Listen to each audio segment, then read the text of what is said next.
Grace and peace, Grand Rising. It is the midweek check-in post episode. Jamming out to some meditation. I see my Lotus came in early in the building. Salute to my Lotus. All right, so I'm going to talk about some celestial happenings. Right now, we're wrapping up the 666 portal as of tomorrow. So I thought it'd be appropriate today to do Gifted to Me by my Lotus Villains deck. Ooh, because what? 666 people think it's scary, it's spooky, it's the villain, it's the devil, right? So you want to be a villain? We'll be a villain today. I was watching this show. I'm going to be doing a lot of channeling. I've been getting some downloads, just watching some of my brothers this morning. And they fed my belly. They fed my mind. Brother Rich Mo has sent me some information.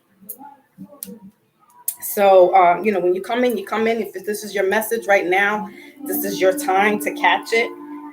Here goes the wrap again. Here goes my head wraps.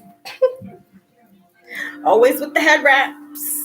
All right. So, because when I talk, it moves. Your head, it shifts up. So if y'all see me playing around with my head wrap sometimes, it's because it's shifting and unraveling. Also, I want to give a special shout out to my Lotus. She's doing some big things right now behind the scenes. Rich Rose in the building. My brother, salute. Oh, you gave me some food for the brain this morning. Food for the soul. It's nothing like hearing intellectual people. I don't want to do the cultural thing, but we're gonna talk for a second before I get into the cards, because this is a very important. Yesterday was an awesome day as well, because that was day 22, 6/22/22. You ain't gonna get that this lifetime again. It is what it is. That's it. So, and my life path number is 22. So that's a master builder right there. Let me just shift over this computer. Yeah, I didn't watch it last night because I kind of crashed out early. So when I caught it, it was this rising, and it was when I saw it when you sent it to me. So I'm talking to Brother Rich right now. For those who are like, who's she? What? So never you mind. I would have to say, and I'm holding my wand. I think somebody had mentioned she's got her wand. I don't know if it was a newcomer. Salute to the new subscribers that came through. I saw about maybe, I want to say 3 to 5 new subscribers that came through with me being on other panels within the past couple of days. And, the Big Ivan, Black Moses. All right, Ivan G's Corner. You guys go check his page out as well. I've been out in them YouTube streets, and I was in the middle of some. If it was fisticuffs in real life, I was in the middle of a YouTube fisticuffs. Jesus, and all I'm just trying to do is just make light of certain situations, and whatever. It is what it is. But guess what? We're in this 666 portal. Big Cat's in the building, yeah. I love me some Big Cat. I don't care if people think it's not that kind of love. That is my brother. Rich Mo is my brother. My Lotus is my sister. It's a brother and sister love going on out here. We're in this glorious time where that's what we're supposed to be doing. Some people so caught up in their lower chakras and their lower frequencies. It's like, oh, listen, y'all know when I have a crush on somebody, you're going to know about it. My husband keeps going off on me about watching Supernatural, and he's like, oh, there goes you watching Dean again. He knows I have a crush on him. But that's usually men will say that. It's not so much women. We don't give a shit. But there's this level of love that gets misconstrued with sex. That's the 666 deviancy that I was talking about.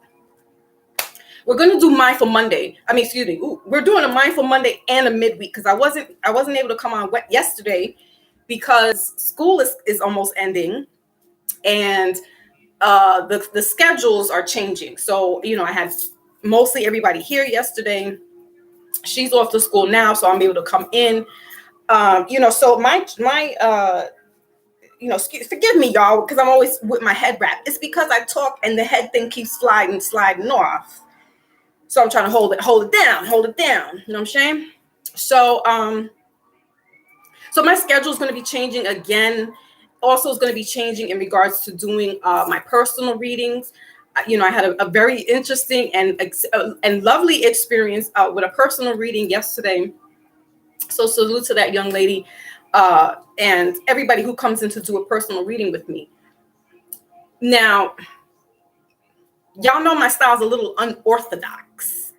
I'm not every reader. So that's like you going to a different church, right? We all have been to that experience where we go to, we're going to a temple, or we're going to mosque, or we're going into the church, and and it's all different type of experience. And some places might not resonate for you, so you go where it resonates.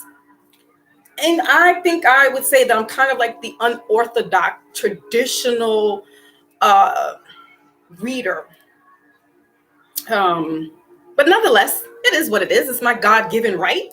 It's my God-given gift.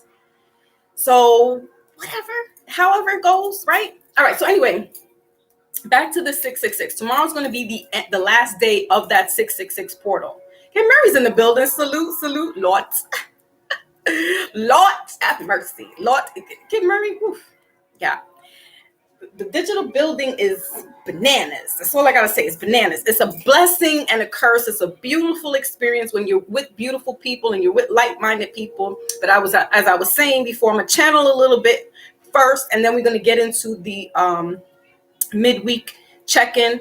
Right. So I will let y'all know about my schedules, and I'm definitely gonna try to do a Mindful Monday coming up. I don't want to give too much details because I see that kind of topic is circulating with a lot of other people as well. It's a hot topic. But I want to come more at it as in a spiritual sense, right? Not just, it's, concrete this way and that way. I want to come at it more on a spiritual aspect, but it doesn't necessarily have to be that.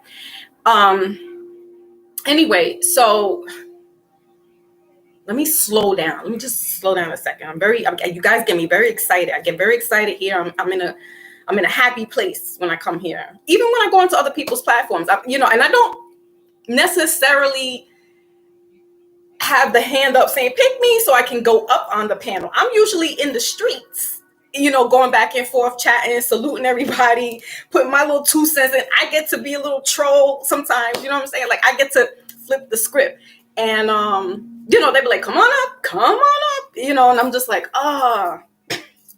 like, the kid that knows a lot of shit in class, and they were like, they'll say a few things like, yes, teacher, the, sky is blue, theoretically speaking, you know what I'm saying? And then that teacher kind of zones in on that one kid, and it's like, I don't really want to talk. I'm just saying stuff so I can get a grade. You know what I mean? So that's what it is with some of these the YouTube streets, is that I don't necessarily, if you see me up on somebody's panel, it's usually because they have invited me. It's never really so much like, you know what, I'm gonna be right there. Like I like to hear, I like to be in the audience, I like to play the cut. But nonetheless, I appreciate that I do come up on the panel because it gives a different perspective.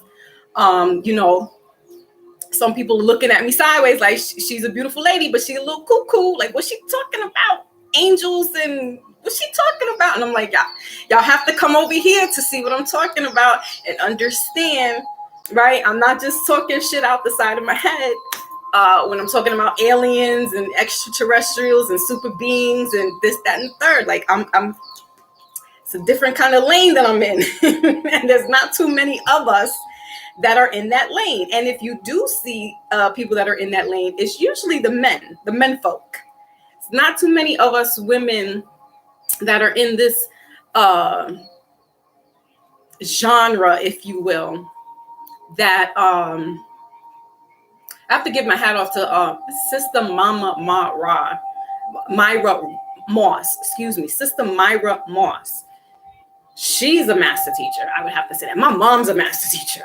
But as far as like being out there, like we'll hear the likes of a Delbert Blair, we'll hear the likes of a Bobby Hemmett, Malachi York, Dr. Sabi, along those lines. But even a Mama Pill, right? You don't really hear too much about her. But she was there. She was there with these men. So what I'm saying is that there's not too many of us, and we do have. We're studying under these men. You know what I'm saying? Like I told y'all before, my father taught me. Dirty Kenzo's in the building. Salute. Grand rising, grace and peace to you guys. So anyway, all right. So I'm babbling a little bit because I'm trying to channel. I'm trying to get all what I need to say out so that I can do the cards with you guys today. But I haven't seen you in a couple of days, so I wasn't able to do. Did we do Mindful Monday? No, I didn't get to do a Mindful Monday because my daughter's home, right? Because of school and stuff. So I'm trying to cram everything in today, and so bear with me. I didn't really write anything down, but I did take some screenshots because, as I said, left ear's ringing. Who's trying to talk to me now? Come on in. They're like, ooh. All right, light beings, light codes. Could be some people talking about me. Could be some real people, physical people talking about me. It is what it is. As my mother said, I wasn't brought into this world to be light. It just is what it is. You were brought into this world to do your mission and do what you needed to do and get out. If you got people that love you along the way and like you along the way, then that's a bonus. As I just said, I have some love going on here with my brothers and my sisters in the panel, in the chat rather. All right, so maybe that's what it is, because I'm playing some meditation music in the background. YouTube and Instagram are getting real. They're getting more and more. Do we want to say trollish? Like they're being king trolls right now. They're censoring a lot of stuff. I've been getting Instagram notifications of videos that was back in 2019 that they're taking off. I'm like, y'all going all the way back to 2019 to look at a video that I posted of Cameo tastes like candy in the back. So I'm channeling this music while I'm talking to you. So it could very, very well possibly be, getting these ringings in my ears that the other beings are channeling in. So first and foremost, again, as I said, we're in the portal of the 336, the 666. So we had 3, 6, and 9. Tomorrow is going to be the last day of that 666 portal. So it's the 24th breaking down to 6. Today is the day 5. Yesterday was master number 22. So hopefully we were doing some building, creating some foundations, getting our work together, whatever it is that we were doing, that hopefully that we were taking advantage of that Wednesday energy, that 222 energy. Secondly, my Miss Lotus did her own live on her page. What was it, last week, Lotus? And she's stepping out into those streets, those YouTube streets, and using her God-given gift to get the message out. We need that. So one day soon, we would like to collaborate. I would like to collaborate and have her come up here, and we can do a midweek check-in for the collective. And she's giving her, I'm giving my reading, she's giving her reading. And I love that. I've seen it done a couple of times, and it's dope. I've seen Instagram people as well do the readings, and they have, if it's not if they're not talking, they're writing down, so I'm not really good with the words. I kind of get misspelled words, so I don't do that. I'm more of a let's talk it out kind of thing. Okay, what happened? Hold on now, 396. Okay, so I gotta go back to this video. All right, let's go back. Okay, so that's that. So congratulations to Lotus. She's stepping out on faith and doing her damn thing. And I love it. And that's what I'm saying. All you need, family, is somebody to be a battery in your back. You need to have some people. That's why when Brother Rich has sent me the other Brother Rich, Black Magic 363, with Brother Red Pill and AA Rashid, I was like, I'm ready. Yo, because they were talking about some real deal Holyfield metaphysics, and I come up in that era. We're all like the same age group. Rashid is 46, Red is 46. I'll be 46 in a couple of weeks. So, and also I don't know. I'm getting excited. I might wait a little bit, but there's going to be a special guest coming off of my birthday. My solar return is on a Tuesday, so I think I will, instead of doing a Mindful Monday, I'm gonna do I don't want to say it. I'm not gonna say a Tasty Tuesday, but that's one of my other little creations that I have stirring in the pot. But I'm gonna have a special guest because it will be my solar return. It will be my 46. That's the 10, right? 4, 6 is 10. So there's some endings that definitely needed to happen.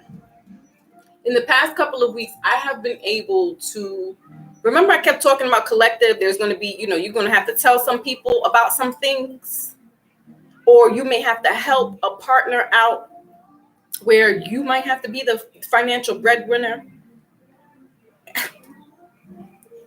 I just have to say, God today. I'm using Vicky Diller, Sister Vicky, channeling that because, whoa. Go ahead. The starting of the 666, which was June 6th. Then we had June 15th, which is a 6, and then tomorrow is going to be the 24th, which is a 6. Within that portal was able to close out some things. Some things started to resurrect. Some people were coming out of the woodworks, nowhere, haven't heard in a minute, and they came out. Tomorrow is the day of cycles to end for this type of energy, that if anything negative was going on, look, and then I had an experience on YouTube. Somebody, didn't see in a while, happened to come up on somebody else's platform. I thought that cycle was ended. It needed to end. Some people needed to speak their mind. They needed to say what they needed to say, even if it was crash, brash, hurtful. It needs to be said. And I've been talking about this since the beginning of the month. And look what it's been playing out. So words cast spells. And I'm not saying that I intentionally put something out there, but all I kept saying is that, listen, that's a portal. So it can open up, right? And it can close out some cycles. So tomorrow is going to be the closing out. Also, I had mentioned to you 2 weeks before, just in the beginning of this Gemini season. Gemini is the twin, so it's the dark and the light. Scorpios have that same type of energy. They can get in the light. They can get down and die and dirty. Cancers can kind of get like that. They can go in their shell, but they can also go into the water. There are too many signs, so don't think you have more of that energy in you. You know how to finesse it. So as I had said, we're going to see some celestial lining up of the planets, and there's going to be 5 planets tomorrow. Tomorrow and the 25th is going to be the most visible, at its highest peak, of Mercury, Venus, Jupiter, Mars, Saturn, plus the crescent moon. Now, if anybody's into Moorish science, you know what the crescent moon is. You also know, if you're Islamic or Muslim, you know what the crescent moon is. So, also if you're a Cancer, because we're in Cancer season now.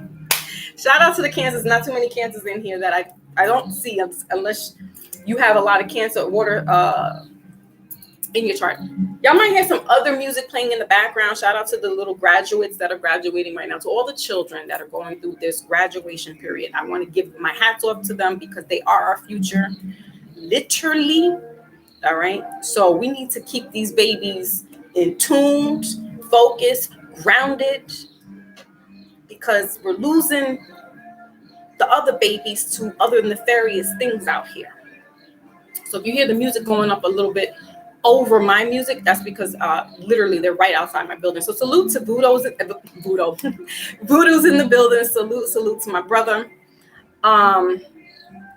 So yeah, Lotus says I picked up on the scales being balanced out. Woo! Mayat. The laws of Mayat.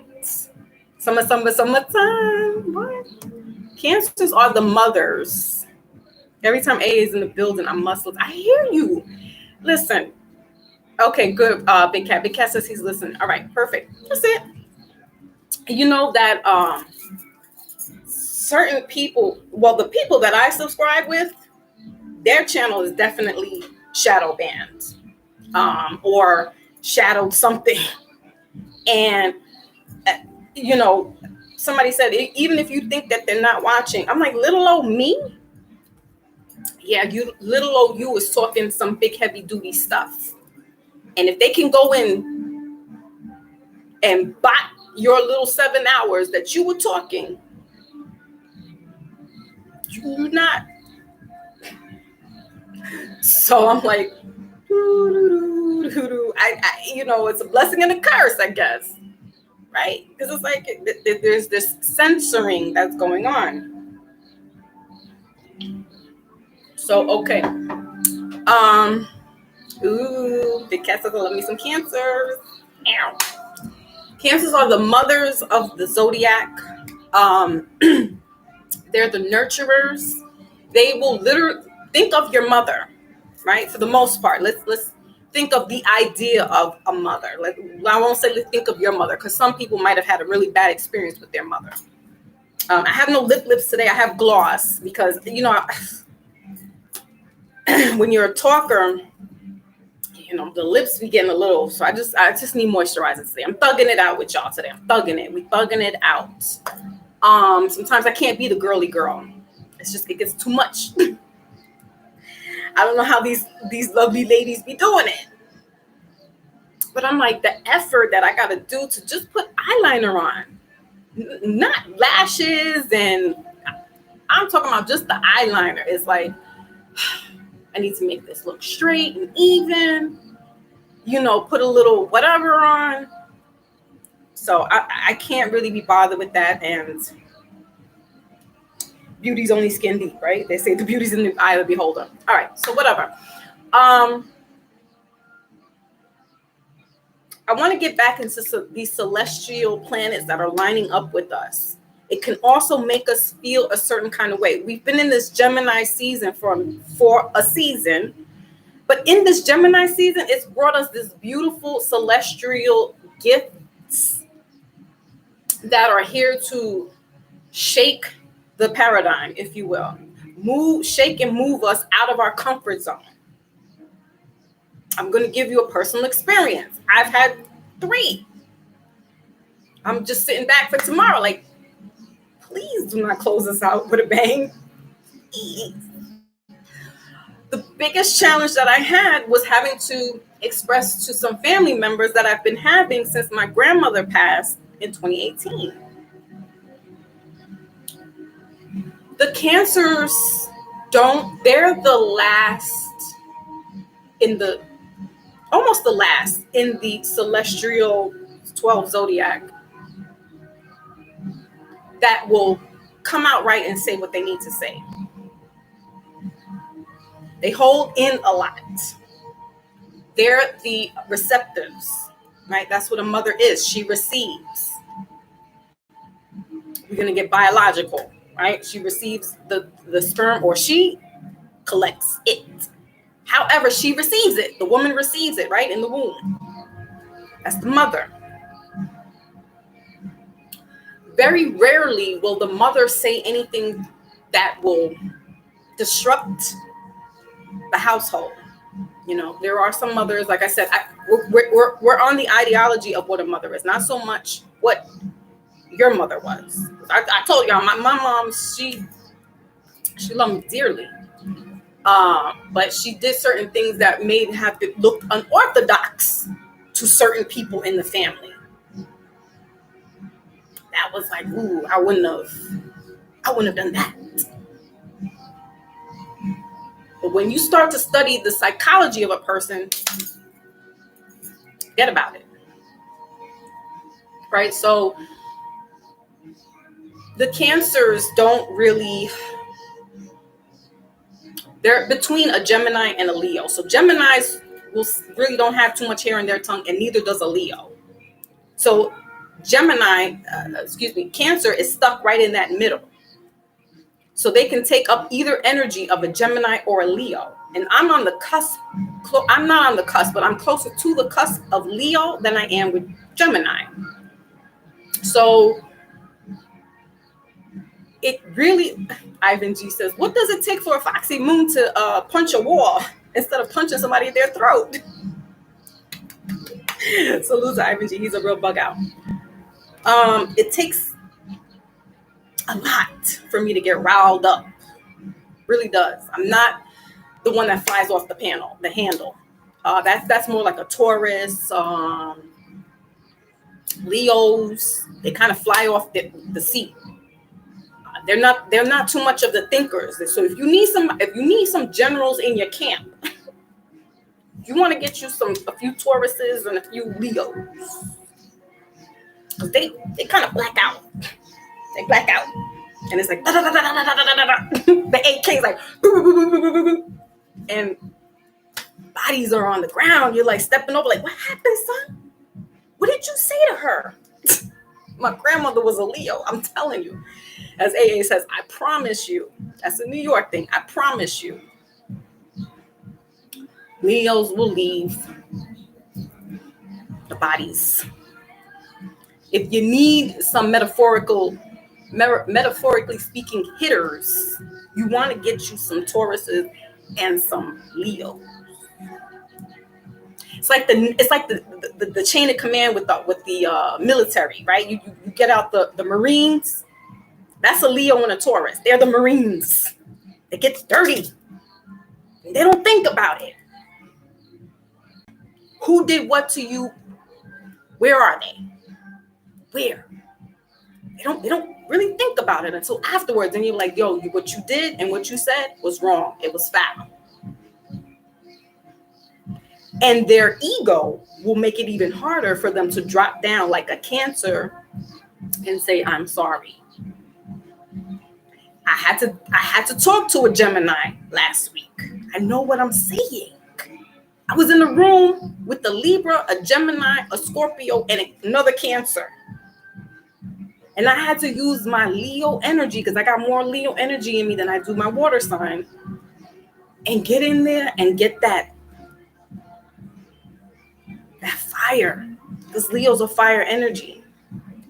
Gemini is air. So I had to use a lot of both of my signs and opposite me to come into this Cancer and say what I needed to say without making it seem like I'm nasty or raising my voice. I really had to go into some bags here, y'all. That is what I'm saying is that was my Goliath for the past couple of years. Cancers are the mothers, so they're here to nurture. They're not here to argue with people. They're not. Out of the water signs, the Cancer is the... All right, I'll take that back. In the water signs, it's Pisces, Cancer, and Scorpio. Again, Cancer is the first of the water signs. So we're the cardinals. We set off the precedence for the other siblings to go ahead and do what they need to do. Pisces are the mutable. They can go back and forth. They have this Gemini way about them. They go back and forth. So they can sway either way. Scorpios would be like a Leo and a Taurus, where they kind of, Woo woo, psych out. You said what? But they're peculiar out of the group too. Each one of us have our own little weirdness about us. But since we're in Cancer season, I'm talking about Cancers right now. They're the least likely to be confrontational. Mothers really don't like to have conflicts unless you're talking about our babies, and I gotta protect mine. But in everyday life, where either you're working or you're traveling or you're commuting or you're in business, a Cancer is a doer. They're the doer bees. They get things moving. They get things shaking and moving. They're in the fourth house. Fourth house has to do.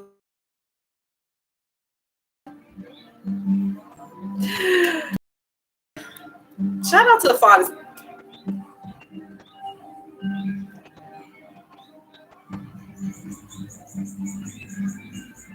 All right, I think I have some. It says on connection unstable here for a second, guys. I don't know if you can still hear me. Okay, there we go.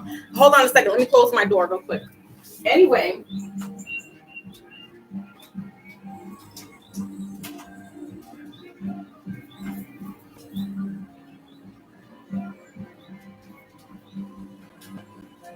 Okay, so I just need to close the door there. All right, so thank you, my Lotus. All right, so I'm back. I just had to step away for a second. Let me just read your comments really quick. I know I saw Vu say sempre fi. Okay, love me some Haitians. Okay, we started with that. They're in that Cancer, the Tropic of Cancer. Now, don't get me started with geography. I'm not that well with geography, but I like to study maps. I really do, because y'all need to look at Black Magic 363. I'm gonna put it in the chat. You need to watch last night's episode, because then you'll understand the generation, the Gen Xers, and I'm in that almost to the end of the Gen X. We had imagination. Water signs have that. Pisces is the biggest one of imagination. Water signs are very creative people, because we're tapped in, or we're the emotion, we're the water to the four cardinals, right? What are the four cardinals? Earth, water, fire, and air. Some will put metal and wood on the side, right? But we're just talking about the four cardinal elements. Water was first. Water was first. So we feel everything. Cancers are the intuitive. They are the witches, right? Then Pisces and Scorpio. But we feel. Cancers are we're the receptors, so we feel your emotions. You won't have to say too much. I can feel you. I feel you. When I tell you I feel you, and they're like, "Oh, you can't feel me. How you gonna feel me if you on the phone?" Blah blah blah. I feel you. I feel you. Okay. I'm intuitive. I'm an empath. Cancers are natural empaths by nature. They're designed for that. Each sign has their own designation, their own superpower. Cancers are, if you want to look at it, we Professor X.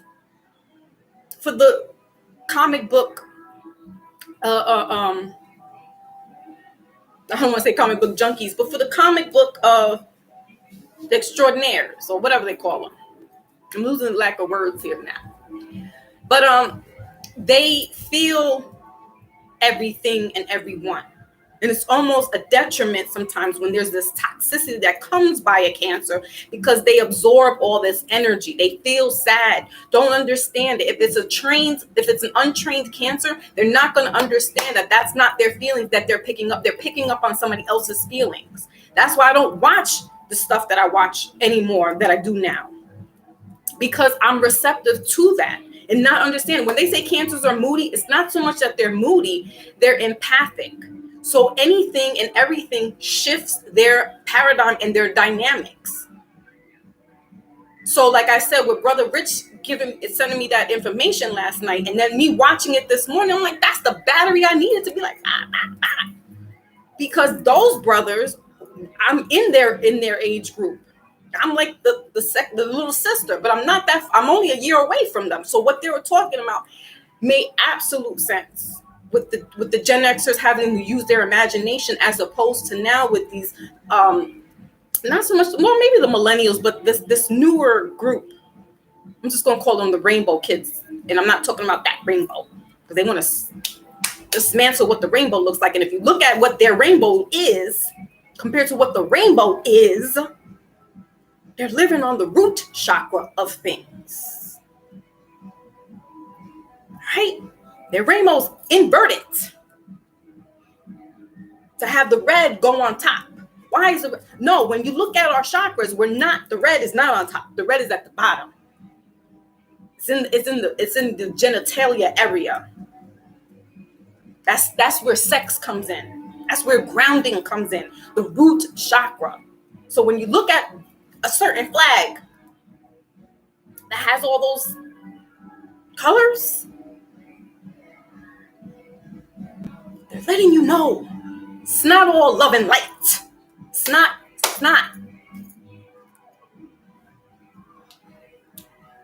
They have this candy out called Skittles. They had well, I'm sure everybody now has seen it, tasted it, right? Well, they had a commercial that used to say, "Taste the rainbow." And it didn't dawn on me until they started pumping the rainbow. And I don't eat it no more. I'm a Cancer. I'm empathic. I'm psychic. I know what they're trying to do. I just recently came to light about the rainbow. Like maybe, I want to say maybe past 5 years, give or take. And I was like, and how I came about going into my spiritual journey was through the chakras. That's how I started out. I think that's the best thing for some of us to do, is start off with our chakras. If anybody wants to get into any kind of spiritual divinations and spirituality and all that other stuff, I think you need to know your body first. You need to know, because these chakras are,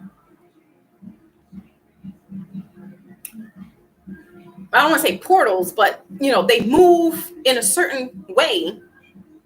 And if you're doing your meditation and you're doing your chakra work, your root chakra work, first and foremost, it's going to open up. It's going to start unlocking the codes in your DNA and in your body. My Raspberry's in the building too. I didn't get to say hi. Right. Exactly, Lotus.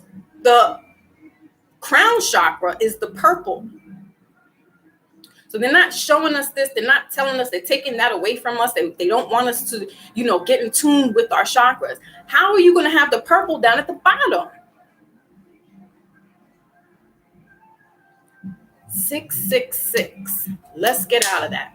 Let's get out of the real. And we talked about this. I think it was June 6th or June 15th. One of the sixes. I think it was June 6th.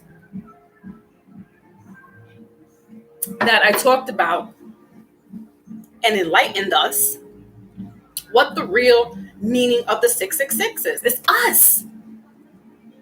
It's nothing spookier or scary. It's nothing out there no. You know who it is that's sending out these wrong informations to us. All right. We have a celestial lineup tomorrow of some heavy hitters, some big planets coming from the southeast. What I've come to understand is that the South is death. And I have a lot of alignments in death.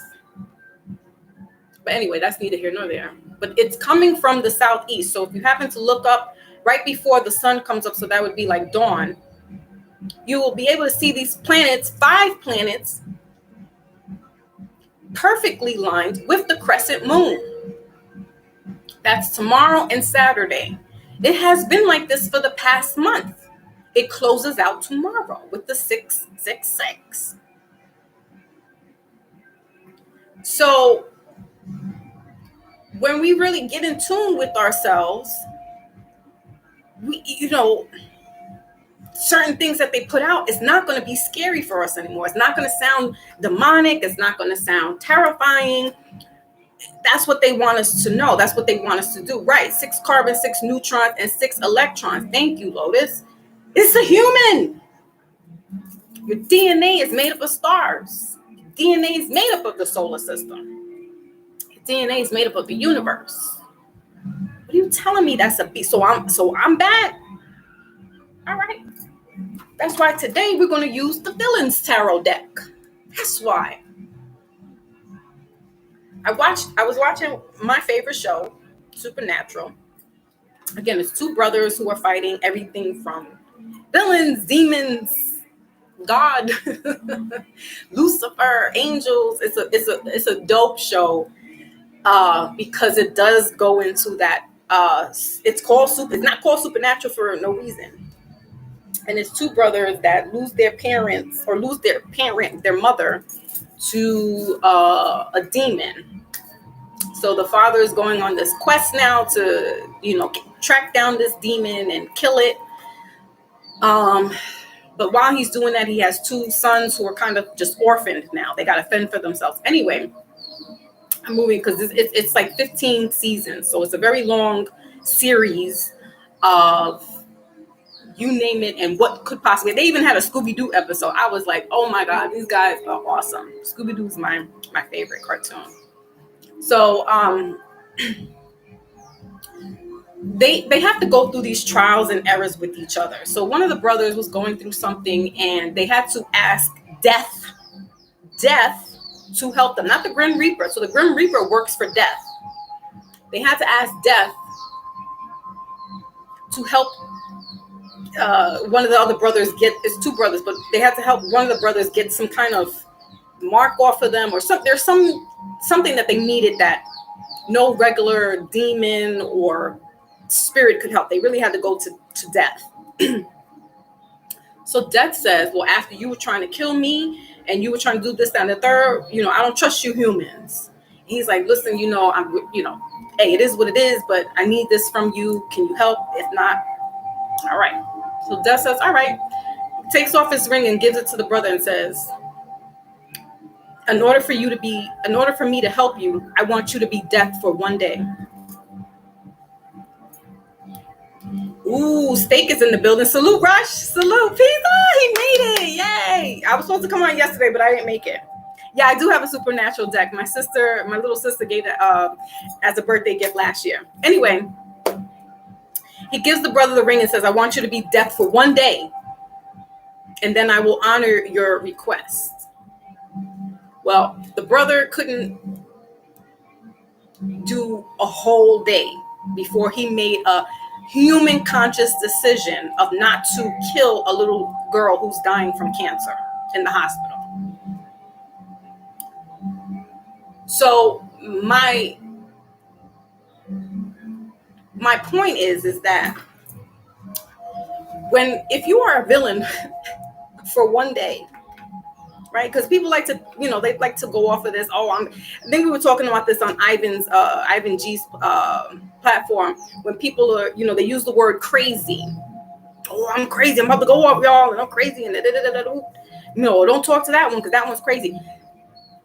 What if I told you that I really did have some psychological issues, some mental issues? Am I glorified then? Do you want to be my friend? Do you want to talk to me? Do you know how to handle that?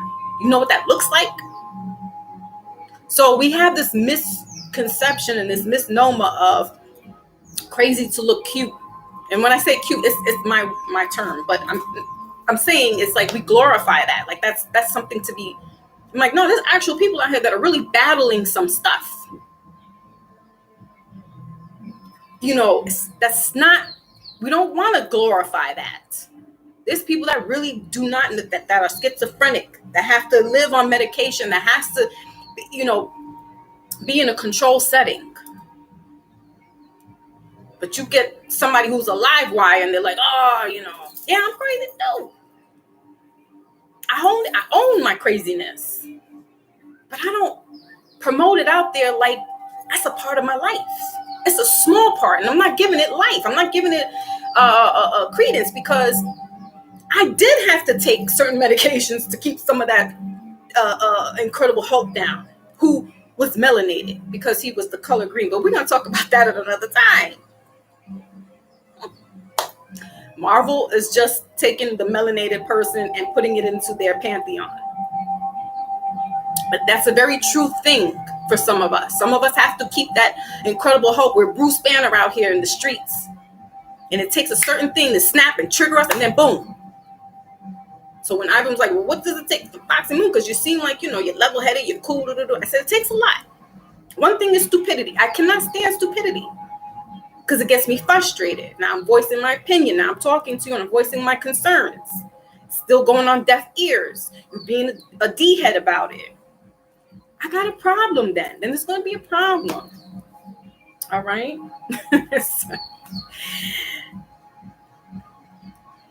Oh, Big Cat says they're looking at you great. They're not great. They're looking at you great. He's out. He's laughing to himself. I can imagine. Right. So can you imagine? I'm the type of person that likes to talk to themselves. I've always had, here we go back to imagination. I've always been one of the kids, not to have maybe I had an imaginary friend, but I never took it around with me. It always stayed in my house, and it was a girl. Then there were older girls because I was the only child, but I'm also the eldest child. So I always wanted like an older brother, an older sister. Anyway,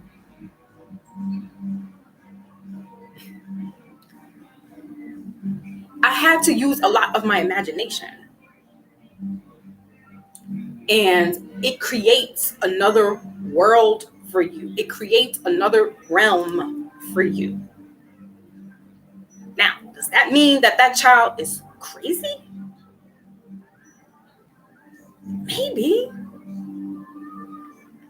But I think, and because scientists can't really prove supernatural experiences, they're trying to now, but 20, 40, 40 years ago, it really looked hooey. It looked scary. It looked crazy. The kid is talking and seeing things. No, why do you think that they get tapped in right away? Spirits talk to the little ones because they're the closest still connected to that innocence. They're still connected to that tether of spirituality, of soul, of source, right? They're not tainted by anything. They're not tainted by the outside world unless you bring it in. I'm getting goosebumps talking about it. Come on. I have had problems. I've had one of my kids that I've had these issues with, but I knew since before he was crawling and talking and stuff, I knew that my child was different in the sense that he was here before. He was born with 2 bottom teeth. They say that that's superstitious, that he was born, he has wisdom. He's a Taurus. My son their way of teaching them cannot hold a gifted child down who could be deemed, i.e. crazy, who could be deemed with special needs, who could be deemed, and I'm not talking about physical, because if a child's coming out with some physical abnormalities or dysfunctions, okay. But I'm talking about the mental. When we hear a lot of this, the kid was acting up, we're going to have to take, they may need a psych eval, they got to get the IEP, they got to do this, then the third. No. There's something more spiritual with that child than the others. And because we're not being taught how to channel that, it's going to look like this kid's a problem. So as the parents, we need to get more, esoteric books. We need to, first we have to work on ourselves. So, because what you're dealing with is somebody that's going to shake up the paradigm in your life. And if you're not ready for it, it's going to be a challenge for you. How do you get ready, Foxy? With a lot of studying and going within. Because my son is a reflection of me. So, and I've been on panels where we've discussed about parents and, oh, my kid, not my kid, you know, little Tommy didn't do that. Little Jonathan, little man, as what's his name says, you know that your child's a problem. Stop thinking that, and then you got this kid walking out here, and he could think he could do whatever, and then it gets into trouble, and there's a world of chaos.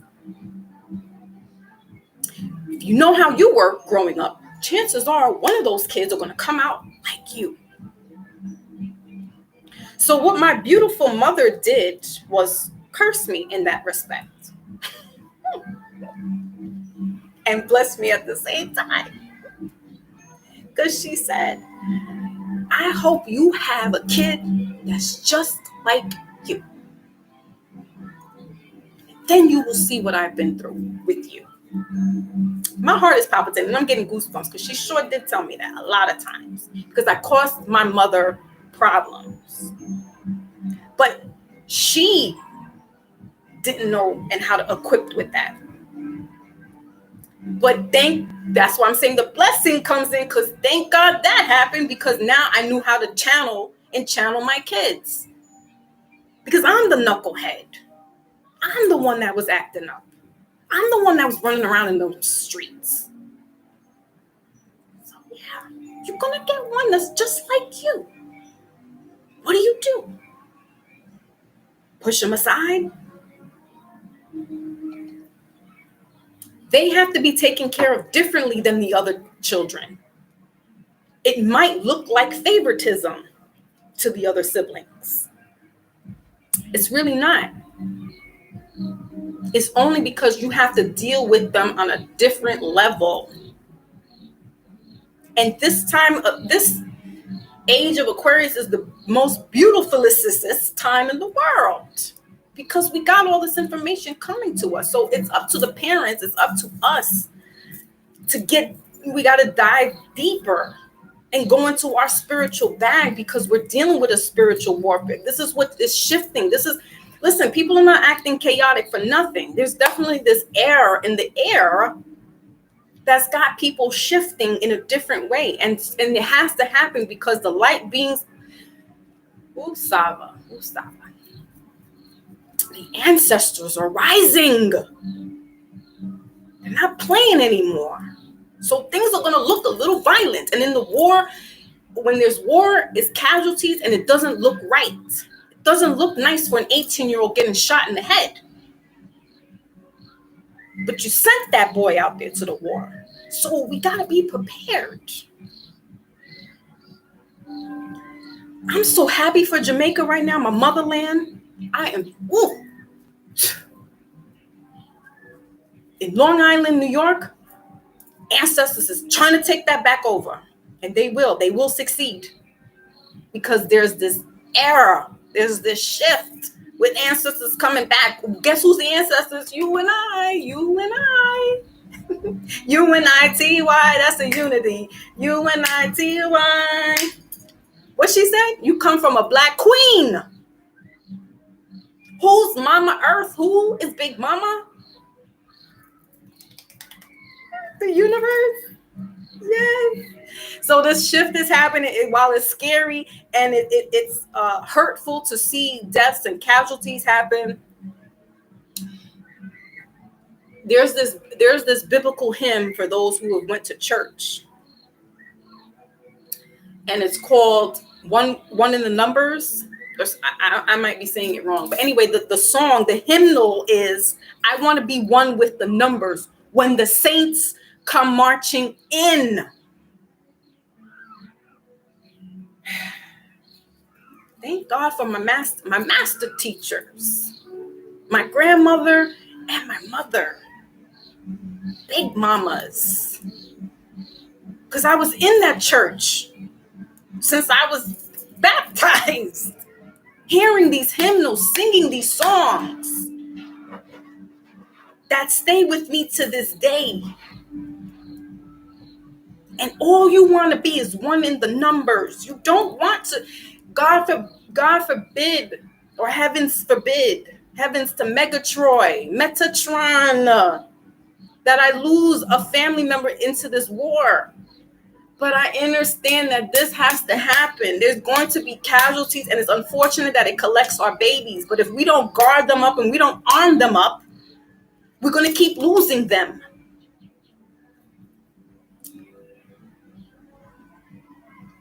Mother Mawa.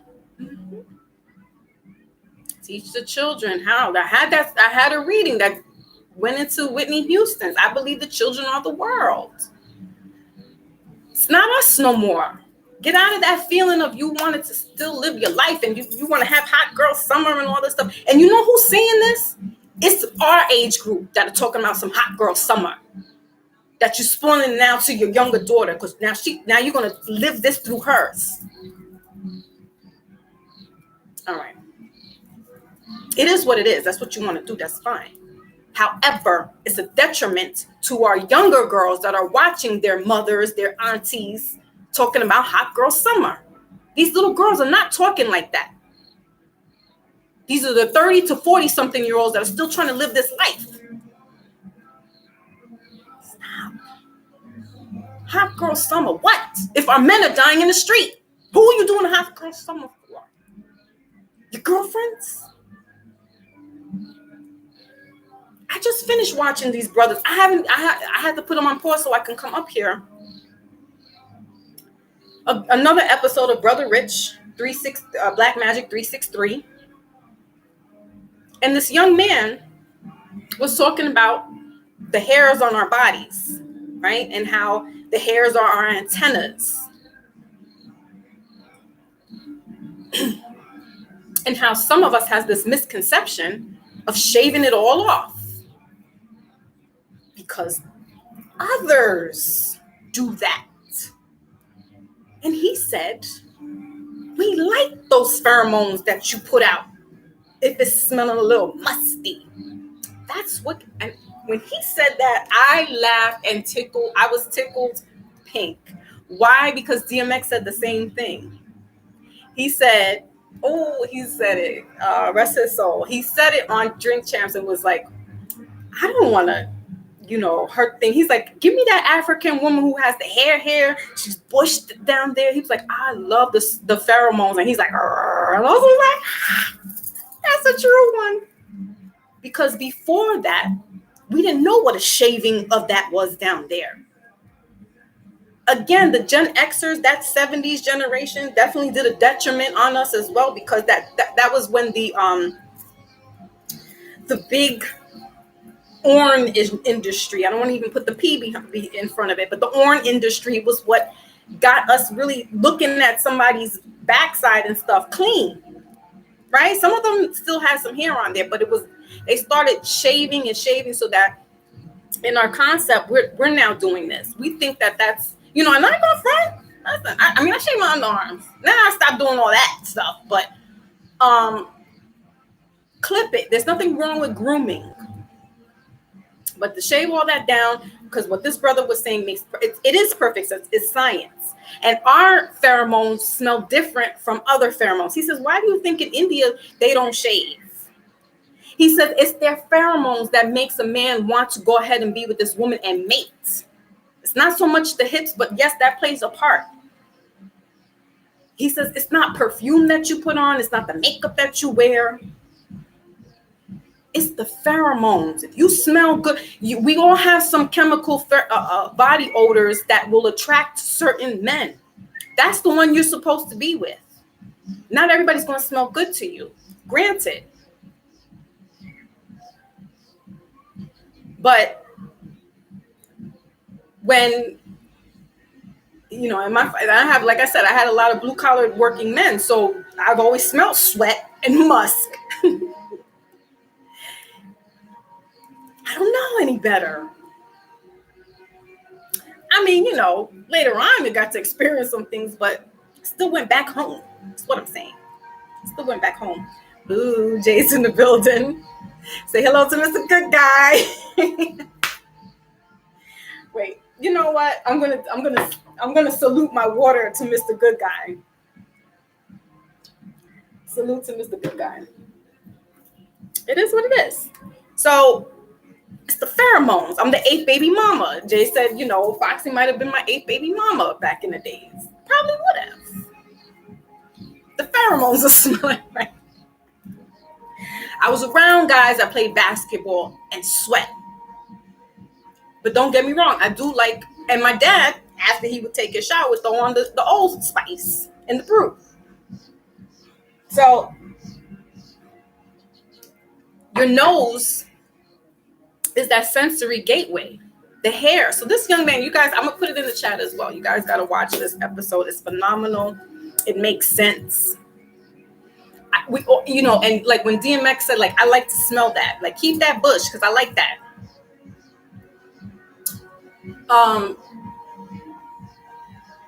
It's a scent. It's your DNA.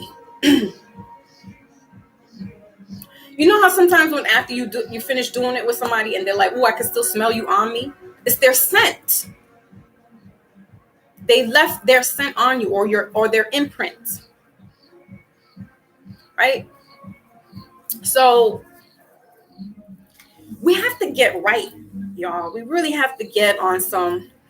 Who's getting buckets at the Rucker? Shut up. Stupid.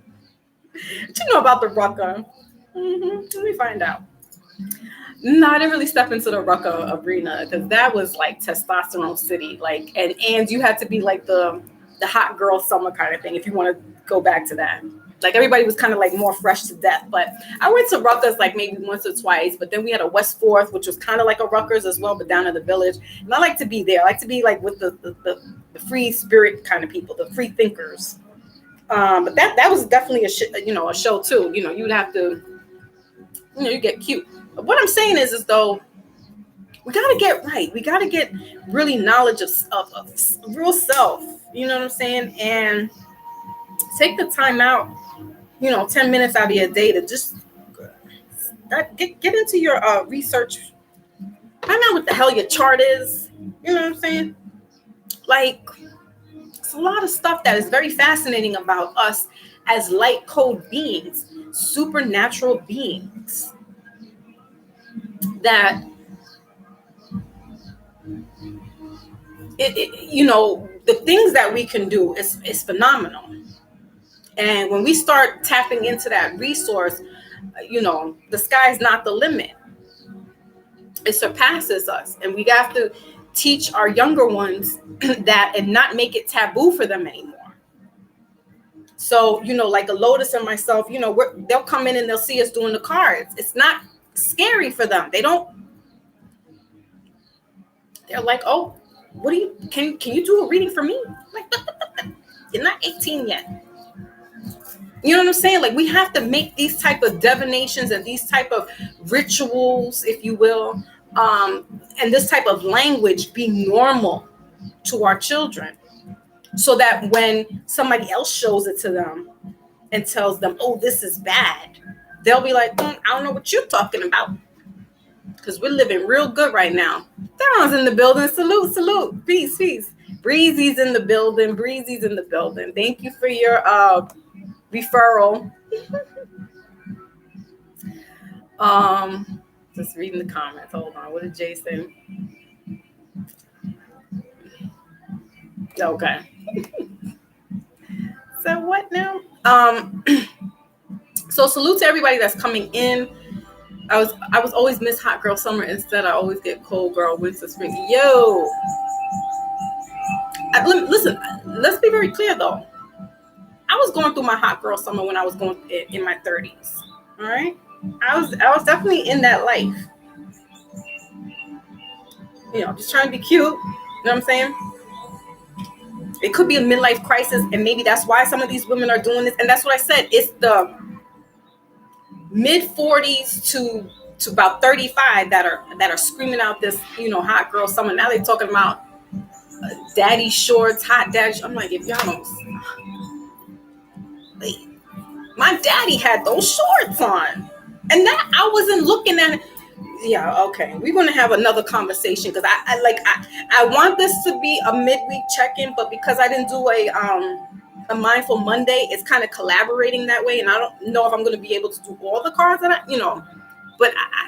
but so much has compiled within the past 3 weeks of this enlightenment with me, the terms and the words that we're using. Oh, the daddy shorts. My dad did have those shorts on, and I found nothing attractive about them. I am his child, and I shouldn't be looking at that.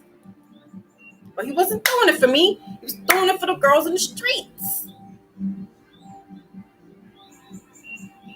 When we say, "Ooh, daddy," I don't call my husband that. Only when he needs to take care of his children. I'm like, "Daddy, the kids." We have this disconnect, 11:11. We have this disconnect, y'all, where, we're calling each other mommy and daddy. If you have kids, you should, right? Because you're talking in third person to the parent with the children around. But if you're doing stuff that's on a sexual level, think about the psychoses behind it. And you know who brought this to my attention? My daughter.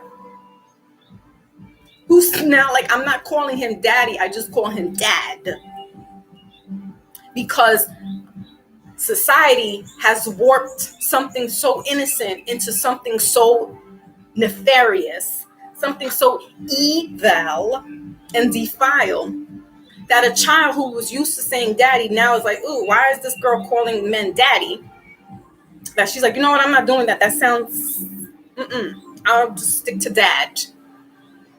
I still call, I'm 40, I'll be 46 in a couple of weeks. I still call my father. When I call him, it's daddy. Hey, dad. Hey, daddy. But I'm usually daddy because I'm daddy's girl. But we got this misconception that it's been defiled to where we're calling our men, or some women are calling their men daddy, and they don't have no kids. It's a warped. Listen, y'all, listen. Right? I mean, I'm not reaching. You go to the strip clubs. Oh, you like that, daddy? Huh? We know where the level of it is, and some is a term of endearment, right? But it's been so polluted that it's not so innocent anymore. You know what I'm saying? Like, and it's more like men say this, call me daddy, call me daddy. It's like,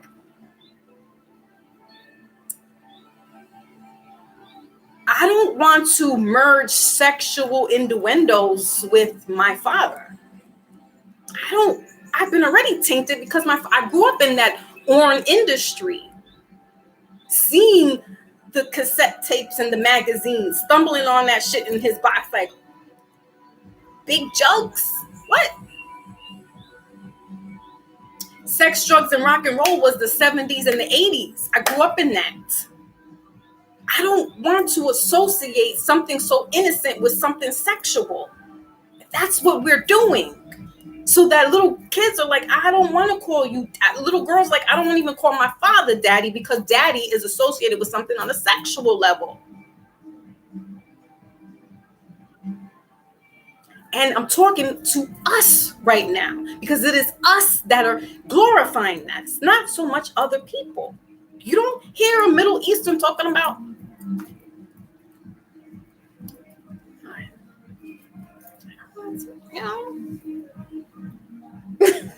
I didn't grow up in the industry, but I watched stepping outside of my room and seeing stuff.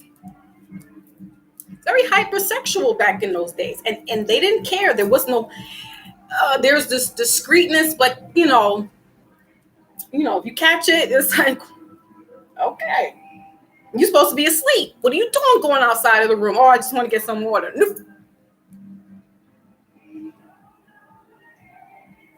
So that's the beginning of it, right? You have the rated X put on to certain TV shows and certain movies because of that, coming out of the 70s era, because it was really like in your face. So they had to put them on the shelves now. You gotta go to certain the back room and get the movies out. Right? They weren't putting them out in front of you anymore. Now they had to put them in the back room, and you had to be a certain age to get back there. The drugs. Like, listen, the 80s, that was, bombasted heroin, the 70s. So nothing is new under the sun, but it's how we can now shift certain things and not even give it light anymore, not glorifying it anymore. Yes, Poppy. I don't even call him that. Never did. Because we were more like English is your first language, like first and foremost, and they indoctrinated me to learn is English, because Spanish was my first language, and English was second, and I can be intersexual with sectional with the language. But yeah, it's the same way, Raz girl. It's the same thing, and then it's like, and then you want to hear, and then you hear some of the men say, "Oh, I want you to call me Papi," and they're not even Spanish or Hispanic, Latin, because for some reason, in some weird warped dimension, calling somebody a father in the sexual content is desirable. No. Spicy again. Big jugs. Yeah, Jay, she's being spicy. Just trying to get us right. So because they would leave the magazines were out where you can get your snacks, or if you wanted to buy a comic book, all that stuff was in your face until I guess parents, there were some parents that was like, you need to hide that. With the cursing, NWA went through, legal issues, Tupac, all, saying certain curse words, been censorship for a long time. However, though, we got to break the cycle.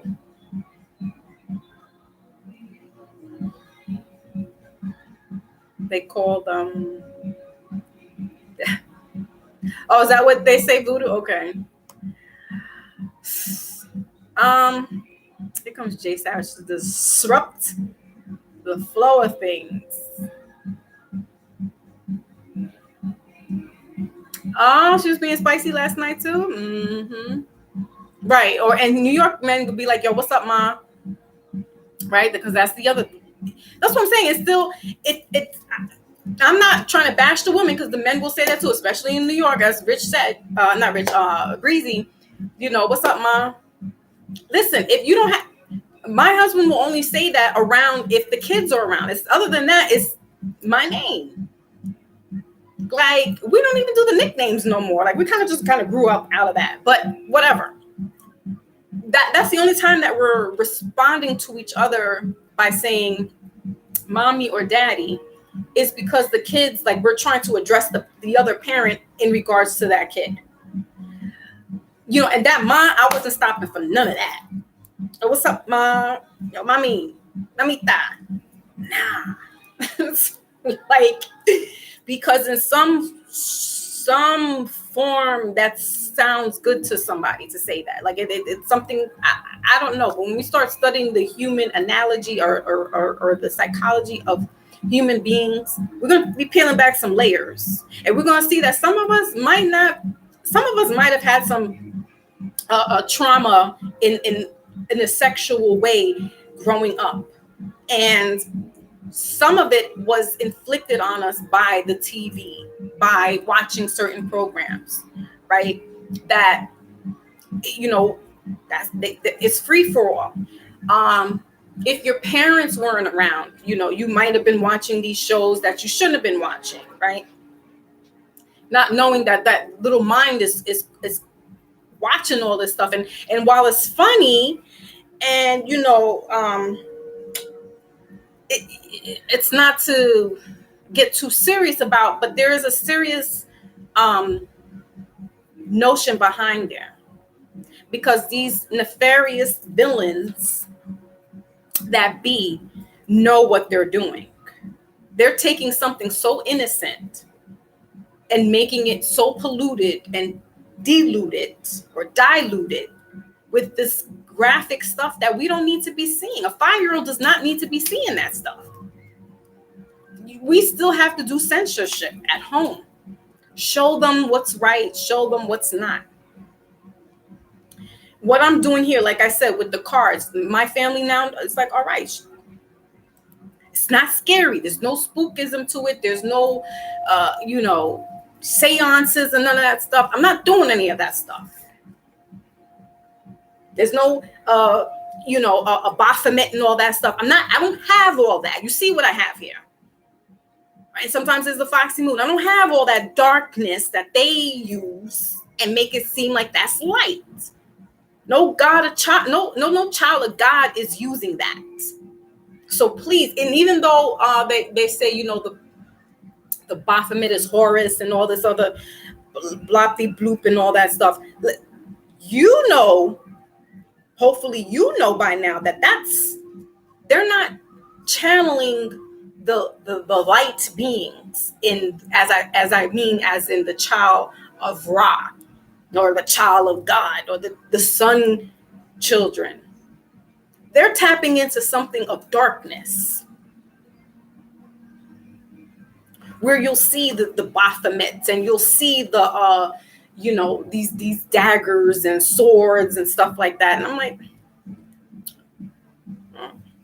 I don't want none of that stuff around me, because I know that some of that stuff is not right. But they'll tell us that our conjurings and our hoodoos and our voodoos and our santerias is all wrong and all bad and all this and all that. Our obey is wrong.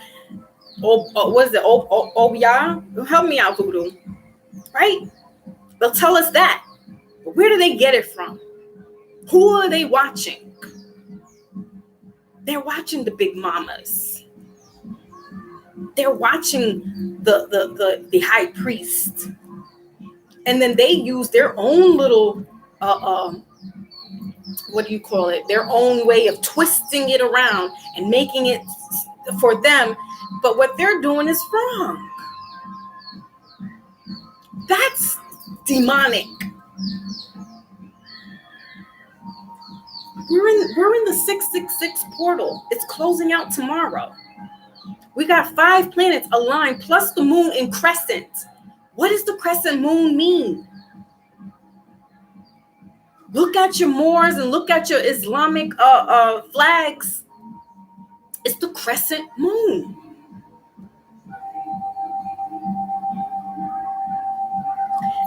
Waning or waxing, depending on where it is. It could be a beginning of something and an end of something.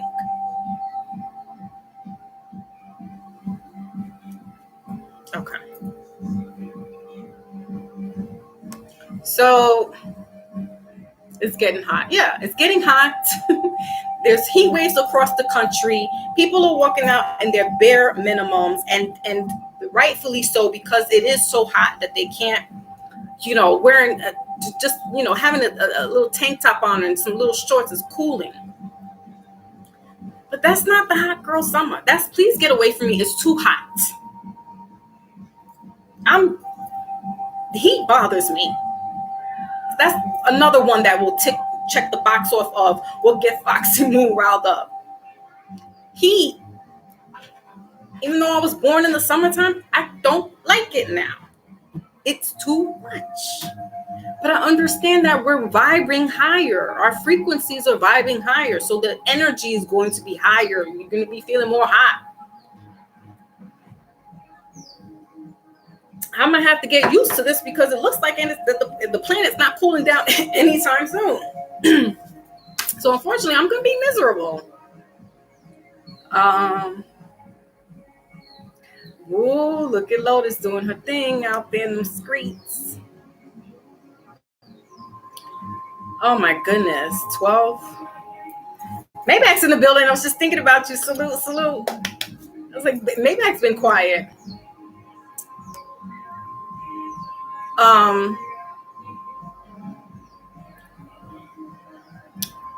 Smooth is in the building. Okay, salute. All right. I likes it. Intelligent beings are coming through. Dale. Oh my goodness, I can't with this heat. Now and you know what? New York has been blessed to not. We kind of are out of that. It's gonna hit. We're gonna have a heat wave come more closer into July, but right now we've been dealing with cool, almost hoodie weather.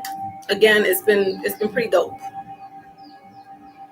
and I like it because I can, if it gets too hot, then I can take off a layer or whatever, and then just be in a t-shirt and some shorts. But it's really that the weather is that different where you got to put on a coat almost. Last weekend we had on jeans and a jean jacket because it was really that chilly. Like Father's Day weekend was really cool in New York City, and then now the weather's peaked up a little bit where you could wear shorts or whatever. But we catch our smoke, as they say, in July. We always have a heat wave in July, so I'm embracing this coolness for as long as I can. So I'm not going to even sit up here and I have to check the weather, the weather panel, because I don't know if New York is going to get hit that bad. I hope that we don't in regards to the heat. But across the country, it's definitely been a heat wave, and we've seen places like Texas. I mean, this in the triple digits. They've even had what you can call it, snow out there the past couple of years. So there's definitely this shift with the weather, technology. We got to equate technology in there as far as it heating up certain things, certain people. Ivan G had what was this, Friday or Saturday with those melanated people. Oh my goodness. We were talking about, with the, listen, I don't give off that much heat because my hue is not darker. But we were talking about that as far as, and there is some science to that. Somebody who's darker hue and melanin, that they have to work more harder. And being out in the sun is not where they like to be. They can be out there for a few minutes, but notice like the lighter skinned people, like a Breezy and myself, we could be pretty much out there all day. You know what I'm saying? And it not be a problem. And does this affect our behavior, if you will? And for that, I have to kind of say yes and no to it, because we can see that people of any nationality, any ethnicity, any hues, they act out. It's just that they put a spotlight more on the black folks, if you will, than they would with an Irish. But them Irish, listen, watch Gangs of New York. That's who was down in New York City first. The Italians, the natives, if you will, and then the Italians came in. But they were bloodlust and bloodthirst and beating each other up and fighting for positions of 5 points in New York City. Like they weren't, according to the movie, they weren't melanated. So that I would have to say yes and no to. But if you put enough of us around together, it may start off as a positive thing, but chances are, even when you go to your family reunions or your family cookouts or your get-togethers or what have you, somebody goes off, right? Team light skin. Lois says, we're having 100-degree weather. I refuse to go outside and leave.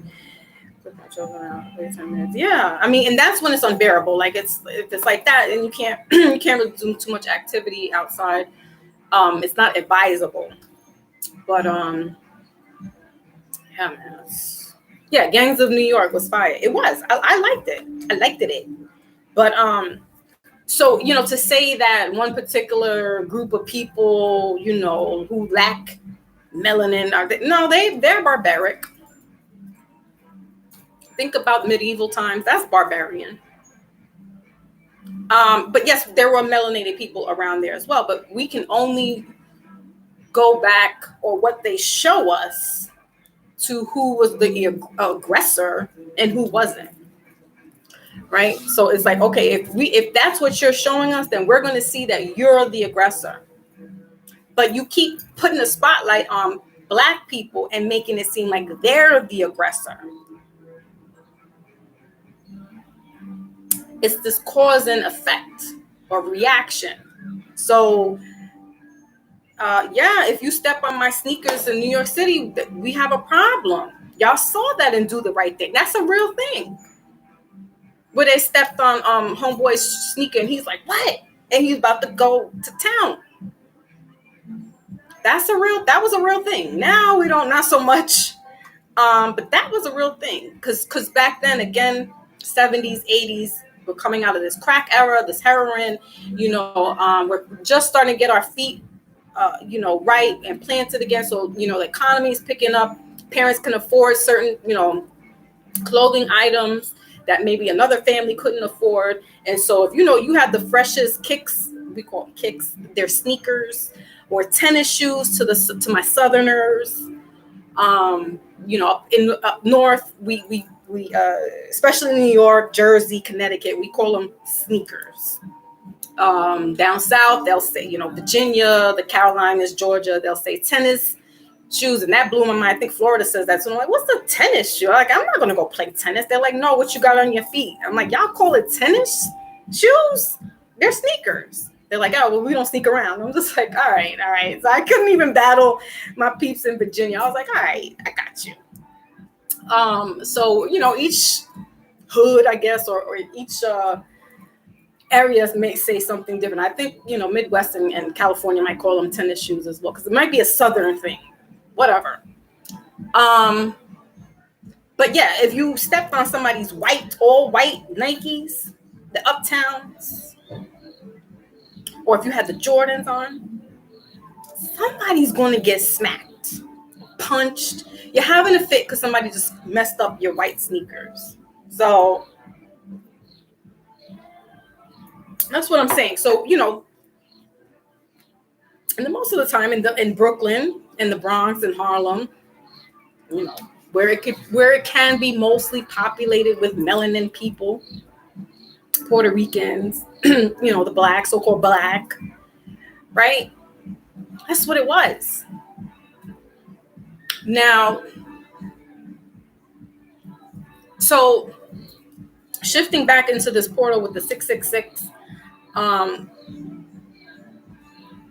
it's closing out tomorrow.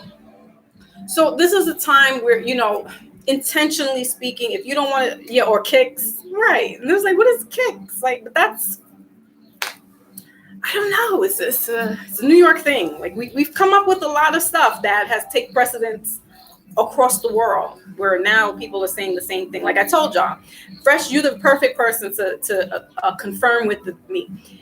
Who was the originator of Shout Out? I said, and I stand on this, that it was DJ Ralph McDaniels from Video Music Box.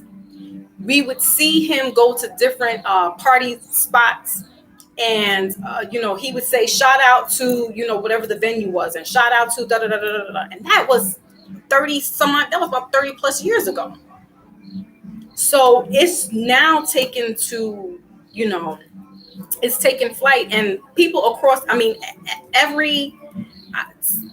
seen every kind of person saying it on social media like it's nothing now. And I'm like, that's the man who originated Shout Out, because he'd be on the mic and he'd say, shout out to this venue, I'm at this place, da da da da da da, right? At Crazy Sam, Smooth Nose, okay, he is the originator of Shout Out. And everybody now, their grandmothers are saying shout out. Like, what do you know about a shout out? So I'm giving his flowers. He doesn't know me. You probably will never ever see this video. But I have said it on his Instagram page that he is the pioneer of that word. And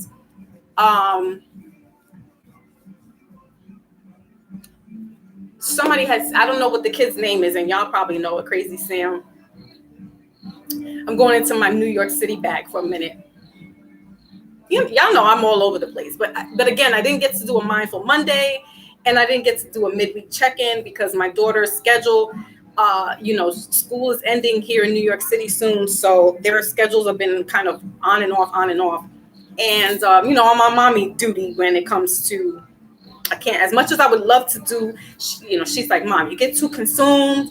I was on Ivan G's thing for like 3 hours. I think it was Friday. So,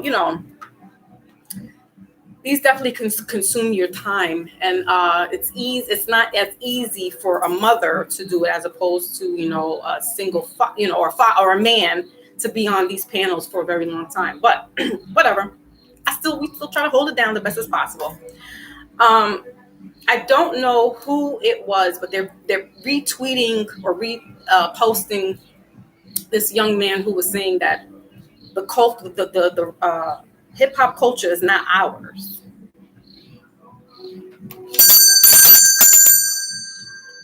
What, young man? He rationalized it, and I couldn't really get too deep into what he was saying. And he was saying it on a platform that some of us has deemed as the ops.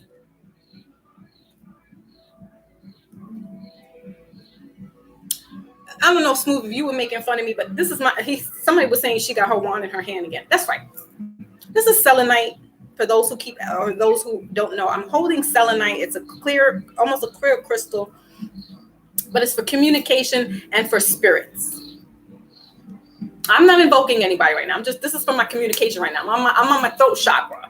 I want to be clear. We're just coming out of Gemini season. We're in Cancer season right now, and we're going to go into Leo season in a minute. So I'm kind of stuck between those two signs that really don't have no hair on their tongue. We're talking about the Tupacs, or the Tupac, excuse me. There is no other, only emulations. But anybody that's a Gemini, they can be very spicy with their mouth, right? We got the Kanye West, the Trumps, Lisa Left Eye Lopez. There's a lot of Geminis in the industry. All right, anyway. So I'm caught up in between those two signs, and I need to get my throat chakra in order. Barely own their music. It is not anymore. Okay, right. Saba. They're playing Ray Wonder outside. Hey, these people. I need somebody who has music that I can put on to rock out with in the background. All right. I don't know. They took his little snippet out and they've just been resurfacing it, posting it on other people's platforms or whatever. And I don't know what the full content was, but they're only showing us a piece of this content. So I'm just going off of the piece of the content. And if I'm going far left, it's only because I was shown something that was just a piece. But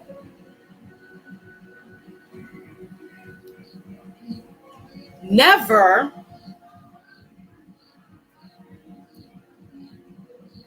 I don't care if you don't like them, but never disrespect your family, your parents, your grandfather, your forefathers in front of company.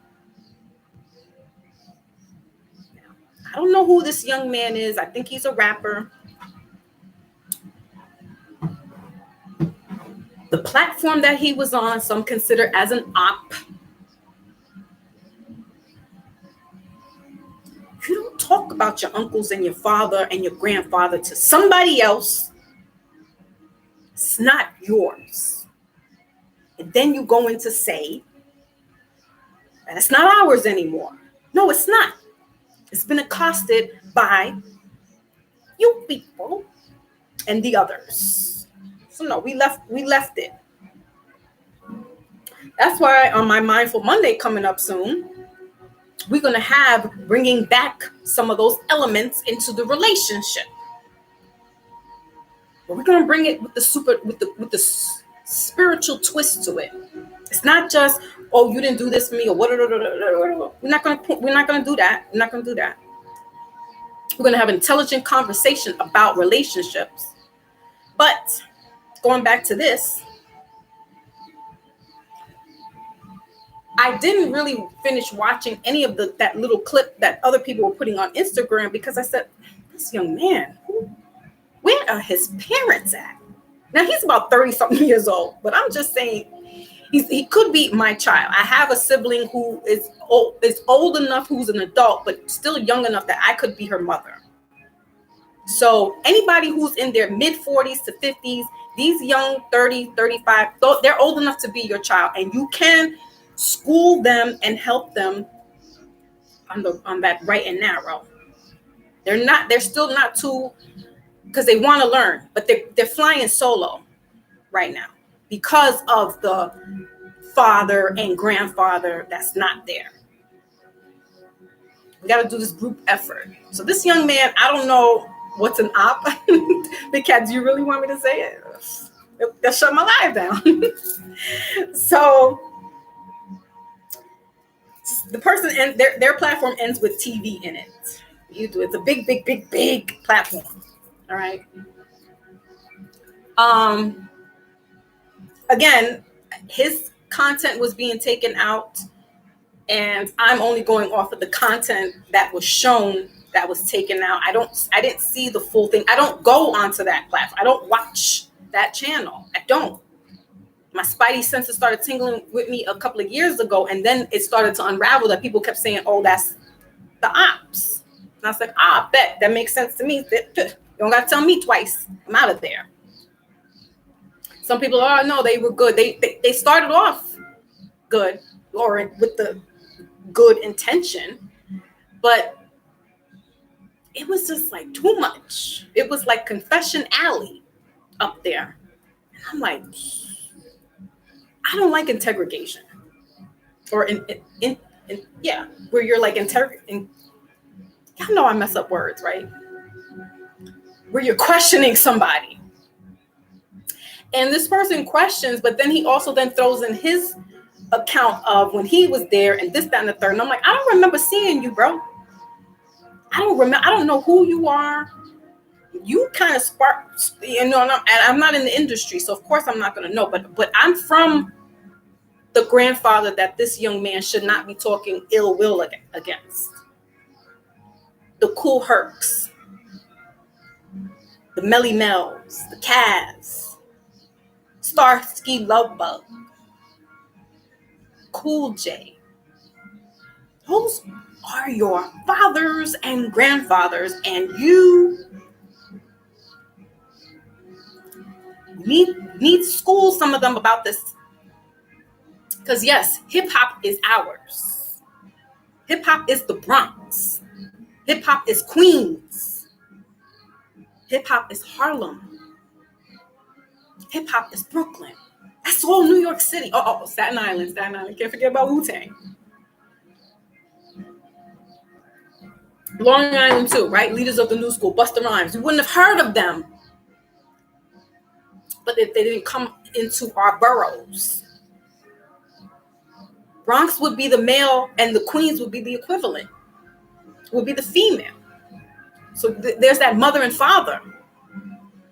Or Bronx would be the male. However you want to flip it. Regardless, they are your grandparents to some of these kids out here who don't use the art anymore. They're not creative anymore. We just lost the pioneer that was doing tag ups. DJ K Slay, aka Dez. I didn't even know. I was like, you know how many Dez tattoos are in the Bronx alone? Because he's from there. Back and forth to Harlem. That's an art. That's part of hip hop. Being creative. It's a losing, and it may not be ours now, but he tried to make it like that was never ours. And I'm like, whoa. What? Excuse me. He's probably looking at like half of those people have died off. So let me say, I can say whatever I want to say. No. There's still a generation that's still around that can recall that, and we can check those facts for you, young man. Thank you, Big Cat. Okay. in the park with DJ breakdancer. Come on. I was doing the boogaloo at 5 years old, 6 years old, 7 years old, doing that breaking.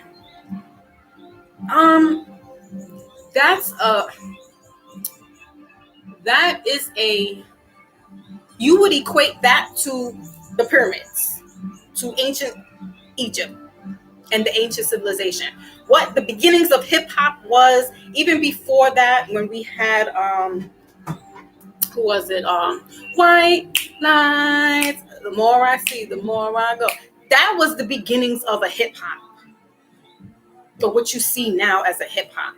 But this goes back even to the 70s. It can go. We could take it even back further to my great grandparents' era with the Scat Cat. Skibbity dabba dibby dabba dibby da da da. Skibbity dabba dibby dabba dibby da da da. Who's saying that?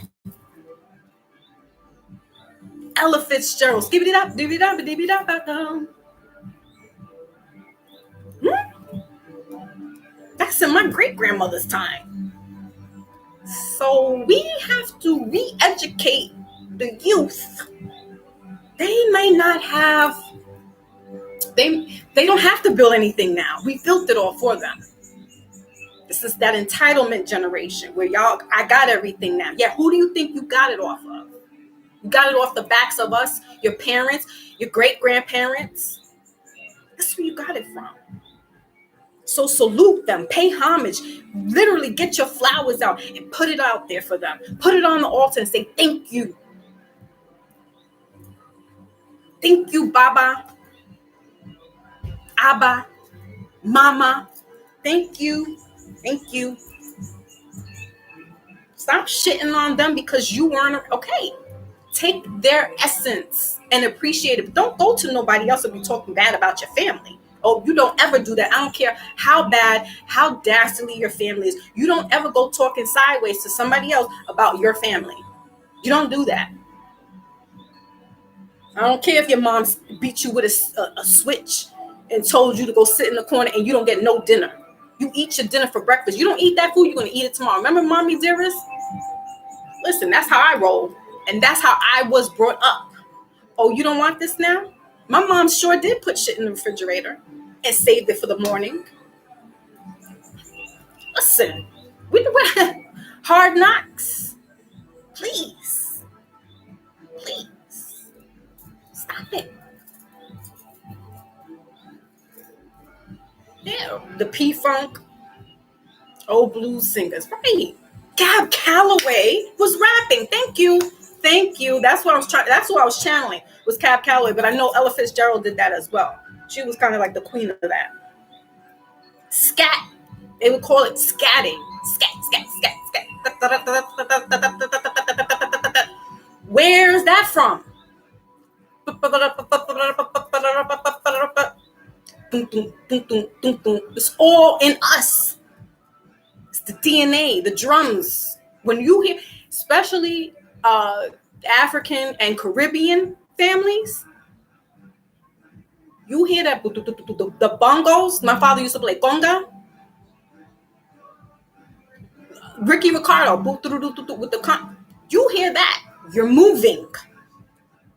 I don't care who you look like, what you look like. You hear a drum beat, you're moving. They're playing some Caribbean music right now, and I want to shake so bad. I'm like, you hear that drum beat, and it's getting you off your feet. You add the horns to it, you add the piano, then you have it all. Soul beats. That's right. Mm-hmm. We had to active for this dog as a. What are you talking about, Big Cat? Yeah, the natives. That's what I'm talking about. I'm talking about the natives. You hear that and you want to move. These young people have drum beats now. They got synthetics. It may sound great, but it's nothing like hearing the crackling of an album playing. It's nothing like being in a live band and being in front of that audience and hearing the horn. I'm a horns person. I love the trumpet. So Dizzy Gillespie, I'm listening to Coltrane. I'm listening to Miles Davis. I'm a horn and a drum person. Because my dad played a lot of instruments when I was growing up. So he had the flute, he had the congo, he had a guitar and a saxophone. But I liked when he did more of the flute or the flute and the horn. I liked when he played that and the drums mainly more than I did when he played the guitar. The guitar can move you because it has a beat as well, but I like to hear the loud crack, I like the sonic sounds more, more importantly. So, you have synthetics now that are playing drum machines. They can mimic the sound of an actual drum. They can mimic the sound of an actual beat. So, that's their creativity and their right. But I just had an issue with somebody saying something that's about us to somebody that's not us or about us. And my husband and I, we've had this conversation a couple of times, and he's like, "No, I don't think that they," and I'm like, "Yeah, that's the ops." Yeah, and I stopped watching for a long time because I'm like, I don't like you're asking because you want this knowledge. But then you say, "Oh yeah, because I remember when I was there." I'm like, "You were there," and it just so happens. That's what I'm saying. Y'all gotta peep the craziness out here. And when I say craziness, I mean craziness. Peep what he says. Every time somebody comes out with a story, he has a story to counteract it. That's not a good listener. That's not somebody who wants to learn. That's somebody that has something to say and wants to prove a point because, I was there. I'm curious to find out what his sign is because he might be a Gemini himself. He might definitely have some air sign in him because it's almost like this. Oh, so I'm giving you my re-encounterment of the activities that were going on around me, and then somebody now comes in and says, "Yeah, because I remember I was around." And I'm like, I don't remember ever seeing you in some video music box with DJ Ralph McDaniels.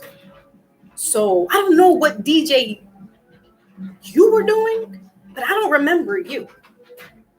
Again, I wasn't in that community, in that circle, in the industry to know who this person is. But apparently he was. But I also come from also closer knit. DJ Kid Capri lived down the block from me. So there's this different recollection of things, and I don't remember seeing or hearing about this person anywhere on no BLS, on no Kiss, on no Hot 97. I never heard of that person. So my spidey senses start to kick in when I'm hearing somebody giving their their reenactment of something that I was there at.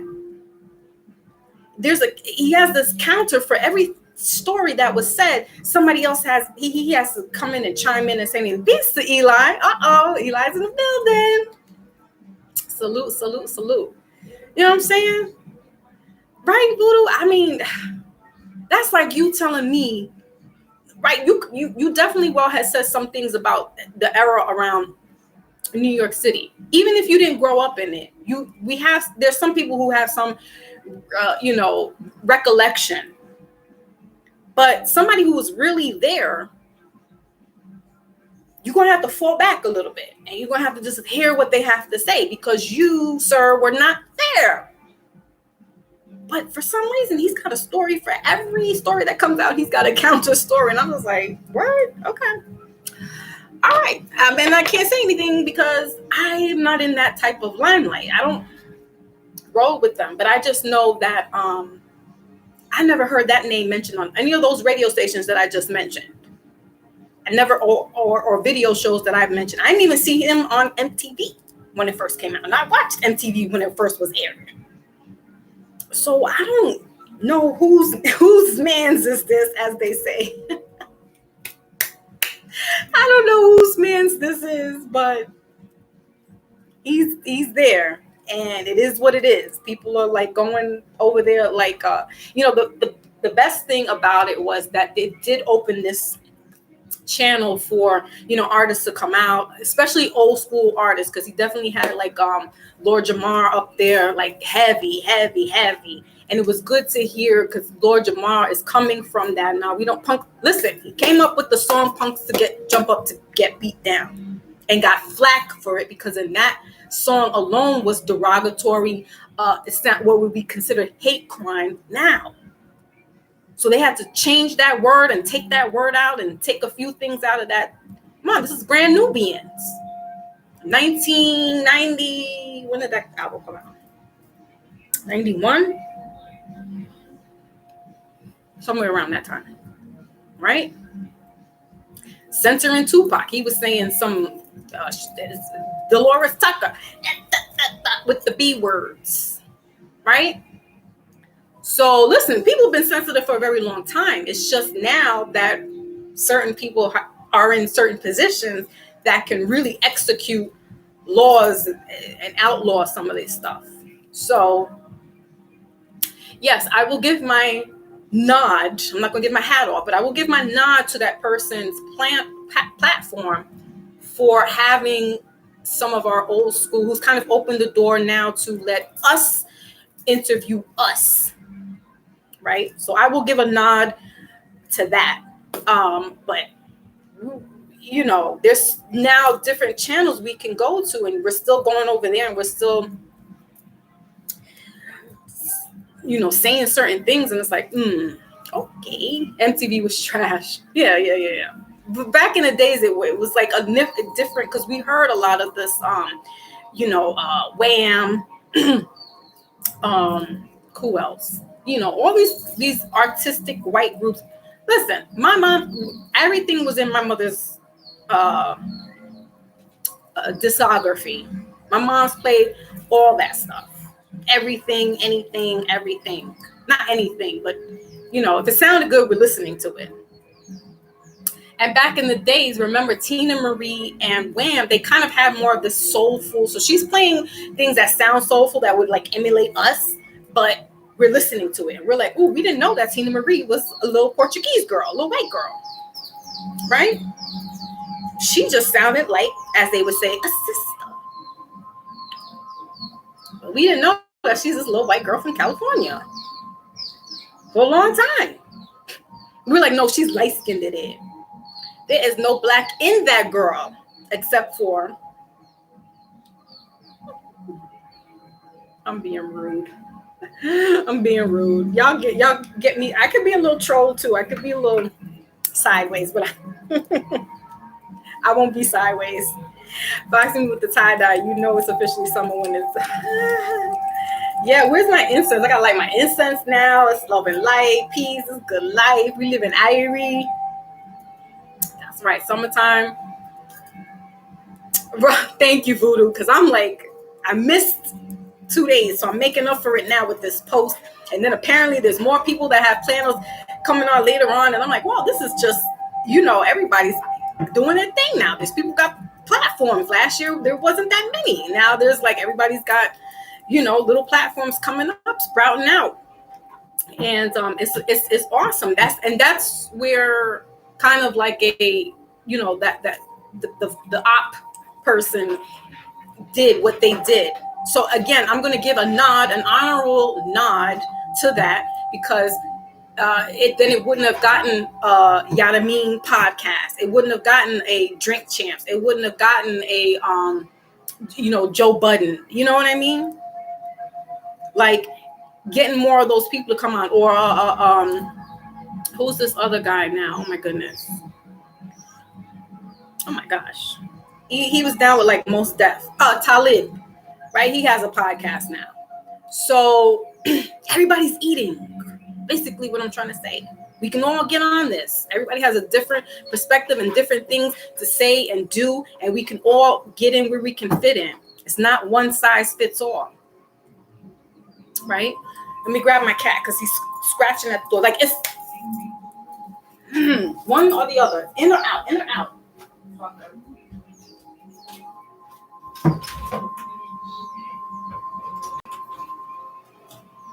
Lie yourself down.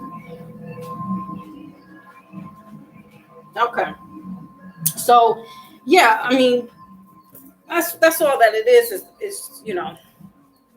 we give talk recess talk freely. Thank you. I just need a couple of my brothers to back it up. Like, yo, you got my back because we about to go in. We about to go ham, as they say. And today was supposed to be a post midweek check-in. I'll probably pull a card or two, but since I didn't get to do my Mindful Monday, this is where this is going. The Mindful Monday has turned into Thursday because, like I said, scheduling and stuff. So again, salute to the new subscribers that came through and have now been added on to the channel. If anybody's tuning in right at this moment, I'm just kind of going freestyle, if you will. I'm from the home of hip hop and R&B. All right, that was one of our radio stations here. I think it's WBLS, or was it 97? Anyway,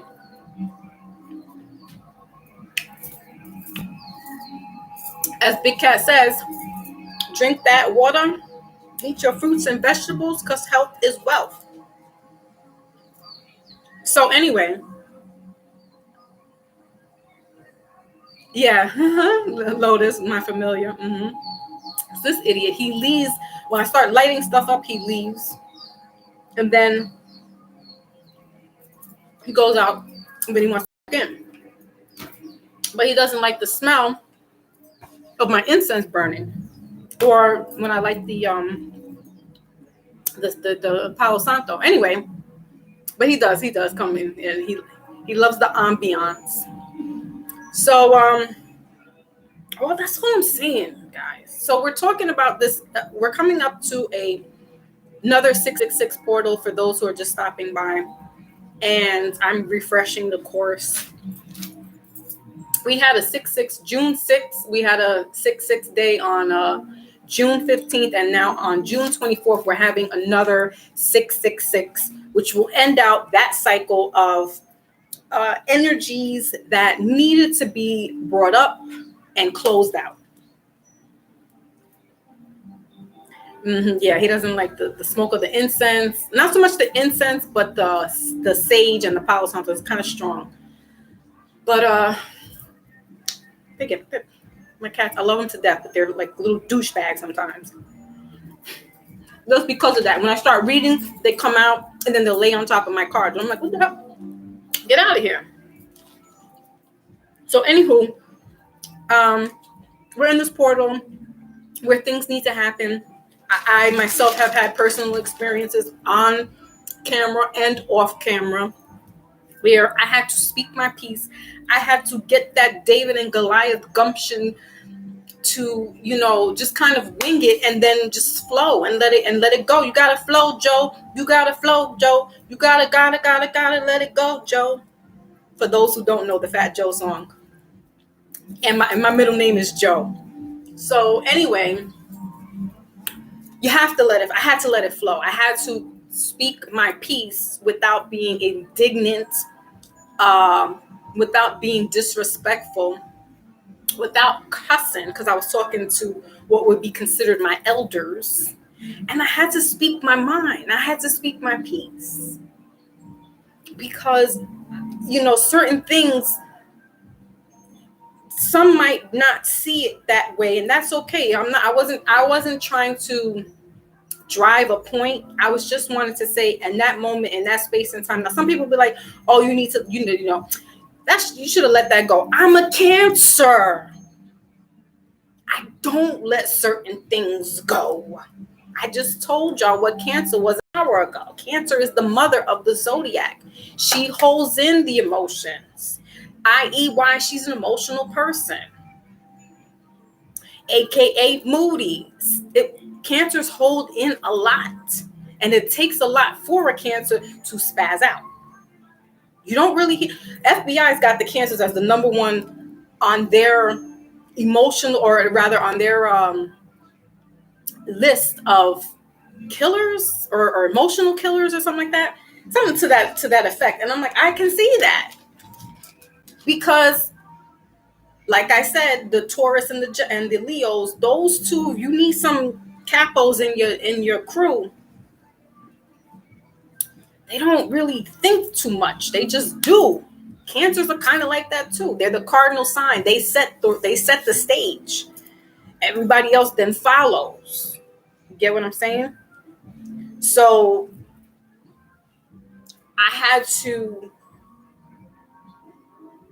and because of the fact that I didn't want to say certain things at the moment of my earth dying, out of respect for the super general elder, I held it in.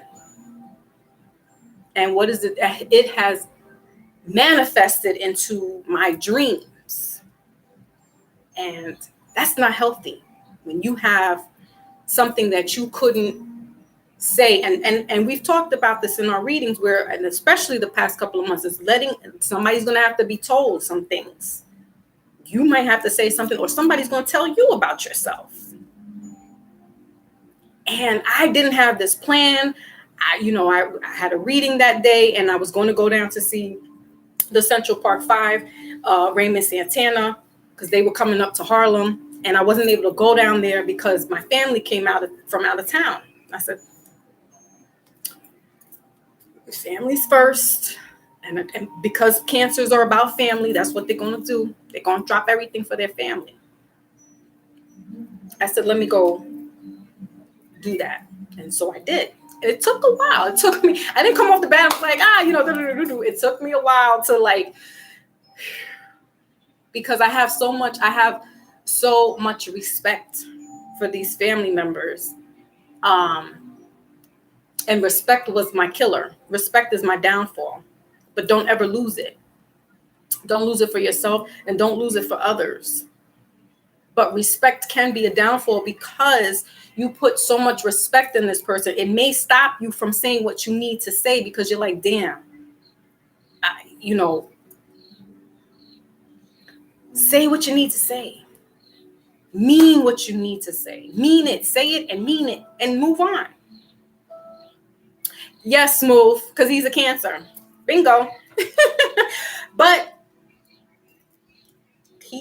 never mind. That's a whole nother story. But yeah, he's a Cancer. On the flip side of that, Bill Cosby is a Cancer. He showed us the maternal side of things, right? He showed us the Cosby Show, but prior to that, he showed us the Fat Albert Show, which was an all animated in the 70s that I was privy enough to watch and loved it, and was giving us life experiences and what you shouldn't do and what you should do, and just teaching us, because again, the mother is the teacher. Cancer is the mother, and she's here to teach.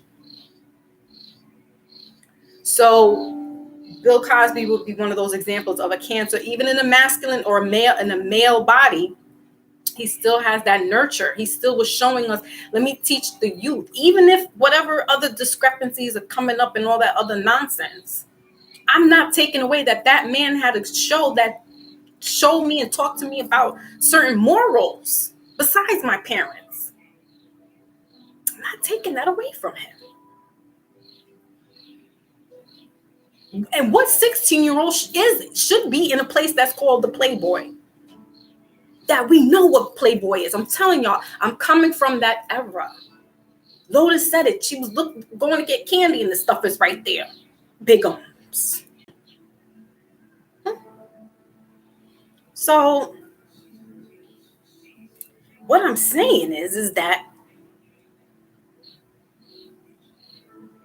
the nurturer has to come in, right? And we have to keep teaching and teaching.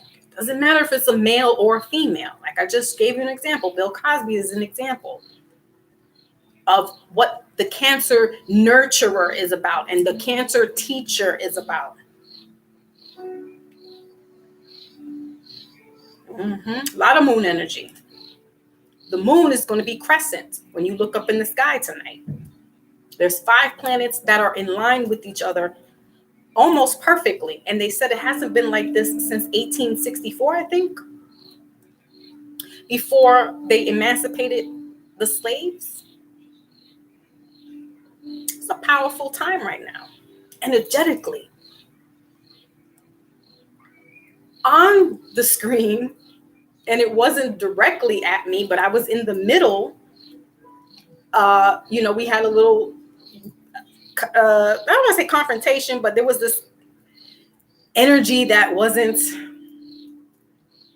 it started off very nice and light and airy, and, we were shooting the shot, and then it became all out warfare, eye for eye. Oh, don't get me in my pog bag. Ooh, that Machiavelli album. That's my mantra. Machiavelli and his All Eyes on Me album. No, Me Against the World album. The All Eyes on Me, I did like, yes, but I'm coming from the Me Against the World album. I'm coming from the Keep Your Head Up. So the Strictly for My NIGGAs and Thug Life. So I'm in the beginning of Pac's transformation, and then in the transformation, and then he did Machiavelli, and I was like, I'm all in. Woo! We rooted to the ever world, right? Against all odds. All right, so come with me, follow me, come quick, see. Oof. His birthday was June 16th, so big up to that honorable man. Some would be considered him as an elder because he's 51. He would have been 51. His stepfather, I was just reading this morning, is still battling the beast. 666. And they will not let him out. And this man is near death's door. His health has deteriorated. He is no threat, or is he? And that's why they don't want him out. Because he still's got some soldiers. Me. Bomb first. That's my anthem. Don't get me upset. I will put that song on. Jeez, they don't understand. People don't understand. Okay. Hold on a second, you all. Okay, very good. So my little one says, Mom, I'm not going to summer school. I knew it. We knew this. But that's about talking to your kids. You know what I'm saying? Having this open dialogue. Certain things, yes, they shouldn't know until they get of age where they should. No 16-year-old girl should be in the Playboy mansion. But in that time, it was okay. They were lying about their age. I lied to get in the clubs. You had to be, I think it was 18 or something, and I'm like 15, putting on lipstick. But I knew I'm here to have fun, listen to music. I couldn't drink.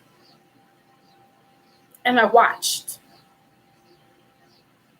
But you're going to tell me almost 50 years ago that something's coming back up? Why? Bill's the truth. Regardless of his recreational activities, because we all have our vices, no one person is perfect, but Bill was on to something. And think about it. When he came out with Fat Albert, that was in the end of the heroin going into the crack era.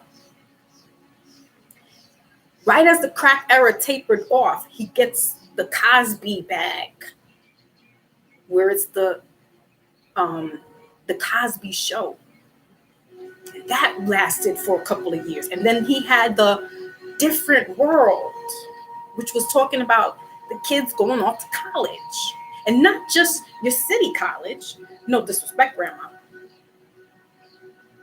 not your BMCC or your BCC, your Bronx community and your borough Manhattan. No, he was talking about some what? Hellman, which was AKA Spellman, which is AKA so-called the black schools, one of the black HBCUs. Bill's powerful. Please don't let these people try to taint you into a picture thinking that that man is a sinner.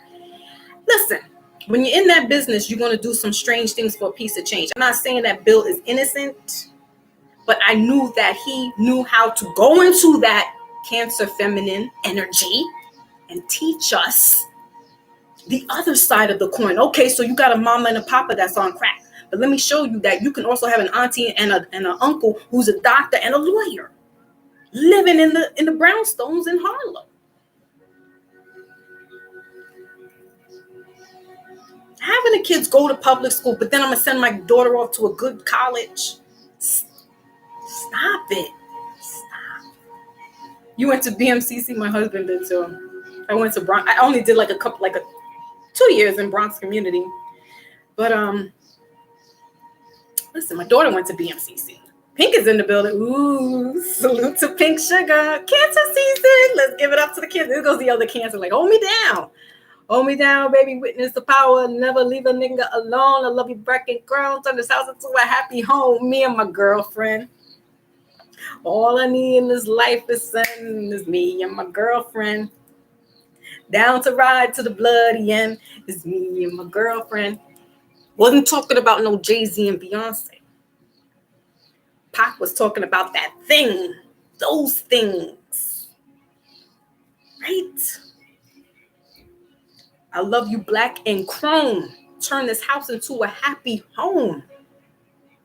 He was talking about that Malcolm X standing at the window with the AK.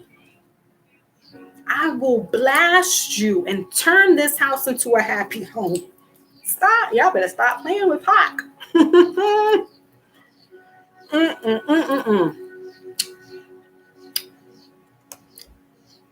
Pac gets me riled up. Time goes by, puffing on live, hoping that it gets me high. I got him going crazy. What? That's my song. And Blasphemy. Blasphemy is my song too, because he said he's coming for the Pharaoh's kids. He said he splits a blunt like the Red Sea. Man, that Blasphemy song alone is like one of my top 5. Thank you, Lotus. I will let her know. She's like, don't tell my business. I'm so out of my element. You've been busy, Pink. You've been shaking and moving in them the streets. We're here. We're doing it. Wanted to do hopefully I could do some kind of reading, but I didn't do it midweek and I wasn't even able to do it mindful. So it's all like a collaboration, some mosh up right now.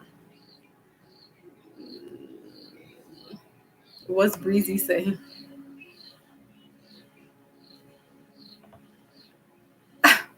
Breeze. Oh, okay. Okay, Pink.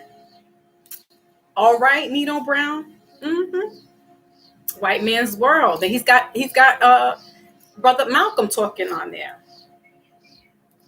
Listen, y'all gotta realize that Pac is the absolute, when they say GOAT, and I don't really use that word, but when they use terms like the word GOAT, the greatest of all time, that man, he's a wordsmith. He's a wordsmith. Oh my God. And he knows how to flip the words around. Now, I'm not saying, okay, everybody's favorite rapper, they think everybody's favorite rapper. I'm like, nah, your favorite rapper was taking his style from his mans and them, as they say, from his mans and them. He's more of a chameleon. He knows how to shapeshift into what he thinks everybody would like. But Pac didn't care if you liked him or not. He wasn't here for that. He said, I'm here to teach the young black youth. He didn't say I'm here to be. He was about it from beginning to end. He said it. He was trying to get the East, do that what? Death Row East. He had Black Moon on there. He had Rakim, the ones who are God bodies. That's who he was going to be bringing in.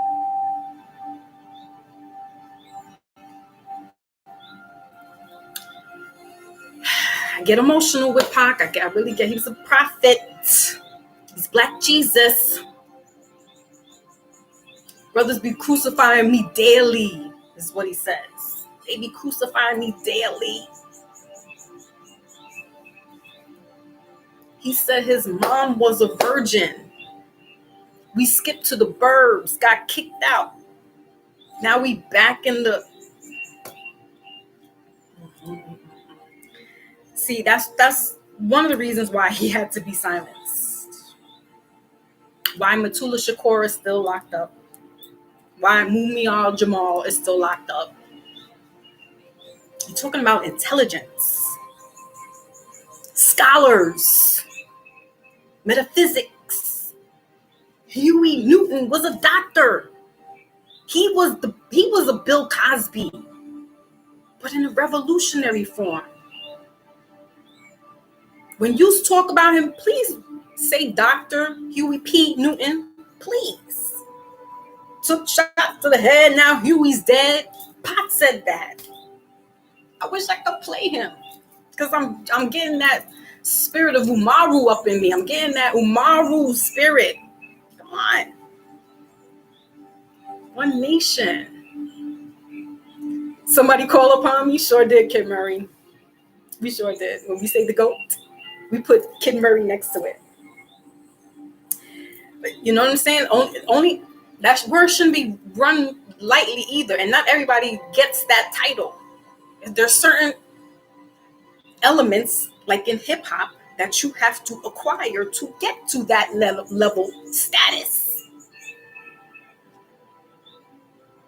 Me personally, I don't throw that word around loosely other than Michael Jordan, Tupac Shakur, Malcolm X,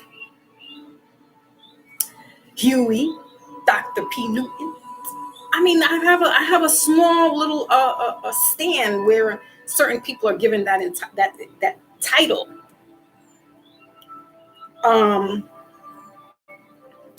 Please, Brooklyn, do not come after me. I mean, y'all, I was there with the party and bullshit, listening to Big. But Big was Pac's little brother. Pac said it. He said it. I was wearing Versace and got him bottle popping and all that stuff. Pac's energy exuded in any interview you hear. His essence, his energy exuded him. It preceded him. It was almost like a Jesus, a Jesus. Let me just touch his cloth and see if I could get healed. Mary, who said this? Martha, the woman who was bleeding and bleeding and bleeding. Read your Bibles. Because it all goes back to mother. My mama, my grandmother, I was in the church. My grandmother spoke to me about these things, the Bible and with the stories and the parables. So he was like a Yeshua. If I could just touch his cloth, maybe I could stop bleeding. That's how it was with Pac. Like, people just wanted to be in his essence, in his aura. He had gravitational pull. You can even see on his last day walking in that in the what is that place? In the where was he at? The casino. And when they did that whole fighting thing and whatnot, I mean, they was just swarming to be around that. All right, Voodoo. Yeah, Dr. Sabi, exactly. Mm-hmm.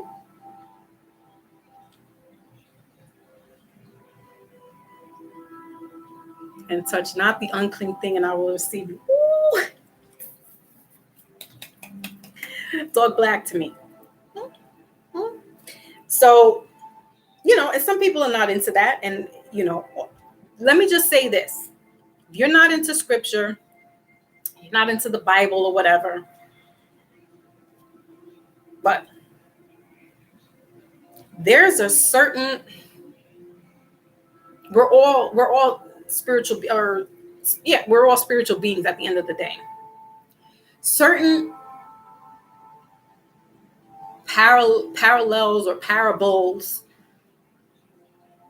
resonate where you can't deny what was said in the Bible, in the Quran, in the Torah. You have to start then using your, like, wait a minute now, that sounds, because it plays out in modern day time. It plays out in modern day time. And when we said, who is 666? Lotus put in the thing, it was us, the humans. 6 protons, 6 neutrons, and 6 what? That's us. So, okay, maybe that's not your thing and you don't hear scripture. I don't read the Bible. I read the Bible enough. I was like, but when you start putting scripture in, I know what you're talking about. I rarely read I have it with me. It's like my weapon. I just keep the evil flies away from me. But I'll know what you're talking about. And please don't use scripture as a sword against me. Because I know. I might not know the whole detail verbatim, but I know. So don't, with the quote the scriptures, because you think. See, and that's what happens with us sometimes. Some of us, we get into that box and you know all the words word for word. But do you know how it applies? Like I had an epiphany before I came on here, because these brothers were having me in my bag of emotions, not emotions, imagination. And I was like, yo, what if Moses, follow me, y'all, because I go all over the place and it may not sound right, but because y'all here, you know I make sense in some way. It may not make complete sense, but I put it together. What if Moses, because he said, they were talking about Moses splitting the Red Sea, right? I said, what if the Red Sea was really the woman? Moses parting some lakes. The Red Sea. What if she was a virgin and that's what came out? Because that's what happens sometimes with virgins. They bleed. If you want to get all metaphysical and all that, spooky stuff, y'all want to try to really track down the Red Sea. Y'all really want to go out there to where you think it's at. And I'm like, what if this is all metaphorically speaking? He's talking about splitting the Red Sea. What if that was a woman? He's splitting her legs apart, and then we created. It's the Exodus. He might have then went with an Israelite and made it. Listen, procreation. Like, let's stop being silly. Let's stop being silly about what we're reading, what we're hearing, and using our God bodies to decipher and determine what it actually is. Because we've been indoctrinated so much that some of that stuff is like, oh, they're not doing that. They didn't do that. She was a virgin. How did Moses split this sea?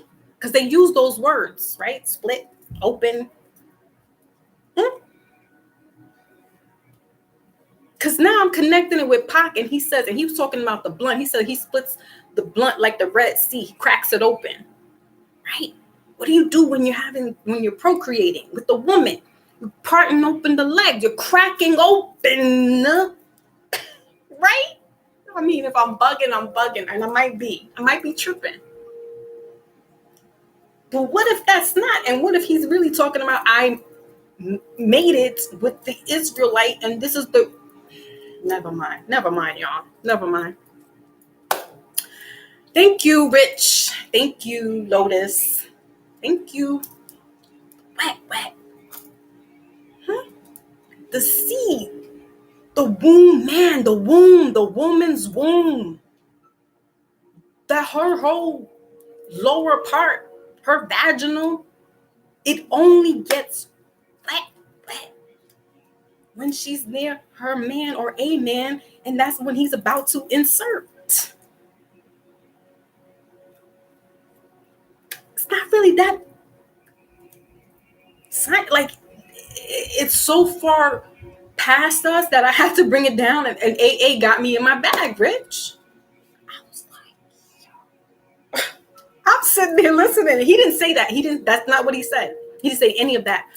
But he said something that was jogging me to then think about, wait a minute. And that was an epiphany. I was like, oh, I gotta come on. I gotta talk. We gotta talk. Because I was like, yo, that makes sense. What if that really is not, you know what I'm saying? Like, he's building nations by what? He didn't released or took the Israelites, right? In Exodus, we can read all of that. Is that not where he started building nations? Your father's forefathers, forefathers, forefathers? Is that not? I mean, I could be wrong because I don't, I read the Bible, but it's like, some of their words gets too much. Is above my pay grade. I start losing my imagination. Imagi. I start losing that third eye, psychic, kinetic, because they put too much words in. It's like, no. I'm going to tell you another example. See, in the Immaculate Conception, I'm like, But okay, whatever. We'll get it. I was too, if that's the case. And another one of those, and I brought it up, I think, in a Mindful Monday, was Mary Magdalene.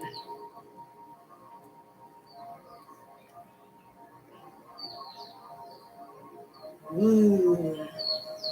They are messing with people that are talking about that, right, Lotus? I'm just like, make it make sense for me. Red is associated with the sacral and the sacral and the sacral chakra, where your creativity and security come from. We got some intelligent people here, so I'm not going too far-fetched them. But please, if I am, help me to see, because I could be connecting the dots somewhere else. But trust me, when I connect the dots, it's like this. Boop. Some people need to have laser in, like,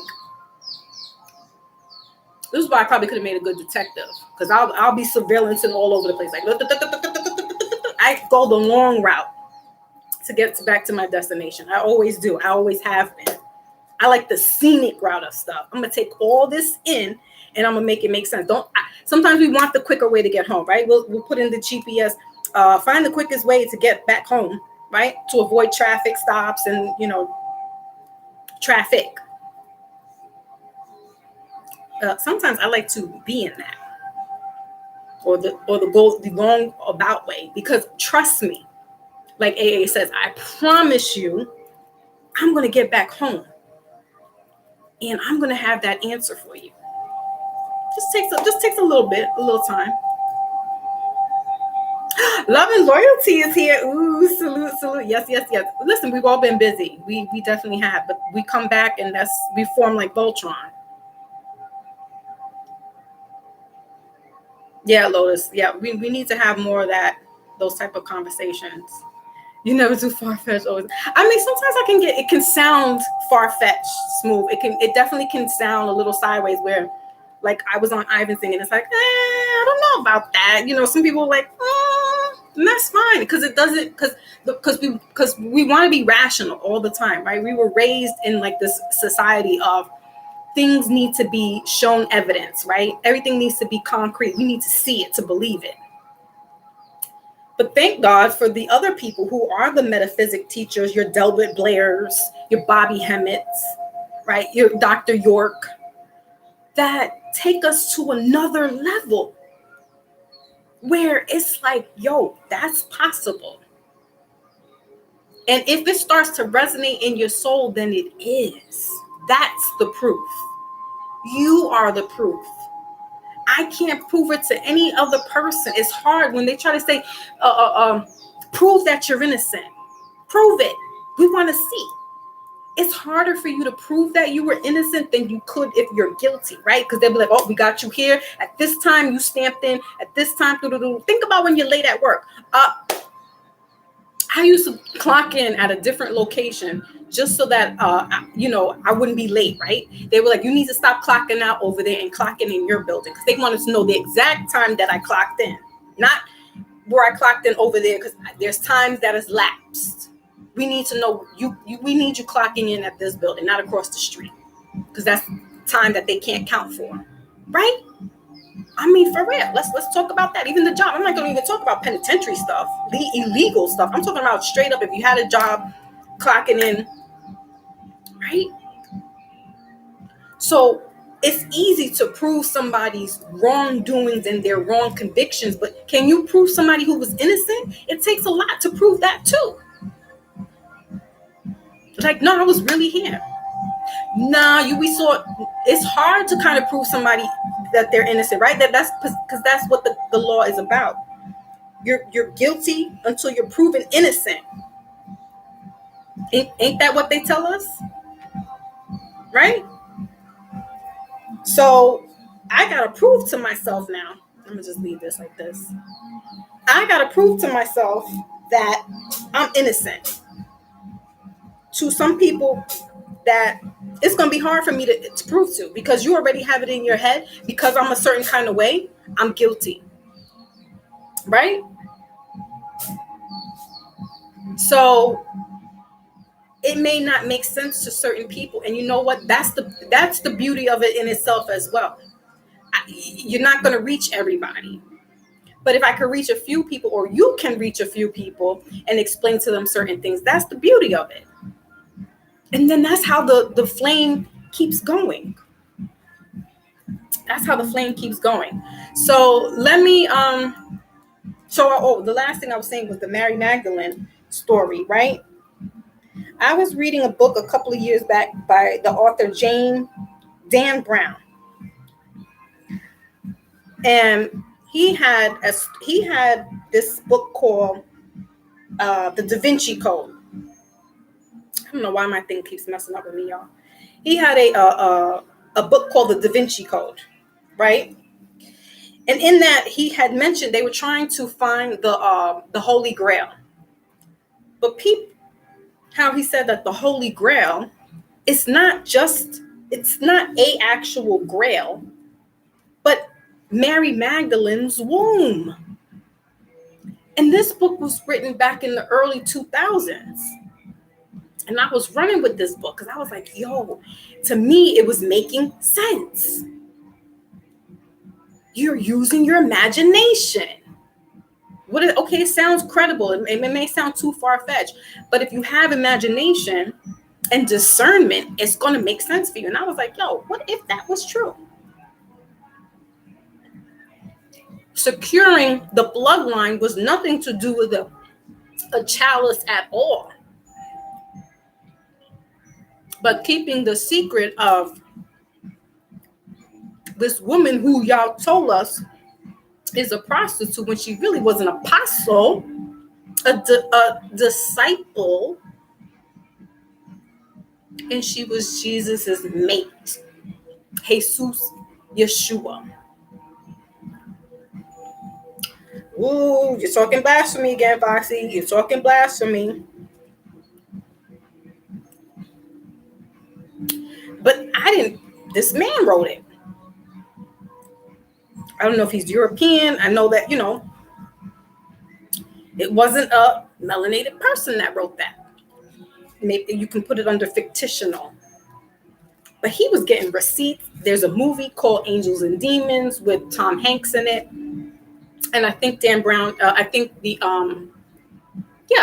book also is a movie now called the Da Vinci Code by Dan Brown. Tom Hanks is in both of those movies. And Tom Hanks happens to be a scholar that was sequestered to go look for this information. And they were trying to stop him, but he was digging deeper and deeper into, certain societies Listen, that book, those books, I read the books before the movies came out. Well, I read the Da Vinci Code before the movie came out, and then I went back because I didn't know he had another book called Angels and Demons, but I had saw the movie already before I read the book. So listen, I was watching. That's all you need is a battery in your back. I'm telling you, I was watching these brothers this morning, and I was like, boop, boop. I was like this, the Energizer buddy, like, whoa, I'm up, cause they got me right there in my bag, as they say. But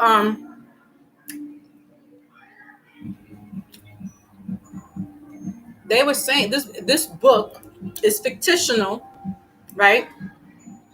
But we know that some stuff that are fictional, there's some truth to it, right?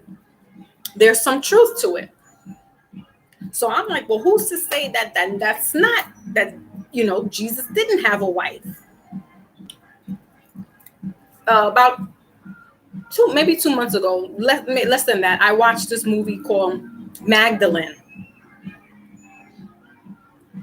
on Hulu. And who were they talking about? Mary Magdalene. She was from the town called Magda. She didn't want to be a wife. She didn't want any kids. She saw her family. She helped give birth to somebody. No, she didn't give birth, but she was helping somebody to give birth. She didn't want to deal with that. She wanted to be in the temple with her father. I think it was a rabbi. She wanted to be with her big brother. She wanted to be with the men in the temple. She really didn't like to be around the women. And I'm like, yo, time out.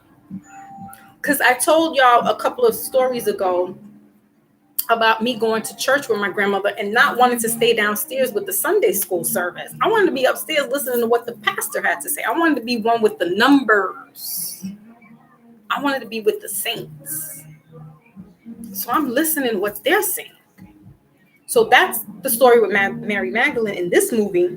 And this had Joaquin Phoenix was playing Yeshua.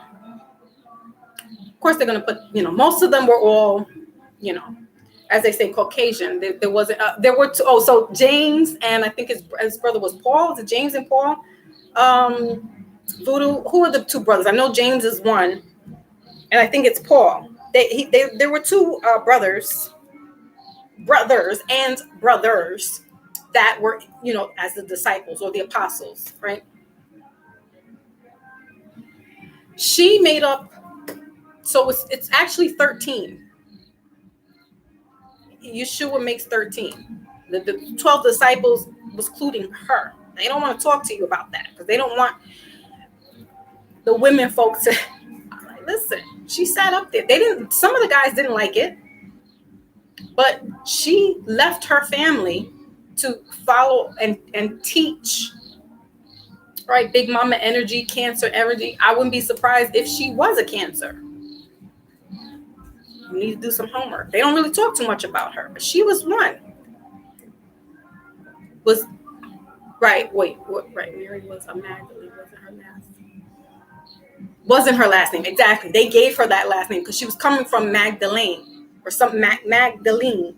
She was coming from the town, so they just added Magdalene on there, like that's her name, but that wasn't even her real, whatever, right? So they give us this information, but we have to sift through the information that they give us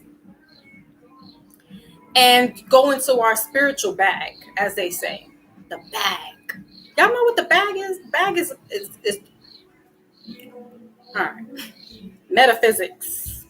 The bag is not what we use this word now in regards to money, right? But in the early 1800s, something like that, think about Dorothy and the Wizard of Oz. That was about a magician with his bag of tricks and says, let me get into my bag and pull this rabbit out of my hat. Let me get into this bag and pull this out. It was a magician that was talking about the bag. Wordsmith. We cast words when we say certain things. So it's a cute little term. I like it. I don't really use it that much, but I gotta stay with the times. I gotta stay up with my kids. I got 2 adult kids and I got a teenager. I gotta kind of stay up with the hip words. For us back in the 80s, 90s, we heard Wu-Tang say cream, right? Us, we would say cheddar or, dough, bread. Now it's bag. But the bag can be a little dangerous only because it's coming from a derivative of tricks. And some people can get tricked out of their bag. You don't want that. We don't want that. Oh, it was Adam, Lila's husband. Oh, yes. Okay, I didn't see Lotus's thing. Yeah, like seriously, I kind of come back to this sometimes because these things are some of our roots, our etymologies. We have to go back home. Thank God for cancer season. We got to go back home to mama. We got to go back to mother. This cancer is the mother of the signs. That's what I'm saying. I wouldn't be surprised if Mary Magdalene was a Cancer. And if she wasn't, there's this Cancerian energy within the 12 apostles. The Son of God or the Son of Man is really just the sun that you see when you wake up. The 12 are just the celestial bodies up there that we're going to be able to see 5 of them tonight, tomorrow night, Saturday, Saturn day. Saturn will be able to see on Saturday. So yeah, that's why I'm like, that's why I said, when we get past all this other nonsense, it gets so much easier and lighter when we get up in the heavens. When we start shifting our paradigm from the 3D to the 5D, we could see certain things. It may say, not everybody's going to see it. I have mentioned this on somebody else's platform. Some things are just not meant for that person. Do all of us have some type of spiritual or psychic, ability or whatever? Yeah, I would say some of us are born with gifts. I don't know if everybody is. And if they do, they haven't tapped into that power. But remember, as I just said in the hymnal, I want to be one with the numbers. When the saints come marching in, the song is, oh, when the saints, oh, when the saints, oh, when the saints come marching in. Oh, how I want to be in the number when the saints come marching in. That's the 144. That's the 144,000 that they're talking about. Those are the saints. And no, not everybody. I'm sorry. I hope I'm there. But not everybody's going to be there. And that's where the hymnal is coming from. It might be an old spiritual and an old Negro song, but it was in my hymnal. And probably because Methodist is heavy down in Methodist and Baptist and what is that, Pentecostal? It's heavy down in the South. And they moved up north. Methodist, listen, and that's coming out of Africa. So like I'm like, miss me with the religion thing, because I know it. But yeah, that's what that song is about. So, some of us might have more, spiritual or gifts, or you're just more spiritually inclined than others. Doesn't mean that the other person's not. They could probably see something that I can't see. Like I made an example. If Ivan G and if we go into a place that has high frequency around it, he might be able to hear something, but I'll be able to see it. That's why you have the X-Men. And who are the X-Men? Come on, guys. Stan Lee and them wasn't writing about themselves. They know who has the power. Do you? I don't even have to take it to Stan Lee. We can go into Star Wars. Right?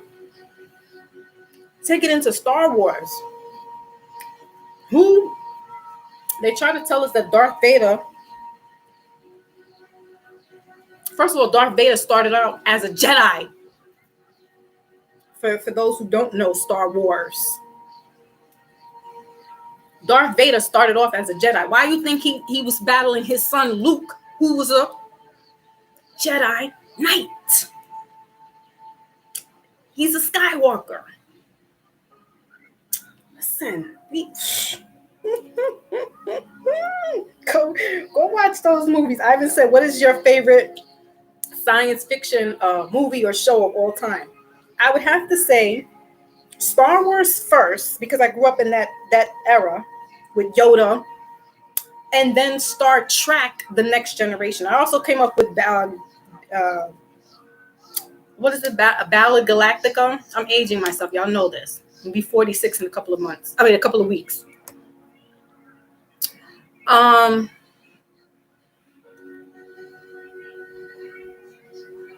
Just reading the notes real quick. Okay, Lilith's husband was Adam. Where did they get a hold of that one? How did that happen?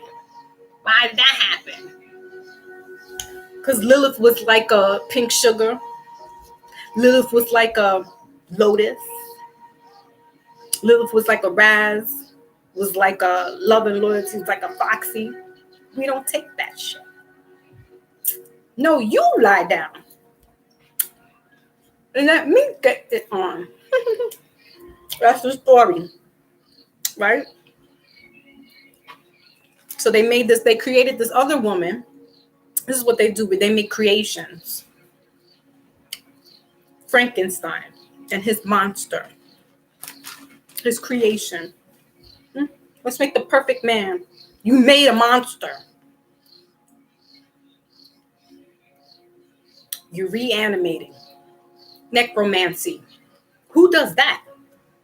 That's not coming from us. I don't know about y'all, but my family won't do no necromancies. You dead, you're dead.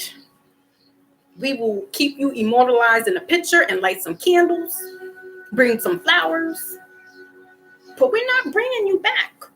Who had this fixation of bringing back the dead?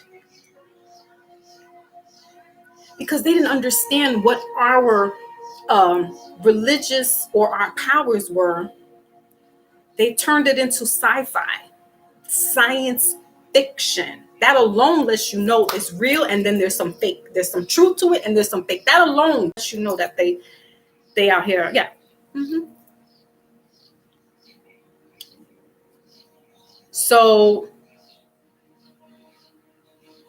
right, Pink. Mm-hmm. Wait, let me read up.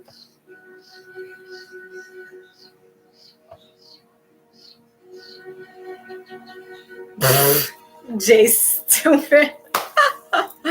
Right, deal with the devil or the rumble. Big Cat says, damn it.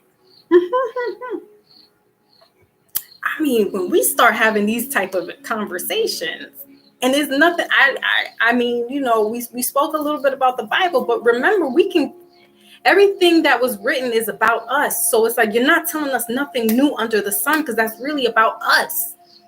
So even if I don't know certain verses or whatever, and somebody says something to me, it's going to click. But then again, it takes a different type of person to click, to let it click and sink in and catch on. Because not everybody, some people gonna be looking at you like, what? You bugging. You mean to tell me that Lilith was the wife? And I'm like, I can't prove it, Your Honor. Who's not Your Honor? I can't prove it, sir. But what I can show you, you know what I'm saying? You want to put movies out like a Doctor Strange. That's my favorite. I didn't know about Doctor Strange back in the days. I didn't. I kid you not. Because they didn't really show Doctor Strange too much. But Doctor Strange is me. His storyline is everything except for me going to Tibet. Because I'm about to go to Tibet, Rich. I'm telling y'all. Rich, watch. One day I'm going to be feeling, oh my God, I'm a monk in Tibet. One day. I'm going to keep hope alive, like Jesse said. Keep hope alive. I'm gonna be in the Tibetan mountains, or maybe in Tanzania. I'm gonna be up in the mountains doing my whole Moses thing and meditating. Because I'm supposed to do that. Might be just in the cockpit country of Jamaica, in those mountains. I might not even have to go to Tibet. So again, shout out to Jamaica, because they about to, ancestors are working with us. They about to kick out the crown.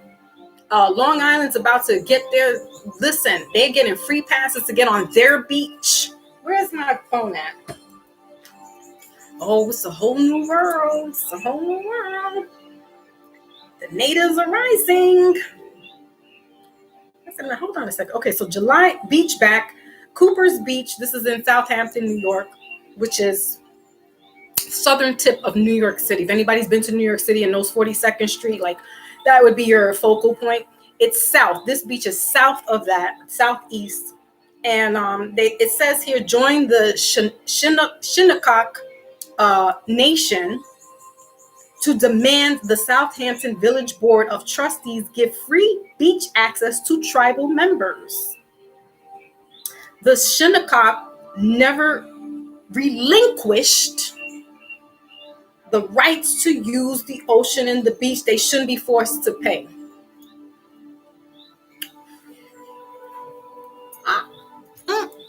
Goosebumps, because it's happening in real time. I was watching the chief of the Maroons, because I follow him on YouTube, not on YouTube, on Instagram over the weekend. And he put up something similar, but not about the beach. He sent an affidavit or something along the lines to let the Jamaica's government know that they are sovereigns. So shout out to the Maroons. Well, slowly but surely, things are wheeling its way back to our rights. Big Mama is correcting the wrongs of the world. It's not going to look pretty. Like I said, there's casualties of war out here. We're losing kids left and right. Yesterday, I think it was, somebody asked me that I was talking to that lives Midwest in Arizona. Was like, yo, I've seen all the shootings going on in your city. The Bronx and Brooklyn are losing their loving minds. But I don't know if it's all completely media hype. Because, my block, we're about to see it in a minute, but there's some blocks that are really rough out here. And, our kids are out here every day. The young adults are out here. And New York City is the Empire State, but New York City specifically is energy of masculine energy. Atlanta is more of a feminine energy, right? So you got those people down there acting up, but they're doing things against women.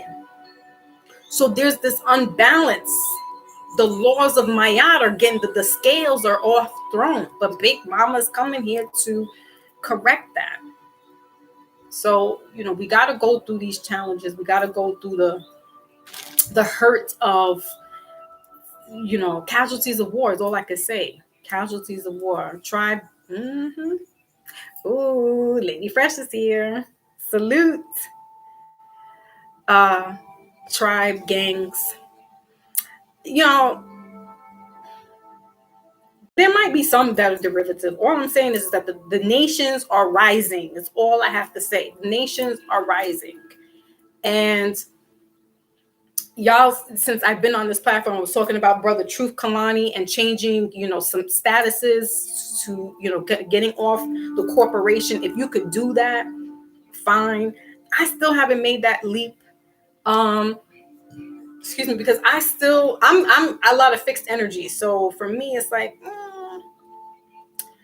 I gotta really, really, really, really, really, it takes a lot for me to budge, but it's moving. The nations are moving and they're making things happen in real time now.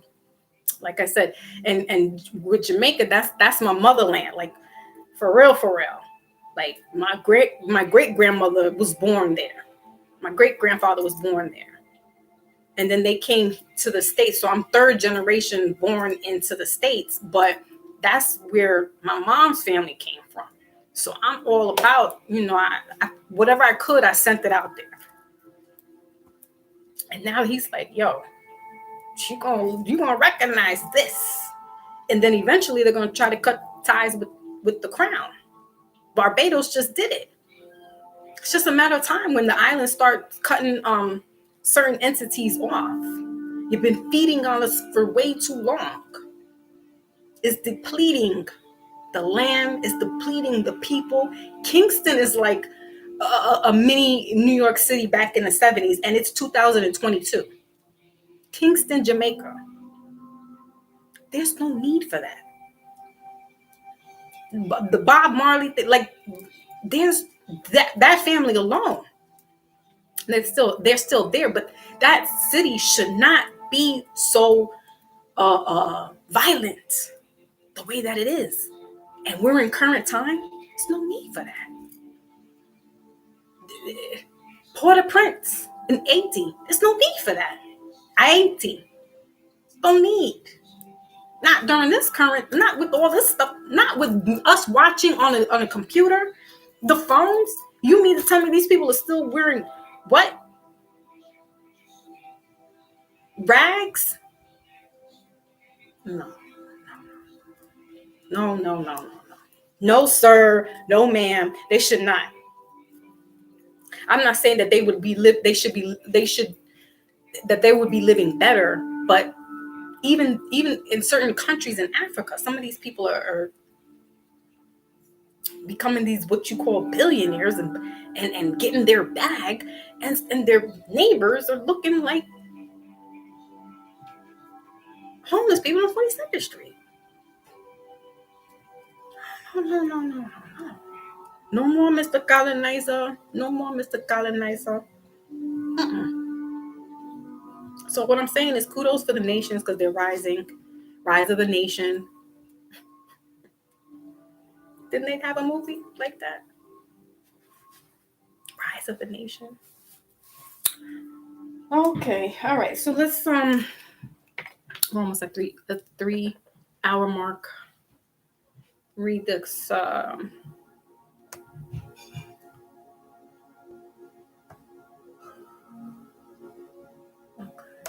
Just reading your responses in the chat. I'm like message. I don't know what I'm getting message for. Reading your messages, basically. The Clarks. Yeah. Like, I don't know. They have some African billionaires on Netflix. And I'm like, are you serious right now? And they got them all tossing up drinks and throwing drinks at each other and just acting ratchet. And I'm like, getting that Americanized Western culture.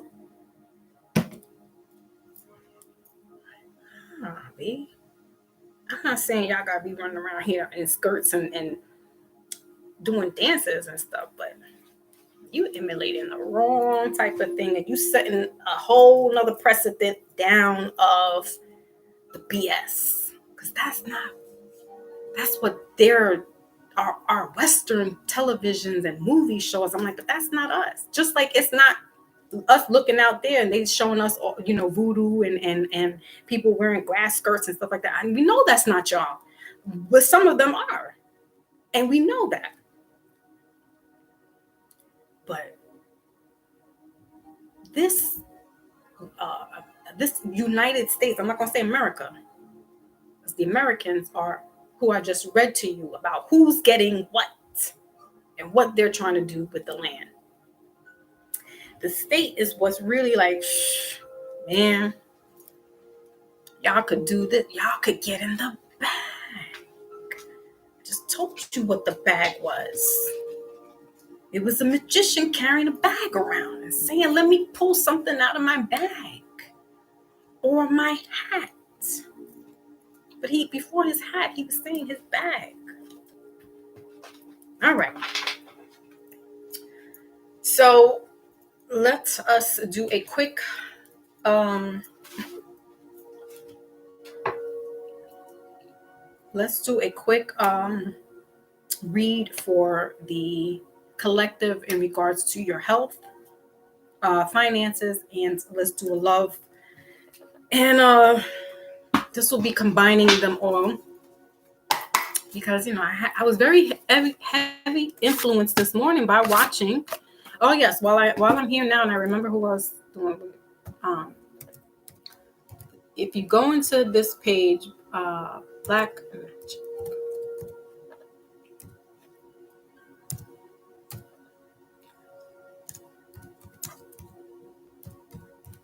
you will understand why I was sparked up today. Ooh, voodoo. So that bag. Yeah, or also and then they associate certain bags like the bag, right? The Louis Vuittons, the Pradas, the all this, right? All these high end bags. Also bags, so and they still carry money in bags, right? When the banks are getting a refill or deposit of money coming in, and the trucks, I forgot what they're called, the armored trucks with the money. They've been doing this since the 1800s, carrying the bag and the money, right? But and then you had people like Bonnie and Clyde, to say the least, and other notorious people who were robbing the banks, right? They were, and I don't even know if I could do this. I might have to do one card each. Think about it, y'all. They glorified this Bonnie and Clyde, right? They were out there together robbing banks. That was about 19 early 1900s, right? Maybe 1920, if that, around the time with Elliot Ness. Regardless of the fact, we weren't robbing no banks. We still had some Wall Streets out there. We still were thriving, right? Even if we were at the worst. You don't hear stories about that, thank goodness. And if you do, it's far and few, right? Kenny's in the building. Kenny Pooh.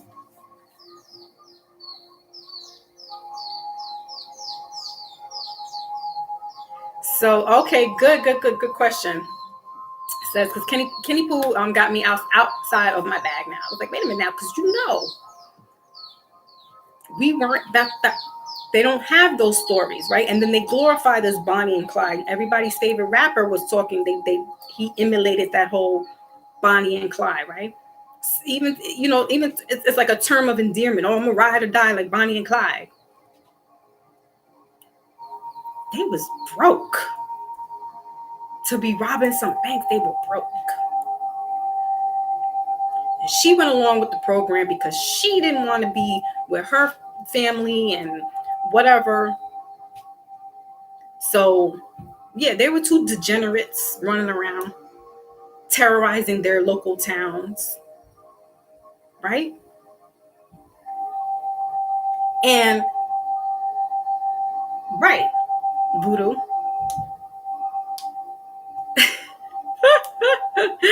Jay.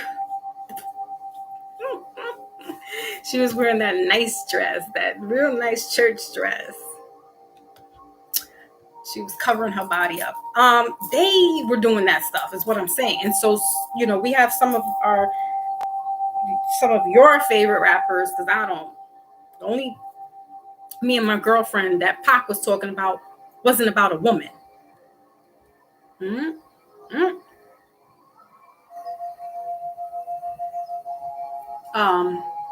And so we didn't do all that stuff. Even at our worst, we still was holding it down. So I just want to mention that. Now, Kenny Boo says, what is the main things I need to put in my energy towards for this portal? So you can write intentions down. So here's the thing with intentions. I guess I'm in sort of. Let me just ring the bell real quick because I was going into my other, you know. So with this portal that's closing out, you want to write things down either on a piece of paper or on some bay leaf, where you're releasing any of the negatives, or any person, place, or being that you don't no longer want to like have, or even just within yourself. So it doesn't necessarily have to be outside of you. Because sometimes, and I say this about myself, I'm my own worst enemy. Like, I don't need enemies because I'm my own worst enemy. And when you hear somebody say that about themselves, that means that they tripped themselves up. It's not necessarily somebody being on the outside force. The outside force is going to be brought to you because you didn't do what you were supposed to do when you were told to do it. So now you're going to be sent some things so that can shake you up. And that is what's been happening with me for a very long time. Even with this latest illness, I knew that's more of a spiritual thing than a physical thing.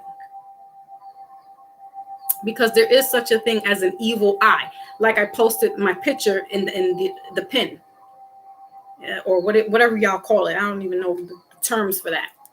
Because there's people who have intentions and they set their thoughts by looking at you and thinking. They set their intention out. Now, whether they know that they're doing it or not, that's dangerous. 1. 2, you have to be responsible. It's like having unprotected sex. Ladies, if y'all know you're going to go get it in, you bring that protection with you. Don't leave it up to him, because you're protecting your body. He may, but be as diligent is what I'm saying. So, hold on, it's going to shut off again. No, don't shut off on me. You be as diligent as that person. Don't leave it up to them, because he may not have one. Now you're like out of the flow. You got to go to the store and go buy some. Who wants to do all that? Just have it in your pocket, have it in your purse. So, tips of the trade, tricks of the trade. So you want to write down, if you're having issues with, fear, or, just being assertive, you can write this down on your paper there.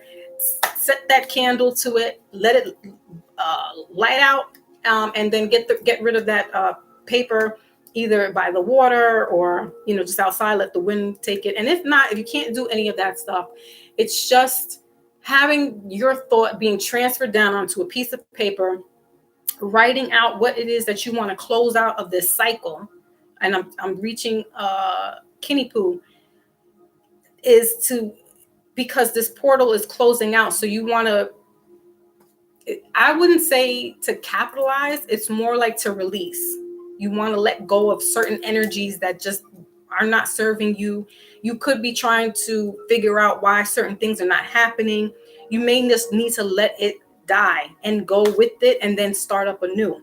Because we're coming into this mama creation now. We're coming into the Cancer energy. And that's about nurturing and cultivating, right? Think about a mother who's pregnant. She has to sit kind of still and just let it be. Let the baby grow. So if you have ideas, kind of sit on it, more so closer to Leo season, where you can then release the beast, as they say, right? Because the Leo is a beast. It's the king of the jungle, the lion. So you could wait more closer towards your birthday season to then start getting whatever creativity that's going on there with you. And during this season now, just this ending out Gemini. So we want to kiss Gemini goodbye and let it go, release the energy, whatever you were having. If there was any issues with somebody, just let it go. let it go as best as possible. And just wear what, if you're into crystals, I would suggest black obsidian, or smoky quartz. All right, that's to keep your spiritual protection around you, or amethyst. I have just a little collection of crystals. I don't have a lot. Eventually one day I will have the 7 foot tall, just living on a rock. One day I'm going to live on a rock. I'm telling y'all, I'm going to be in the mountain. Brother Rich, I'm going to Tibet. I'm going to show you my picture like, I made it. Post up next to the monk like. But just try to clear your energy as much as possible. Even when you're taking a shower or a bath, you can just do that inner meditation where you're just asking for stuff to be released, right? And we got to be diligent, because it's not a one-off fix all. With spiritual work, it's not, I did this and then that's that. It's the intention. It's the staying on top of it. It's not just, I got my crystals on and then that's it. No, you got to charge them, whether you're speaking into them or you're physically charging them with the sun or in the moonlight. Like, there's work to this stuff. Like, some people, I don't know, I guess, it's like a diet where some people are just like, oh, this is not working for me. I don't think I'm going to eat this. Kind of like with spirit work or root work. It's not going to work right away. So you're looking for this easy, quick fix gratification of, can you put this spell on this person, or can you do this, or can you do that, or can you do? No. This lady told me to do, I went to her a couple of times for a reading, and she gave me these liters of mix and tonic and said, do this bath 3 times, pour it on you, clear yourself out 3 times. I did it, went back to her. She's like, I can tell. She could see the energy that's different about me. So you have to you got to do the practice. You got to put the work in. It's not really a cookie cutter, one fits all, one size fits all, and that's going to work. No, you got to put the work in. Same thing with prayers. Why do you think there's some women, especially the church folk, if you will, regardless of the religion, you have what you call prayer warriors. If you have a prayer warrior in your midst, I mean, when their prayers don't cease, things happen. Things happen. I think she is here. Salute, love and logic. Yeah, man, we had a good talk, and I want to be back on when I can. Tell me the good spot and talk. I will, Rich. So, yeah, Rich, being on your show, and then last night, this morning rather, listening to some brothers on Black Magic, I was like, yeah, I got the battery in my back, because you're Black Moses,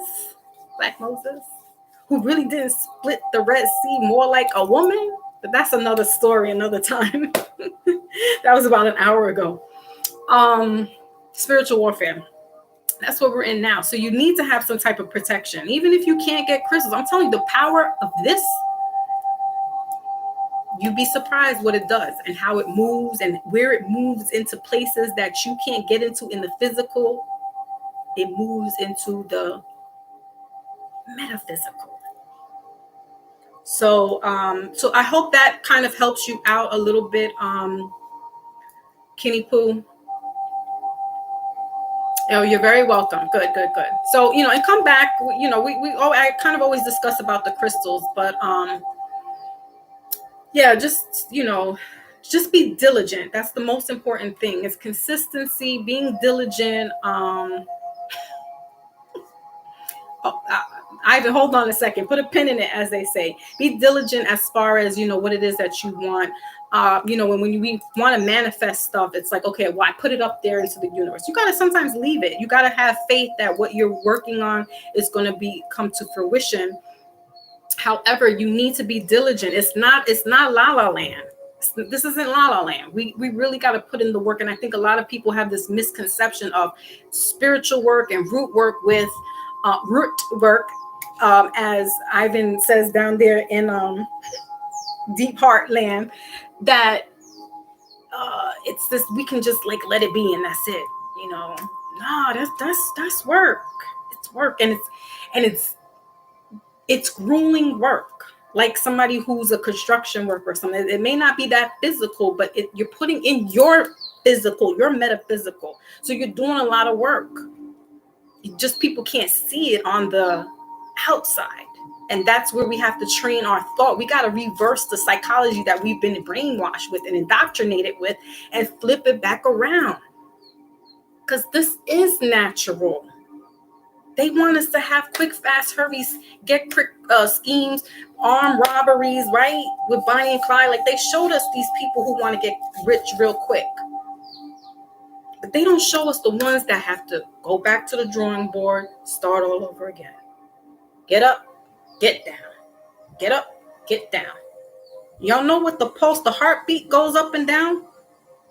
That's what you are doing when you're doing your spiritual work. It doesn't come like, that's it, boom, my cares are taken care of. I'm going to get this job, or I'm going to get this love life. I'm going to have this family. I'm going to get this, that. It doesn't go that way. You got to put in the work. Layla's in the building. Salute, salute. So Moses, I'm going to just go back. I'm going to just say this, and then we'll do some cards really quick. Moses, this is another reason what made me think about splitting the Red Sea. What did Moses have in his hands, y'all? What did he have in his hand when he put it out to part the Red Sea? I'm going to leave it there. That's what's making me. Thank you, Ivan. Yeah, we can't be playing no other music because I really about to put some Tupac on in a minute. But I had to put this ambiance on, and it keeps me in my flow. As long as I have some kind of something to keep me in my flow. Thank you, Ivan. He had a staff. Phallus. That's why I'm like, we got to dissect the Bible, because they're not really talking about what you think they're talking about. It's called hidden hand, the hidden hand. They don't want us to know certain things, so they put it in between every other sentence. That's what made me spark it. Not so much because the guys were talking about the I don't know, A.A. Rashid, when he was in, he went deep, and then I was like, oh, he said Moses and his staff, and I was like, the Red Sea was actually a woman. Don't at me, as the kids say. Don't at me. Don't come at me. I'm just saying, Moses had his staff in his hand. He split the Red Sea. The womb is the woman. The womb, the Red Sea, when she bleeds, it gets wavy in there sometimes. Y'all, it's wet. He's freeing some women from Israel, the Israelites. Procreation, what? I mean, come on, listen, all right. Woosala. Shut up, Moses. Shut up, Moses. Shut up, Moses. Lord have mercy. That's all I gotta say. Let's think about it. It's wavy. It's wavy in there. They say nothing like men. I've heard, and I could say this. They will say women's, when they're pregnant, is the most. And I've heard when when women are on their time, it gets a little wavy in there. I don't know. That's all I'm saying. I'm saying, like, what? Jay is actually, say hello to Mr. Good Guy, because that's Jay right now. He's like Chucky. He's the good guy. He's referring back from Chucky to being the actual good guy, the good doll. He's not Chucky no more. He is the Mr. Good Guy. I'm your friend to the end. Heidi ho. All right, guys. Let me just clear the air and get us our reading really quick and send you guys off on a good weekend. Remember the celestial lineup tonight, tomorrow, and in Saturday. We got 5 planets right now we can see from the southeast before the sun before the sun comes up in the morning. So if you're privy enough to get outside at that time in the morning, kudos. I don't know if I'll be able to do that. And depending on the weather and whatever. What else? Venus is in Gemini right now, so Venus is going to be talking her side. Gemini is going to be acting real saucy in regards to love. Somebody might be like, I don't care if you want it. Somebody's like, I don't care if you got it. Let's go. Venus is the planet of love. So Gemini is going to be speaking sweet. Gemini is very blunt with their words, right? The Gemini energy is the throat chakra. So you're going to be hearing some not sweet little nothings. You're going to be hearing real lots of saucy, let me spank it, let me flip it, let me rub it down. Oh no. That's what you're going to hear with Venus being in Gemini. We got Cancer season right now. So ladies, if you're not ready for that, please get yourself protected, because man, oh man, there's going to be a lot of love making. It's going to be a lot of that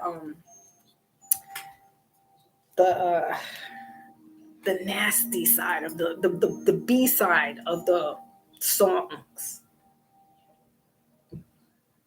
It's going to be that type of energy. Okay.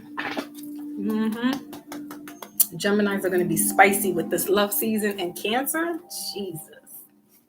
I don't know. I don't see nothing wrong. That's the side that I'm getting. So are Kelly Gemini? I don't know if he's a Gemini and Aquarius. Oh no, I think he's a Capricorn. Never mind. He might have some Gemini tendencies in him. But all right, so let's go ahead and see what's going on in regards to the health.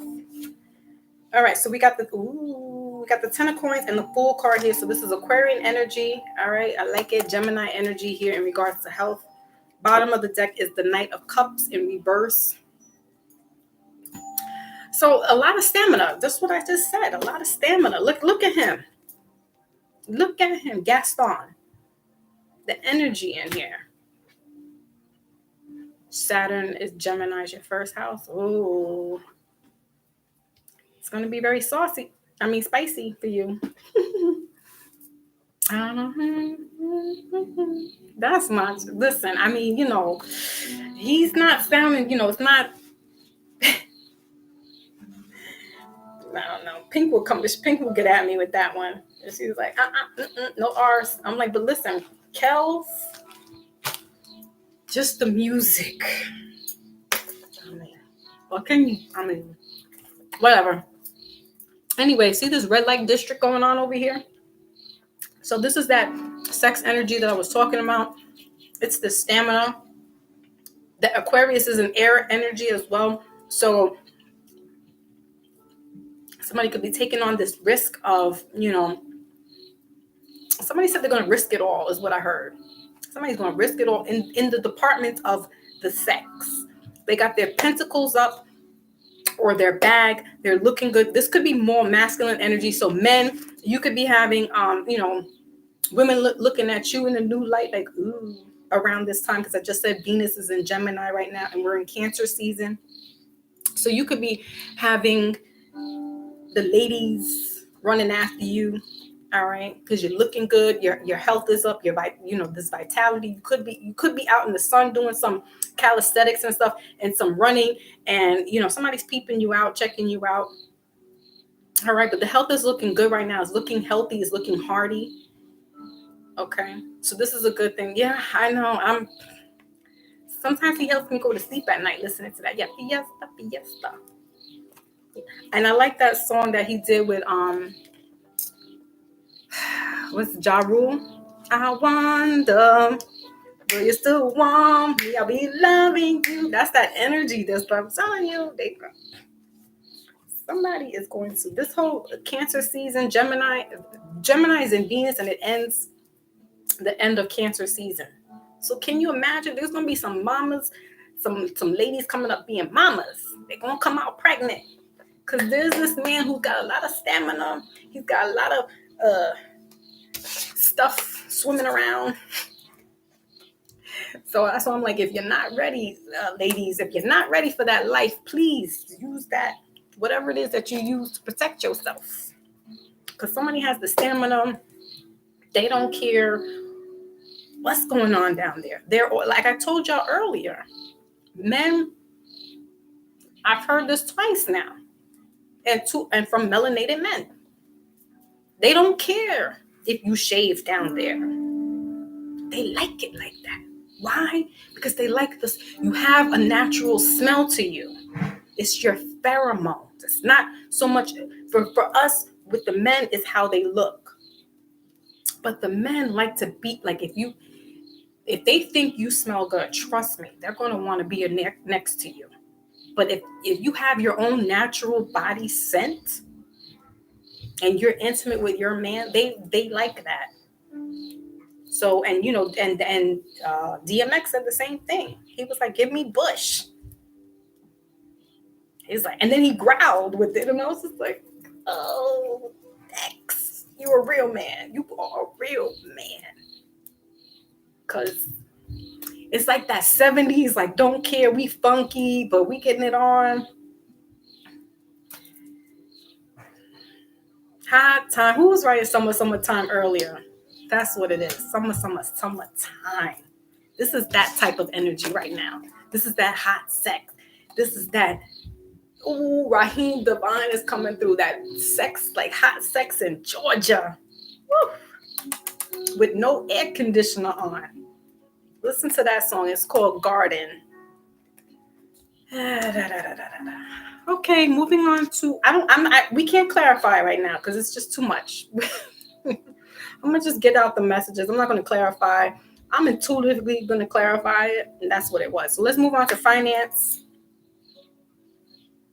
That's what the 70s P-Funk, right? Ivan, now I can understand even more why you like them. Hold on, y'all. Let me get my charger. Jeez, man. Yeah, the P-Funk era. And Ivan, we're not too far in age. Let me see, is that charged yet? We're not too far an age bracket to know what the hell they talking about. Because we lived it. You know what I mean? We lived it. Like, we was in there.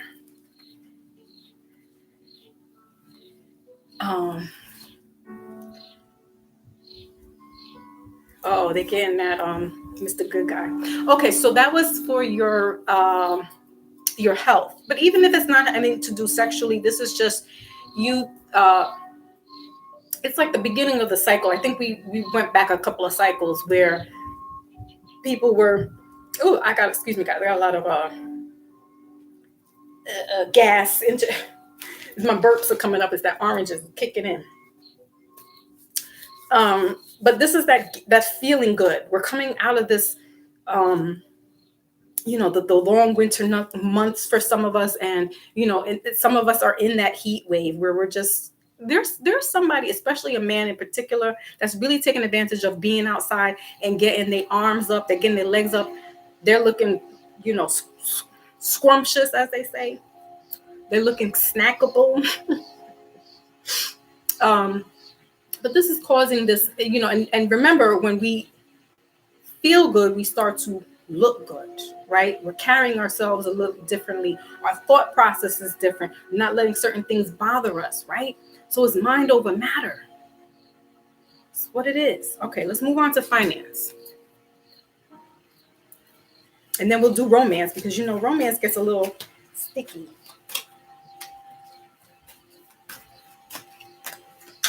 I know, Lotus, I threw you off. She probably fell asleep on me. Oh, wow. Okay, so finance, and then we got the hangman here. So very heavy Piscean energy, okay, water signs. We got the devil here, Capricorn energy, and the 5 of Cups. All right. So The Strength card in reverse. Yeah, Pisces. So you could be dealing with somebody who's a Pisces. All right. We got the 4 of Cups right underneath this. I don't want to say that they're being a snake in the grass, but this energy is like almost a disservice to somebody. So, even if you're not dealing with somebody who's a Pisces, could be a Capricorn, a water sign here, and Capricorn here. This is that devil energy. There's this toxicity. I'm getting somebody runs a either a liquor store or a bar. All right, where there's that type of energy that's in there that can be a little toxic, if you will. Sometimes when you're drinking the spirits, it depends on who it hits. You could be a happy drunk, a sad drunk, or a violent drunk. The other thing is just being that, as I spoke to y'all before about Pisces having these addictions to, alcohol, drugs, could be sex. They have a vice. This is known. This is not me picking on Pisces. I love them. You know this. But I also cannot stand them. Get on my nerves. So this is that type of energy where this is the self-sabotage. So please be careful with your finances, with consuming alcohol. You might be at a bar, shots for everybody, and your pockets are not, just because you're living well, all right, in the health-wise, in the health department, you don't want to throw out those pentacles, and then you kind of broke again. You're in summertime. You got to conserve that a little bit. But this is when we have the most fun, because we are outside. We are going to barbecues and picnics and, going to family functions or friends functions, weddings, graduations, all that good stuff outside. So try not to let the alcohol consume you. And if you are a recovering alcoholic, hopefully you have the willpower to kind of like not, if you are a Pisces, hopefully you know how to, limit your drinks. Mind over matter, right? All right. Let's move on to romance. I love it. And I'll be using 3 cards. He's a Pisces and you're a Leo. Jeez. Whoop, whoop, whoop, whoop, whoop. My grandfather was a Pisces and my grandmother was a Leo. And it just got to the point where it was like oil and vinegar. They didn't stick. So my grandfather was a Pisces, my father's a Pisces, my husband's a Pisces, and I have a daughter who's a Pisces. Trust me when I tell you, them Pisces men, when they say they drink like fish, they're not lying. That's not a lie. They drink like fish. Like, yo, can you 5 cup minimum? Some may need 3. 5 cups. All right. So yeah, finances and careers. All right. With the romance. So yeah, be careful with splurging, guys. Splurging, whatever it is. It could be on alcohol, or just splurging because you are feeling good. Somebody's body shape might be changing because they are losing the weight. Now they have to go and buy a new wardrobe. Just take your time with that. Do not throw all your pentacles out there, because we need to prepare for the rainy day. And we're going to be seeing some rainy days, financially speaking, right? I talked about conserving, buying, even if we are all this plant-based and all this other good stuff. I'm a realist. And if I got to get me some cans of tuna fish and some, cans of garbanzo beans and stuff, then that's what we're going to do. Because let's not be too lackadaisy and there's nothing going on. They keep talking about shortage this and shortage that. What do you think is next? If it's not already happening and they're not blowing it up the way they're blowing up other stuff. Be smart. Just because it's nice outside, do not get deceived. Do not get hoodwinked into thinking that everything is everything. We're still in a what? All right. So be easy with your finances during this Cancer season. All right. But specifically around this time, because this is the midweek check-in. So let's see what's going on in regards to romance. And we have express your love. Ooh. Raheem Devon. That's right, Chris. Chris is in the building. Wait, Chris, were you talking about this? My wand? She's got her wand in her hand again. Was that you, Chris? Because I brought you up, spoke you into fruition. All right, and we got new love. Yep. See? Collective. I tell you, I kid you not. So Chris says respect and love always. Sticky, funky, and wet. The atmosphere has to be perfect to make the Eric Robinson lesson with Anthony Hamilton. Ooh, the secret garden. You heard that, Chris? Let me find out. Oh, Chris, you heard that one? There was no original, but they did a good job. I think Anthony Hamilton and Raheem Devine did a good job. Wait, there was somebody else on there too.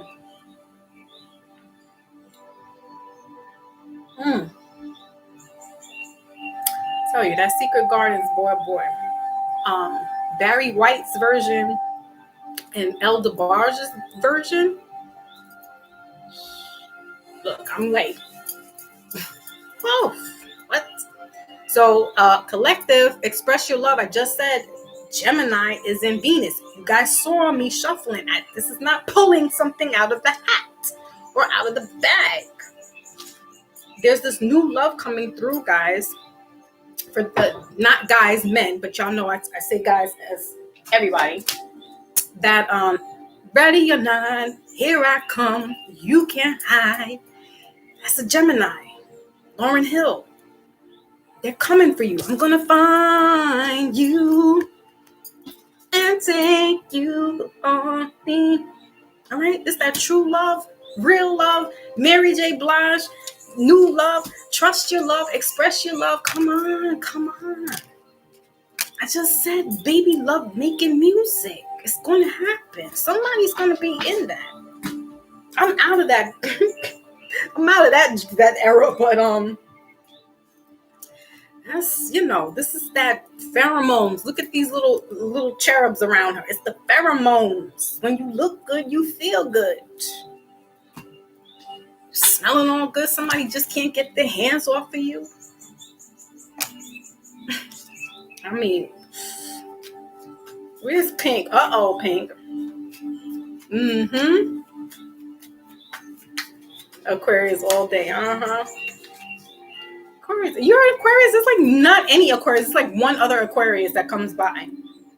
Yeah, I got a lot of Scorpios. A Cap here, there. Who else? A lot of fish people. Not fish people. A lot of water signs that come through here. A lot of water elements, which is good. We like that. Because I'm Cancer first. I was born Cancer, but my first house is Aquarius. So I trust and believe I can understand an Aquarius a lot. I definitely like Aquarius. The way they think. I like the way the Aquarius move. They don't. It's kind of like a Virgo. I was going to say a Libra, but Libra, because that's that. Libra and Aquarius are air signs, but Virgo, even though it's an earth sign, Virgo is peculiar with its love. It's kind of like an Aquarius. It's like, I want to be in it, but then I don't. Like, I'm good. You know what I mean? Like, it's that I can be everywhere and nowhere at the same time kind of energy. I like it. Aquarius is in my first house, so it's me, like, out everywhere. And then Cancer's in my sixth house. So Cancer's not really popping too much other than it being in the month of Cancer. But I'm more like Leo dominant. I have a lot of Leo placement in one house. So I get like the Leo, that boy. My Venus is in Leo. So we just came out of the Venus Leo going into, excuse me. Was it Venus Leo? No, it was Venus Taurus, and now we're going to Venus Gemini. So if you have Venus Gemini in your love, in your Venus, that, as I just said, this is that expressing your love. This is just telling somebody, yo, you look real good. blah, blah, blah, and just talking nasty. There's no holds bar right now. It's like you're getting it in. All right. So we also got the boat here and we got the keys on the ring. Bottom of the deck is coffee cup. So these dates, all right. I really hate the romance readings because y'all be getting me in my feelings. So, for some of us who are not in a relationship, you could be meeting someone however you meet them, wherever. It could be the darndest place, right? But there's this meeting up at like a coffee shop. There's not this, listen, those days of let's going out to eat. I forgot who I was having. Oh, I was having a conversation with another Pisces. I don't know why these Pisces men be like, I'm like a magnet with the Pisces men. Like, it might be the Aquarius or it could be the Leo. But either way, these Pisces men, I'm like, listen. So we were having this conversation and we were talking about the summertime and we were saying, that the dates and like taking the girl out and stuff, and they know, because he had posted up a meme where the guy gets in the car, the girl gets in the car, the guy's driving, and he said, why are you dressed, because she wasn't dressed up, she had a t-shirt on and some sweat. She's like, oh, I'm just here for the food. He's like, so we're gonna do it after? And she's like, no. And he says, okay, I'm gonna drop you off right at the corner, and then drops her off. And he was like, oh, do me a favor, don't ever reach out to me again, lose my number, and don't contact me on social media, right? So the Pisces person that posted that, I was like, so I started cracking up. This is what gets me into trouble a lot. Like, I like to laugh at other things, and then I like, express myself about it, and it gets me in trouble. I was like, what are you laughing about? And then I get hit. So, he had like was laughing at what I had wrote, and then he said, yeah, but I said, oh, don't let it be seafood, because a lot of women think, if they go out, they want to go on a date, they want, seafood and steak and stuff. Do you know what you're getting yourself into if you're not ready? There's etiquette here. This is part of what my Mindful Monday is going to be about soon. It's etiquette. Women, if you're not ready for all that stuff, please do not put yourself in a position of going out on a date and talking about we're going to have some crab legs and stuff. And so coffee shop. So some of us could be meeting somebody at a coffee shop or just taking our time at the coffee shop, because that's a little less subtle. There's not that much commitment. When you go out to a dinner, we need to have a dating 101 class. Oh my God. Yeah, she was very moody. Particular, it was in her. Yeah, that's how I am, Chris. It really is my way of the highway, and that gets me into trouble, because it can't be my way of the highway. That is a Cancer trait, though. Cancer, and it's not so much a Taurus, but definitely a Cancer. It's like my way or the highway. And I've had that for so long that as an adult, it kind of is a disservice, because it's not really your way. Like, you got to conform a little bit. But when I was a teenager,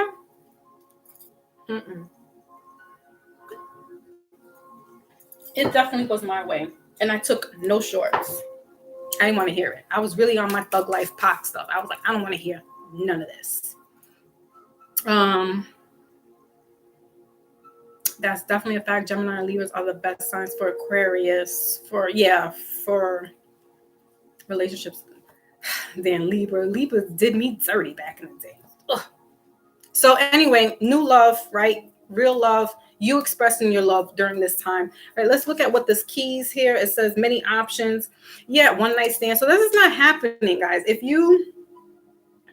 Now I'm gonna give one of the jewels up for the ladies. Gonna be like, damn, Foxy, why you blowing our spot up? Because I love my men. It says here, receiving what you need, progression, arriving, moving on, and closure. So some of us could be coming out of a relationship where you are meeting other people, you're feeling good. This person might have made you look a certain kind of way. Like, it's just baggage, just weighing you down, where you're like, you know what I'm saying? Like, we can tell when somebody coming out of a relationship, because that's where the whole hot girl summer shit comes from. It's about Beyonce had this song called the FM dress. Put him the FM dress. And she's talking about when you wear your little cutesy hoochie dresses and you go out to the club with your girlfriends, you're talking about F him, girl, F him, meaning F the dude that you were with. Like, I'm gonna wear this little cute dress. This is how I'm looking. So some of us could be coming out of that type of situation where it's like, you know what, dudes is out there like, that girl stressed me out. I'm out here doing my calisthenics now. Your arms are glistening. Today you got your muscles is looking something. Why y'all getting me started? And you're meeting somebody, but you're taking it slow. You're taking it slow with this coffee cup. You're meeting, you know what I'm saying? Because that's what I said. If you're not ready for that big dinner commitment, ladies, don't do it to yourself. All you be doing is playing yourself. Yeah, we got talking. Yeah. So this is going to start off real smooth and subtle. It's not one of these, wham bam. Even though it's in that type of element, it's not going to be that just yet, because you're picking and choosing, guys, girls. You're looking around. You know what I'm saying? Like, you're feeling good. Like you have some room to pick and choose at this moment. Now, if you're in a relationship,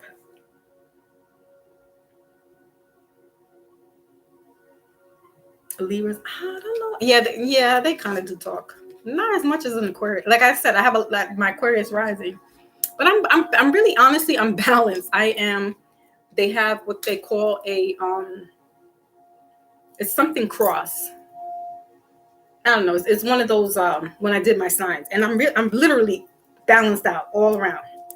That's why Ivan's like, what is it that takes Foxy Moon to take her to the level of, getting angry and stuff? I'm like, I'm kind of like a balanced person, but I have a lot of fixed energy, so I'm more grounded. You know what I mean? That's that Taurian energy. I got Taurus and Leo, so it's like I'm more grounded. I'm more fixed. It will take a lot to woo me and get me to a certain level. I said, only my kids and my husband, really. And some people can try me, but that's when the Cancer comes in and it's my way of the highway. But like my family could definitely take me from 1 to 100 quick, especially the men folk. Okay, so let's go ahead and get this other card, right, in regards to it. So anybody who's in a relationship, this is just going to be heightened. You guys will be doing little dates that just are bringing this relationship up to its forefront, feeling good. You guys are just enjoying this summer energy, this warm weather. They are. They are. Cancers and Taurus. Jeez. My son's but my son is a Taurus and I'm a Cancer. We lock my little crab claws and his horns. We lock into each other a lot. We definitely wave the flag to each other when we're like not feeling each other sometimes, and we have an attitude or a disagreement. We definitely, the flags go up. Good morning. You hear the tone in the voice. Oh, good morning. The tone shifts. I'm telling you, Cancers and Taurus, although they make a good match, it's because they are almost very similar with that my way, highway, and the Tauruses are this fixed energy that just doesn't really budge too much. And if you have a lot of that in your chart, it's really hard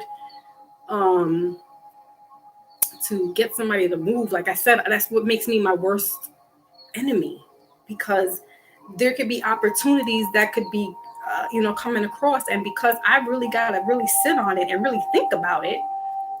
Hey, what they say, opportunity only knocks twice. I could be missing out on some things. What did Chris say? Jay.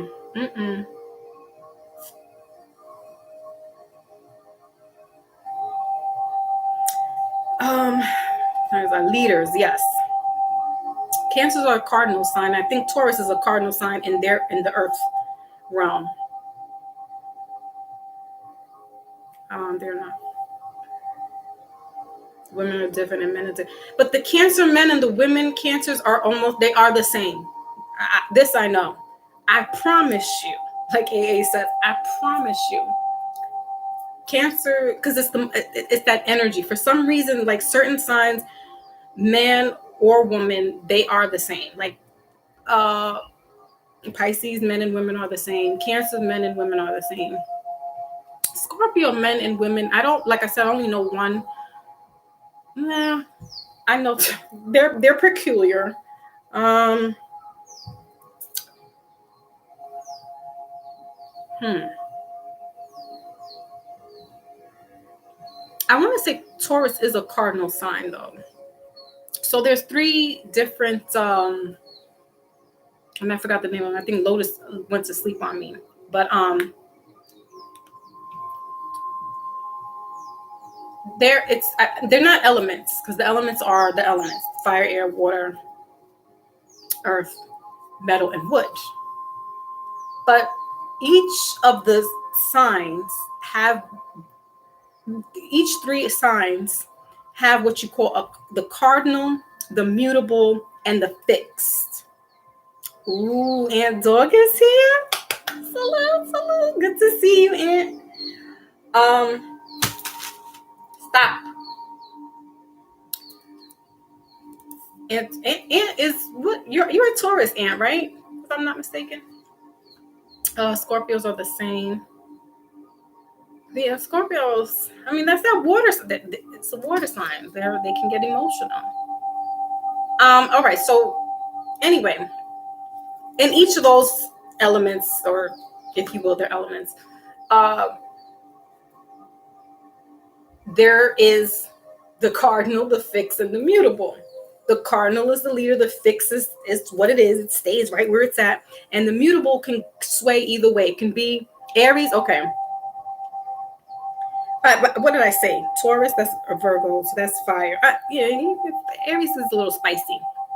But you don't hear too much from Aries people. Like Aries, because that's the baby of the sign. Like they just kind of like, they can be hot-headed, temperamental, but loving at the same time. But there's a few in the group that are just a little worse than the others. That's all I gotta say. Let's get a oracle for this love reading, this romance reading.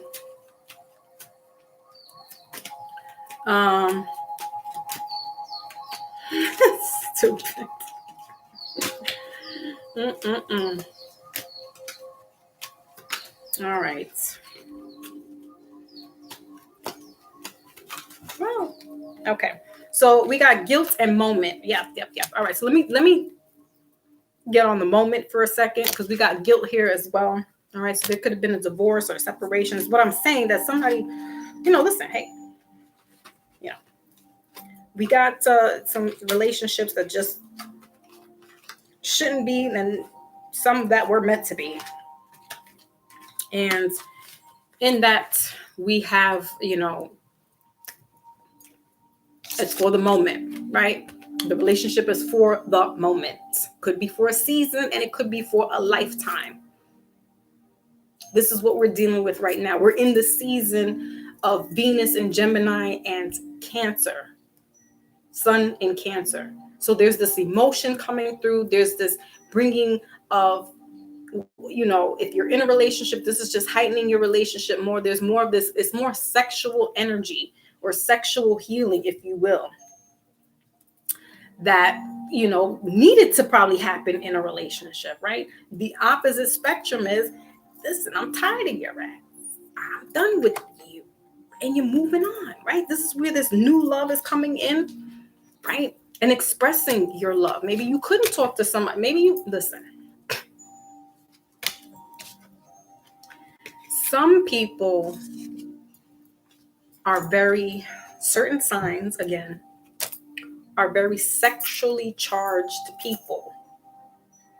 Libra, Scorpio, Aquarius, sometimes Leos and Cancers. I will throw them out there.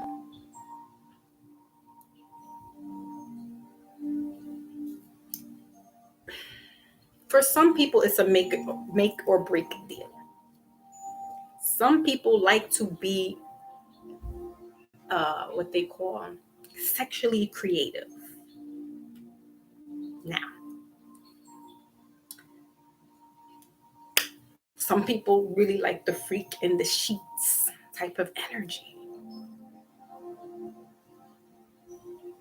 And this can be, for some, a make or break deal. And this is where this might be coming from. Like, listen, I got to go out there. This is that hot girl summer again. Remember, I just talked about the hot girl summer. Some women out here like, yo, I need to get that good stuff. The goods. What did Moses have? The staff. Hmm? This is just for some. And maybe some men are like, listen, all she does is just lay there. She is just like a stick. She's just laying there. I need some spice in my life. So you could be going through this with this, time has lapsed where, this could possibly be a divorce. All right. But it says here, don't let guilt get in the way of your happiness. So some people could have been brought up very religious, and we don't do all this other stuff. It's really just to procreate, right? It's not to be a freak in the sheets. So therefore, you know getting into your inhibition might be a little difficult, and you might feel guilty for wanting to be sexually explicitive. You get what I mean? Some people might feel that way. You're feeling hot and heavy for the moment. You're feeling guilty about it. We shouldn't shame anybody for that. Let's not shame them. Ooh, some people are talking real spicy in here.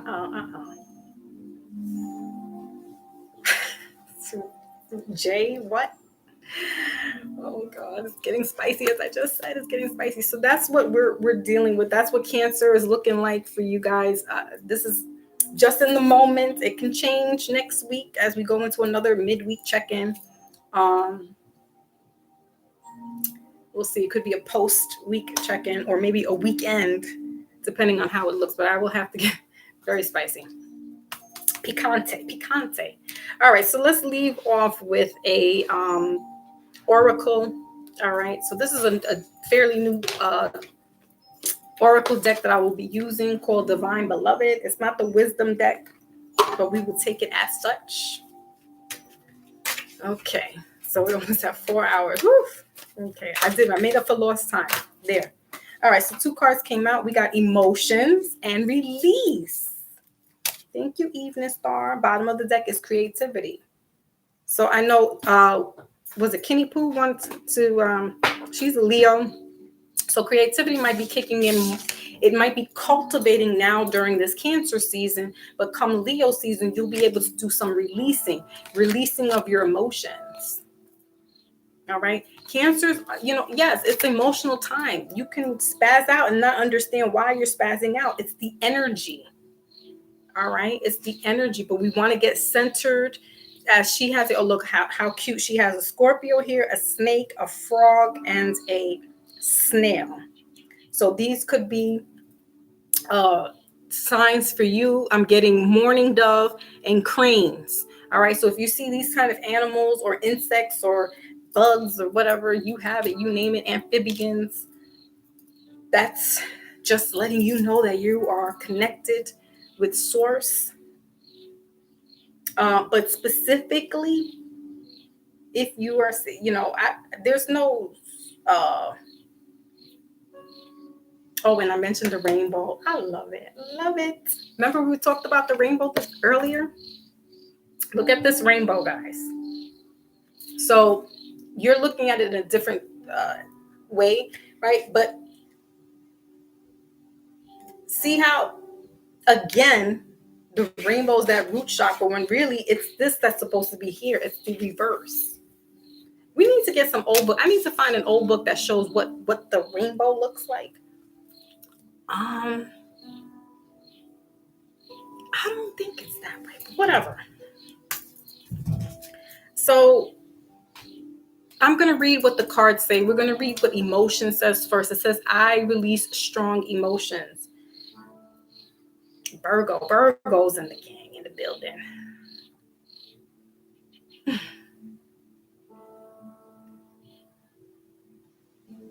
They're sneaky. Huh. Yeah, they can be. Respectfully.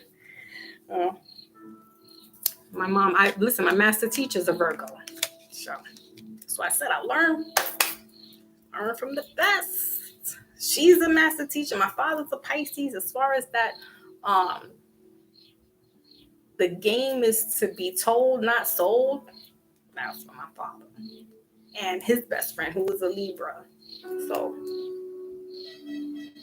but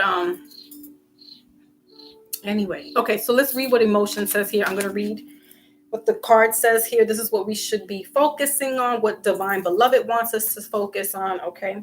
It says, change me, Divine Beloved, into one who can easily access all my feelings. Let me bless and release anger, resentment, and bitterness. Oh, I'm going to repeat that. Let me bless and release anger, resentment, and bitterness. May I release any emotions that block happiness and contentment. This is the emotion card. Doing some prayers. I think I had mentioned that with Kenny Pooh, is doing this type of getting with self and centering, having a 10-minute time for yourself to check in with yourself. It's not just checking in here, but we got to do a check-in with ourselves every day. Take account of ourselves. What was it that got you upset? Why is it getting you upset? What bitterness you need to release? What resentment you need to release, right? So that it's not blocking your happiness and contentment. Because we that's what I'm just telling y'all. I went through this just last week. I had to release some anger and I had to release some resentment. It needed to come out, but it wasn't bitter. It was just me speaking my truth, speaking what I needed to say and leaving it and moving on so I can bring in happiness, so I can be content, so I can grieve properly, right? We have to really, and then the next card that came out for you guys is release. The next card is release. Change me, Divine Beloved, into one who easily releases all that's ready to go, right? Let me move in harmony with your natural cycle. Let me move into the natural cycle of things, right? Because this damn scarf today was not a scarf day. Like, really, it's just like, really, really, really? Here, where's that love card, that romance oracle? For the moment. Just for the moment. If you need to let it go just for the moment, you're letting it go just for the moment. You're releasing resentment. You're releasing anger. You're releasing bitterness. Even if it's just for a moment. Because we gotta, emotions fluctuate. It's up and down, in and out, in and out. It fluctuates. But we gotta check in with ourselves to know what it is that's getting us pissed off. What it is that's, not working right. Going back to the drawing board. If it's about business, starting from scratch again. Chucking out the things that we don't want, releasing the things that don't. That's it. We're out of this Gemini season. We're into Cancer right now. So we're building up to the pinnacle of the sun sign, which is Leo. Leo is the sun in tarot. Leo shines light on everything. Even if you don't like it, Leo's going to shine that light and going to let us know, hey, right? Because Cancer is ruled by the moon. So things are going to be hidden. It's that High Priestess and the Moon card in tarot, where you don't see certain things because it's supposed to lay dormant. But when Leo season comes, everything shines. All the roaches come out. It's going to show you what you need to do. It's going to show you your creativity side. Emotion, Cancer season, the moon does give us this where we want to do the creation, but you got to sit on it. Just like a mama, she got to wait until about 9 months to give birth. You can give birth then in Leo season, and this all this creativity starts to come. It has a venture right underneath that, and divinity. I just said that. The sun is God. The sun gives us life. We feed from it. I was watching these brothers this morning talking about the same thing I was telling y'all. We don't need to eat all the time. We could breatharians, water. That's all you need. And maybe some fruits here and there. What do they call either a wet fasting or dry fasting? We don't need to eat as much as we think we do. It's all mind over matter. This is matter. That's what matter. When they tell you mind over matter, that's what it is. Us. That's 666. Again, it's us, the human. And so you go with these cycles. It's every so often. When you hear the expression every blue moon, there is such a thing as a blue moon, but it doesn't happen as often. So you don't do certain things all the time. But Cancer is ruled by the moon. So moons, what? They get full and then they go back to being what? The new, the waning, the waxing, where you don't see it as bright. Doesn't mean it's not there. Doesn't mean it's not as powerful.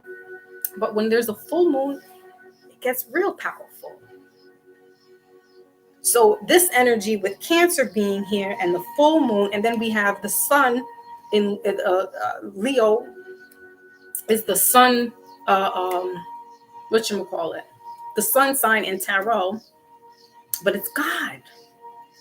Things come to light then. And not to say that you can't see things in the moonlight. Only a trained eye could, though.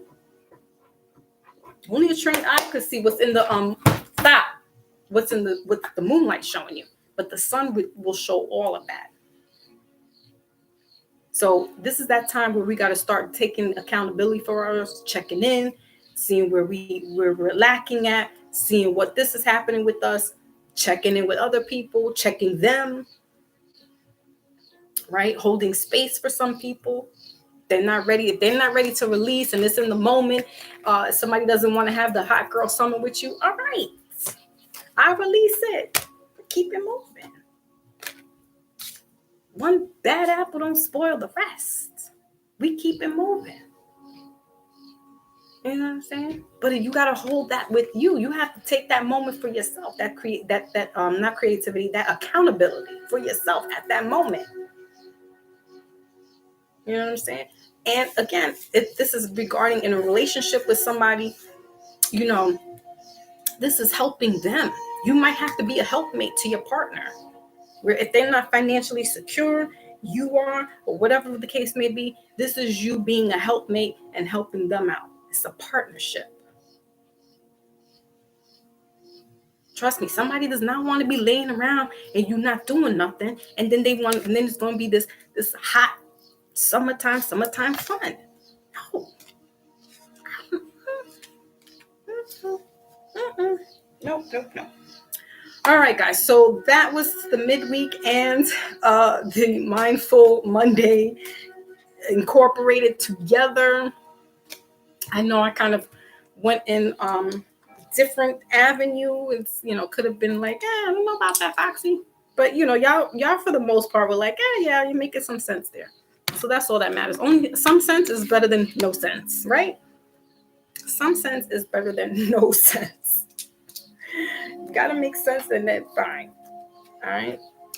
What else? So Monday, I gotta cultivate this because I have some stuff in my head, and I want to try to get some men to come on the panel. I've had Maybach up here a couple of times. He's a Libra, so he definitely, that's that throat chakra, air sign. They, they'll tell you, they'll talk to you. But I would like to have, the men's perspective as well. and talk about some things, yes, in relationship, but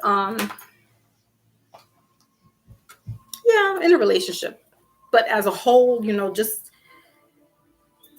uh just certain things. So, and I don't want to say too much because I haven't gotten on I gotta write my notes and stuff, and this was more of like being inspired by some other people, and just like, ooh, they fill my belly with that. They fill my mind, rather, that brain food. I was like, yo, these dudes, brother Rich, Black Magic, you're on it, you're on it. And I had to just come on and do the mindful, kind of like a mindful Monday, because I didn't do it then. I did sip water. You haven't been here. I've been sipping my water. Now, the tricky part is to go to the bathroom. You can do it. But you see, I was sipping slowly. I was like, because eventually my bladder is going to be like, okay, it's time to go. And I'm getting old, so, I might be having to get them Depends soon.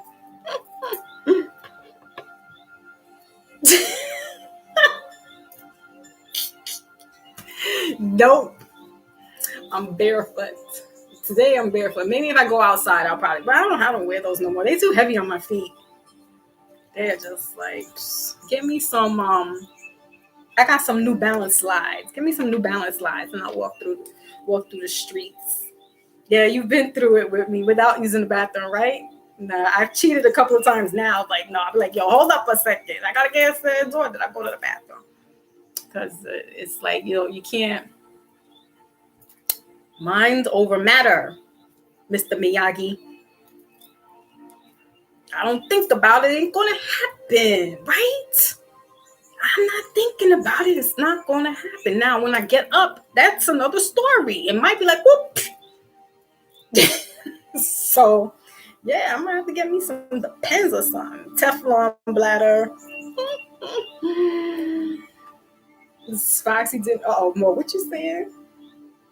A strawberry. I had my oranges. I didn't have. I had my oranges, but I didn't eat them all. I've been sitting here because I needed to do the reading. So I was like, if I start talking and I don't do any readings, I'll kind of feel a certain kind of way. I'm like, dang. No, I don't. I drink a lot of water. I don't think so.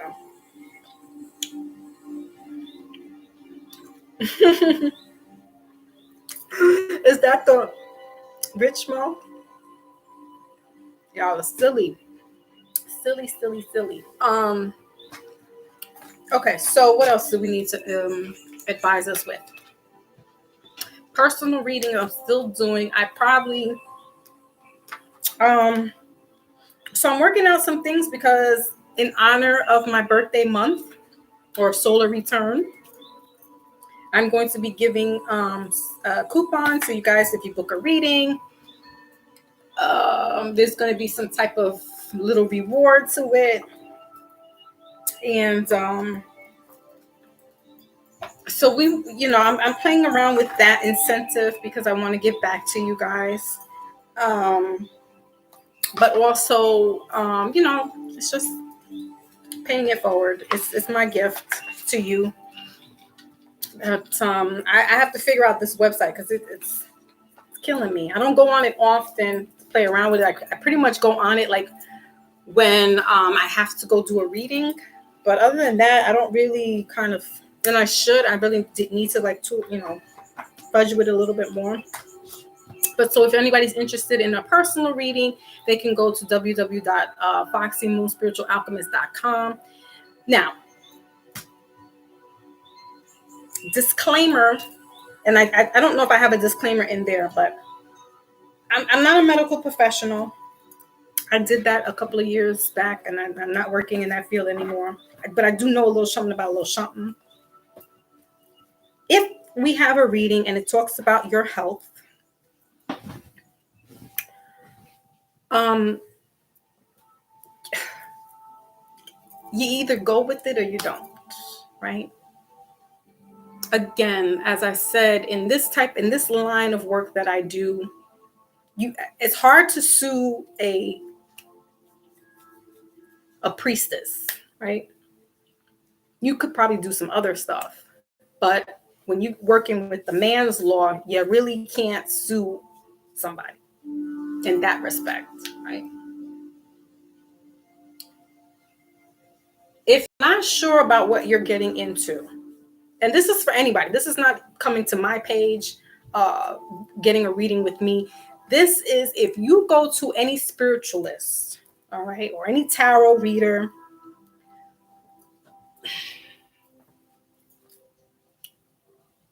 what I offer is there's steps to get to, if you want to do a 5-card spread, chances are you've probably had a 5-card spread with me before, and you know what you're getting into, right?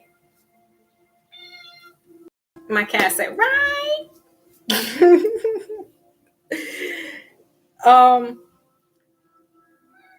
Get yourself a reading of maybe a 1-card spread, an oracle, or a 3-card spread. Like, start off very small. And if you do a referral to anybody for any, send, especially for me, if you do send that, because, if you don't know what you're getting into, it's kind of hard to it's kind of hard to explain to somebody unless they've been around enough times to be like, all right, I get it. I understand a little bit. So if you're interested, or if this is kind of your first time and you want to do a reading, I would suggest going with maybe a 1 oracle or a yes or no kind of question. I have those decks there that specifically are for just a yes or no, in regards to maybe relationship. And if you ask a question, then I'm going to honor your question. For the most part, though, I am a freestyle type of reader, which means most of us are like that. We kind of just pick up what spirit gives us. And even if you do have an answer or a question, sometimes can you leave my stone alone? My cat's messing with my wand. Sometimes it can go off the rails because there's no one right or wrong answer. It's not a cookie cut type of, it may not be what you want to hear, right? And I have said that, come on, stop. He's ticking me off, y'all. So where's Ivan G? Ivan G, you want to see me go off on a little cat? And be like, oh, she's being cruel to animals. Get her ass. ASPCA, where is you? That's just because he's like fidgeting around with my papers and stuff, and he doesn't know what to do with himself. So he's being like a little kid and just being, touchy. Sea Moss, that's right. Sea Moss. Where's Big Cat? Big Cat, tell us about the water, right? Health is wealth. See, we have to have that in our diet too. Like, we can't just, again, cookie cut this life and think that, how the hell? If you're not having a proper diet in you, what the hell? Right? It's going to be kind of hard for you to understand and overstand what it is that these spiritual messages are coming to you about, right? So yes, diet plays an important part in what you, in what you are, here we go. Diet plays an important part. Yes, coconut water. It plays an important part in your ascension, your evolution, all right? Because if we're always eating processed food, if we're always eating fast food, if we're always eating things that are not good for us in that sense, or digestive, and listen, there are some vegan stuff that aren't so good for us either, all right? But I'm not going to talk about that. What I want to talk about is just the fact that if we don't have the appropriate nutrients that are going into our system, listen, it can throw off the chemical balance in us. We'll get parasites inside of our bodies. It's eating away in our digestive system. It's eating away at our brains. All right. Again, disclaimer, I am not a medical professional, so I cannot sit here and give you I can only quote what I read, and I haven't. So I need to get the text for it. But we know this. We know that certain foods are not right for our body. It's just not made for us. So that it also was part of my journey with eating and removing some of the foods that causes the mucus buildup or mucosis buildup, right? So that I can open up my pineal gland a little bit more. Even though I'm getting tapped in, certain, decalcifying there, you could see certain things that the ordinary person is not. So there's levels. Excuse me, incorporating herbs into your food, right? Fruits and vegetables, normalizing processed food. Real vegan food is fruits and vegetables, aka plant-based. Now, while that is all great, right? Because Chris also put in mangoes and kiwis and all that good stuff, pomegranates, coconut, sea moss. That's what we should be doing, right? We should be having that anyway. However, we're in this weird, peculiar situation in time where they want to dismantle all that is good for us and put in these things that are not. And when shit hits the fan, they're cutting out those natural resources for us. And unfortunately, we may have to resort to certain things that are not the best for our body. But know that, where's that card at? Oh, I put it away. It's only for the moment. It's only for the moment. But while we're going through this moment, we got to preserve ourselves. So, like I said, okay, so if you're not doing the cans, get yourself the bagged beans, okay, the bags of rice or your grains, bags of grains. All right, we want to be smart about these things as well, because we know that certain resources are going to be taken away from us because of whatever economic situation is happening throughout the world. Right? We got to be smarter and be mindful about what it is that we're consuming and just go with the flow, because unfortunately, there's dastardly things that are going to be happening.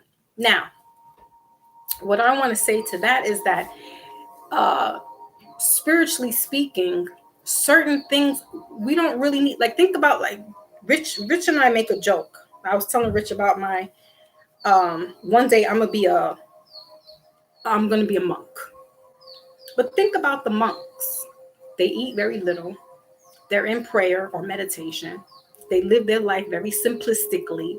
They don't really want for nothing because they don't have nothing. Therefore, we don't want. They're not really indoctrinated with society and worldly things. So it might be a little hard for me to adjust because I'm coming from the world. But it's a different way of life when you go into the spiritual world. Your thought changes, the way you think changes, how you think changes. It's not like the worldly stuff where you can see it, it's tangible, you can touch it, you can feel it. I can't feel it, but I know for me it's real. So, going back to the readings, for the most part, you guys have had readings with me for a year that I've been on YouTube. And I don't know if anybody's been on Instagram with me, but whatever the case may be, I've been doing this for like 3 years now. So you're used to it, you know it. But anybody who's not, is not going to fully understand. And therefore, because their mind's eye is telling them something different, and they may not be on that level to, understand what the reader is telling them, it might be like, that's not what I wanted. That's not what I wanted to, and I do, for the most part, I don't really have to say it, but I need to put it out there every once in a while to, yeah, salmon. I just took out some salmon. I'm gonna eat some salmon. I eat chicken and fish, shellfish. I don't do red meat and I don't do pork. So, and dairy, I switched over to almond.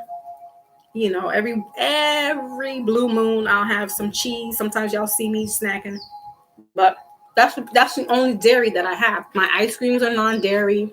My my milk is a non-dairy milk. All right. So anyway, just when you're booking the reading, and it's kind of like your first time for anybody out there, I would say do either a yes or no or an oracle. So that this way, it's kind of like getting your feet wet. Like for some people, they don't dive into the water. Some people need to get their toes wet to feel it, right? And if it's cold water, they don't want to jump all the way in. Some do. Some will be like, I'm going for the gusto, and I'm going to get wet. I don't care how this water works. Tortillas. Listen, Rich, I don't care. I'm not here to judge. I don't give a damn. I'm not the vegan police.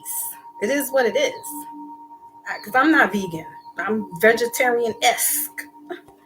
I'm not plant-based. I'm not on that timeline. But what so I suggest to do maybe a 1 card spread or a yes or no. And then if you like what you hear, then come back and book a longer reading. Where if you want to hear about romance or you just want to, have a 5-card spread, where it incorporates romance, and that's what it is. But sometimes it's hard for me to even do that because it keeps me in a box. But I did it just for people to do relationships specifically because I was being led to do that. But it puts me in a box because then I have to narrow in on one specific thing when spirit has so much more to tell. So it's kind of like a disservice, and I want to share what I'm seeing, but it's like if you're specifically kind of looking for something, I like to honor that, but at the same time, it's a disservice for myself and for the person receiving the message because they're not, it's hard to, I could do romance and stuff like that, but then what if something else comes through in the romance? You know what I mean? So it's all I can say is just be open-minded as best as possible. What does that mean? Just, try to, incorporate or think about it as best as possible in your head where certain things might not make sense, but during the course of the reading, it may make sense for you. And then it may not at that moment and then happen later down the road. And so, that's kind of like the way I work. It's just really more like,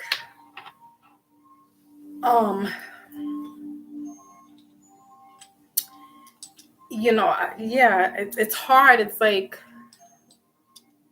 I don't know how anybody else does it. The readers I went to, they didn't ask me a question. They didn't ask if I had a question. The reader that I went to was just like, boop, boop, boop, boop, boop. And that's kind of like how I learned, by watching her, or really by getting her readings and incorporating what she would tell me about my readings. And then seeing other people do that same kind of style. And I'm like, okay. And for me, it's more natural. It's like if you're a natural born swimmer, then you know how to swim. Like you could be taught how to swim, but if you kind of just know how to just get in there and maneuver around, same thing with a bike. Like somebody will teach you to stand on the, sit on the bike and, pedal and stuff. And then once you got it, you got it. Like you don't need anybody else to help you anymore. That's kind of like how I am. That's kind of like how I read the cards. Like, it's like, all I need is a little training wheel. And I got my training wheels. Now I'm like, okay, I can freak it this way. But the pigeonholes are, if you specifically want to know about a specific thing.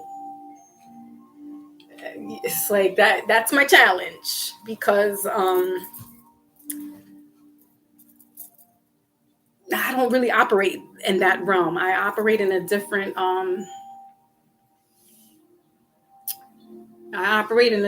realm. So it's hard to stay narrowed in when there's other stuff being shown to me in the cards, and I'm like, what do I do with this information? Like, I don't need it. You know what I'm saying? So, spicy fried tuna tacos. Ooh, don't get me started. I'm just simply baking it and that's it. Like, or maybe a quick pan fried. I ain't doing all this crazy guacamole and stuff. Cause I gotta cook it. And I hate to cook. Okay. So let's see what else is going on. Anybody else in the chat? Blood flow is important to men running. Chris does his damn thing out in these streets.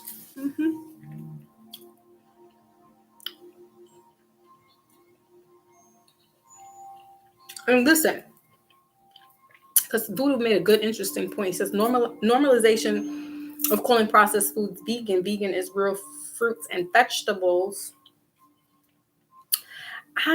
When I started my journey, I was eating what you would get, which I guess you would call the processed food of the veganism or vegan food. But we can't cut our nose to spite our face. So if you're starting off on this journey and you see an Impossible Burger or Beyond Beef or something like that, it's a start, but try not to stay on it. All right, because it will eventually be the same thing as you eating your fast food type of food. It's being processed.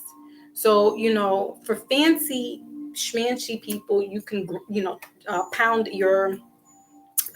up your black bean or your quinoa, and you can mash it up and make it a burger. Those are for fancy people. Those are for people who have a lot of time on their hands. I do, but I don't like to do. Like I told you, I don't like to cook. I'm not a Cancer that likes to cook. When you hear that all cancers are good, we like to eat. We don't like to cook. We'll eat the food. We don't want to be in the kitchen. At least me, I don't. But that's the stigma. Cancers are good cooks. They like to cook. I'm not in that round. I want to be in that kitchen as quickly as possible and get out. I want to sit down to enjoy my meal. Now, we would not throw the baby with the bathwater out, even though they have these type of foods that they're putting out. Be wary, though. Understand the same industry that are pumping those type of foods are not the same. Excuse me, they are the same that are putting out all the other junk foods, if you will, right? So, I don't want to make Impossible Burger guy here. Not healthy, and it's going to do a disservice to you eventually. Your avocado, and you can put it on your bread with the tuna, the mock tuna fish, which is chickpeas or garbanzo beans, right? So there's ways. There's people out there that have it. That's their shtick, and I've learned from them. I'm not, my thing is the cards and just being mindful about certain things. But everybody has their lane, and that's the beauty of this community, this type of community here, where we're helping each other learn different products and the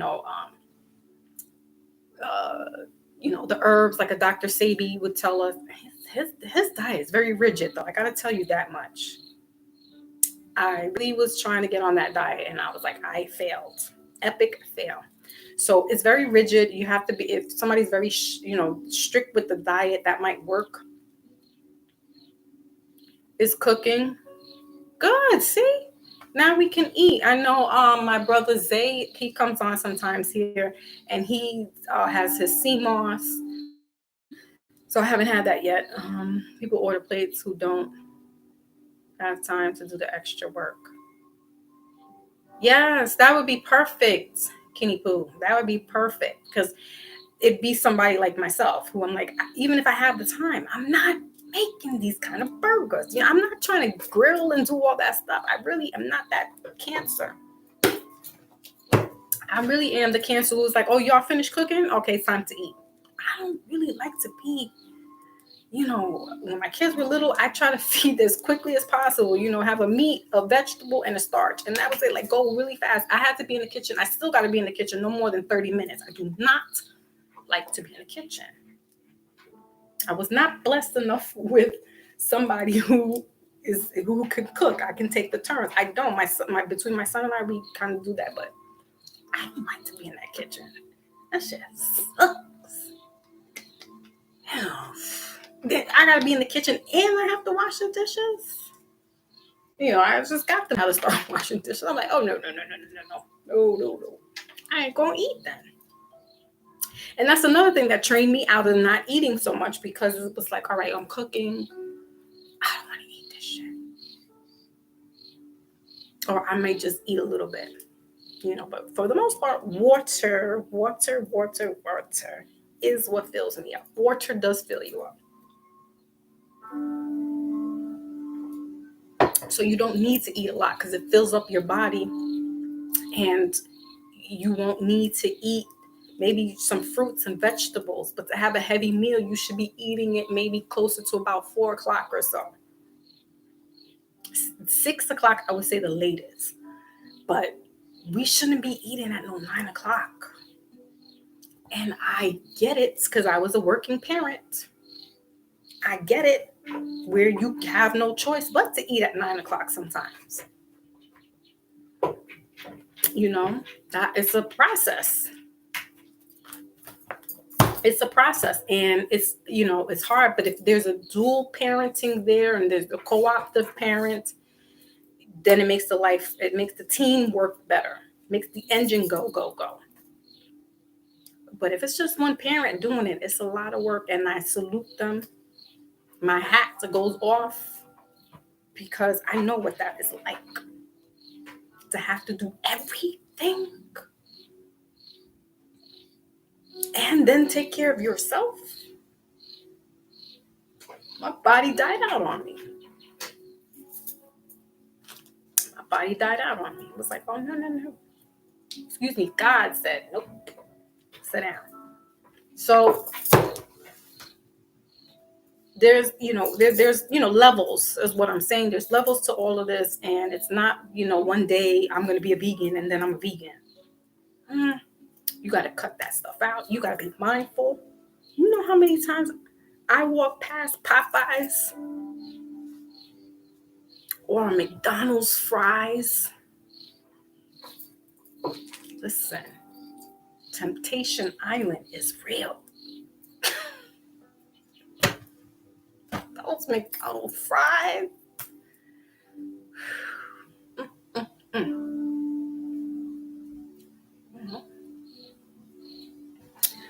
Listen, I'm licking my lips just thinking about them fries. Those McDonald's fries is golden. They are everything. Now Popeyes has a fish sandwich. So I'm like, all right, let me smell that in. Let me get one of those. Listen, you're talking to the moon, who is not about judgment. Let he without sin cast judgment, right? So please, there's no one mightier than the next. They just may finesse it a little bit better. It may look and appear like they're doing a little something, but you don't know who's slipping out here. And the last person you would think is slipping is really slipping out here. So, we need to, I don't know, social media shows us a lot. It makes us see people in another light. But I'm like, listen, your favorite somebody is definitely slipping out in these streets. And, yes, we want to eat healthier. We want to live to eat, or eat to live, or whatever the slogan is. But we have to be mindful, because it's Temptation Island, like I just said. This bag had gummies in it, chocolate covered gummies. Y'all know I go into my I need a Twix every now and then. I need a chocolatey, sugary fix. What is that? Oh yeah, but you eat almonds when you feel that way. I have my bag of almonds here, but damn it the hell, I need a little bit of chocolate in my life. and not just the melanin, because I got that. I'm talking about just the, you know what I'm saying? Get my chocolate fix. The cocoa, yeah, it has a bitter taste, and I do eat dark chocolate, right? Because milk chocolate has really no uh, nutritional value to it. This I know. But I also am like, damn it, I need to get me that. Food of the gods. I think there's a book like that. Right? But we're in a civilization of temptation. So how do you tell the mom that's coming home from work, picking up her kids, not to go through the drive-thru at Wendy's, Chirping Chicken, Popeyes, Little Caesars? How do we get mama to not,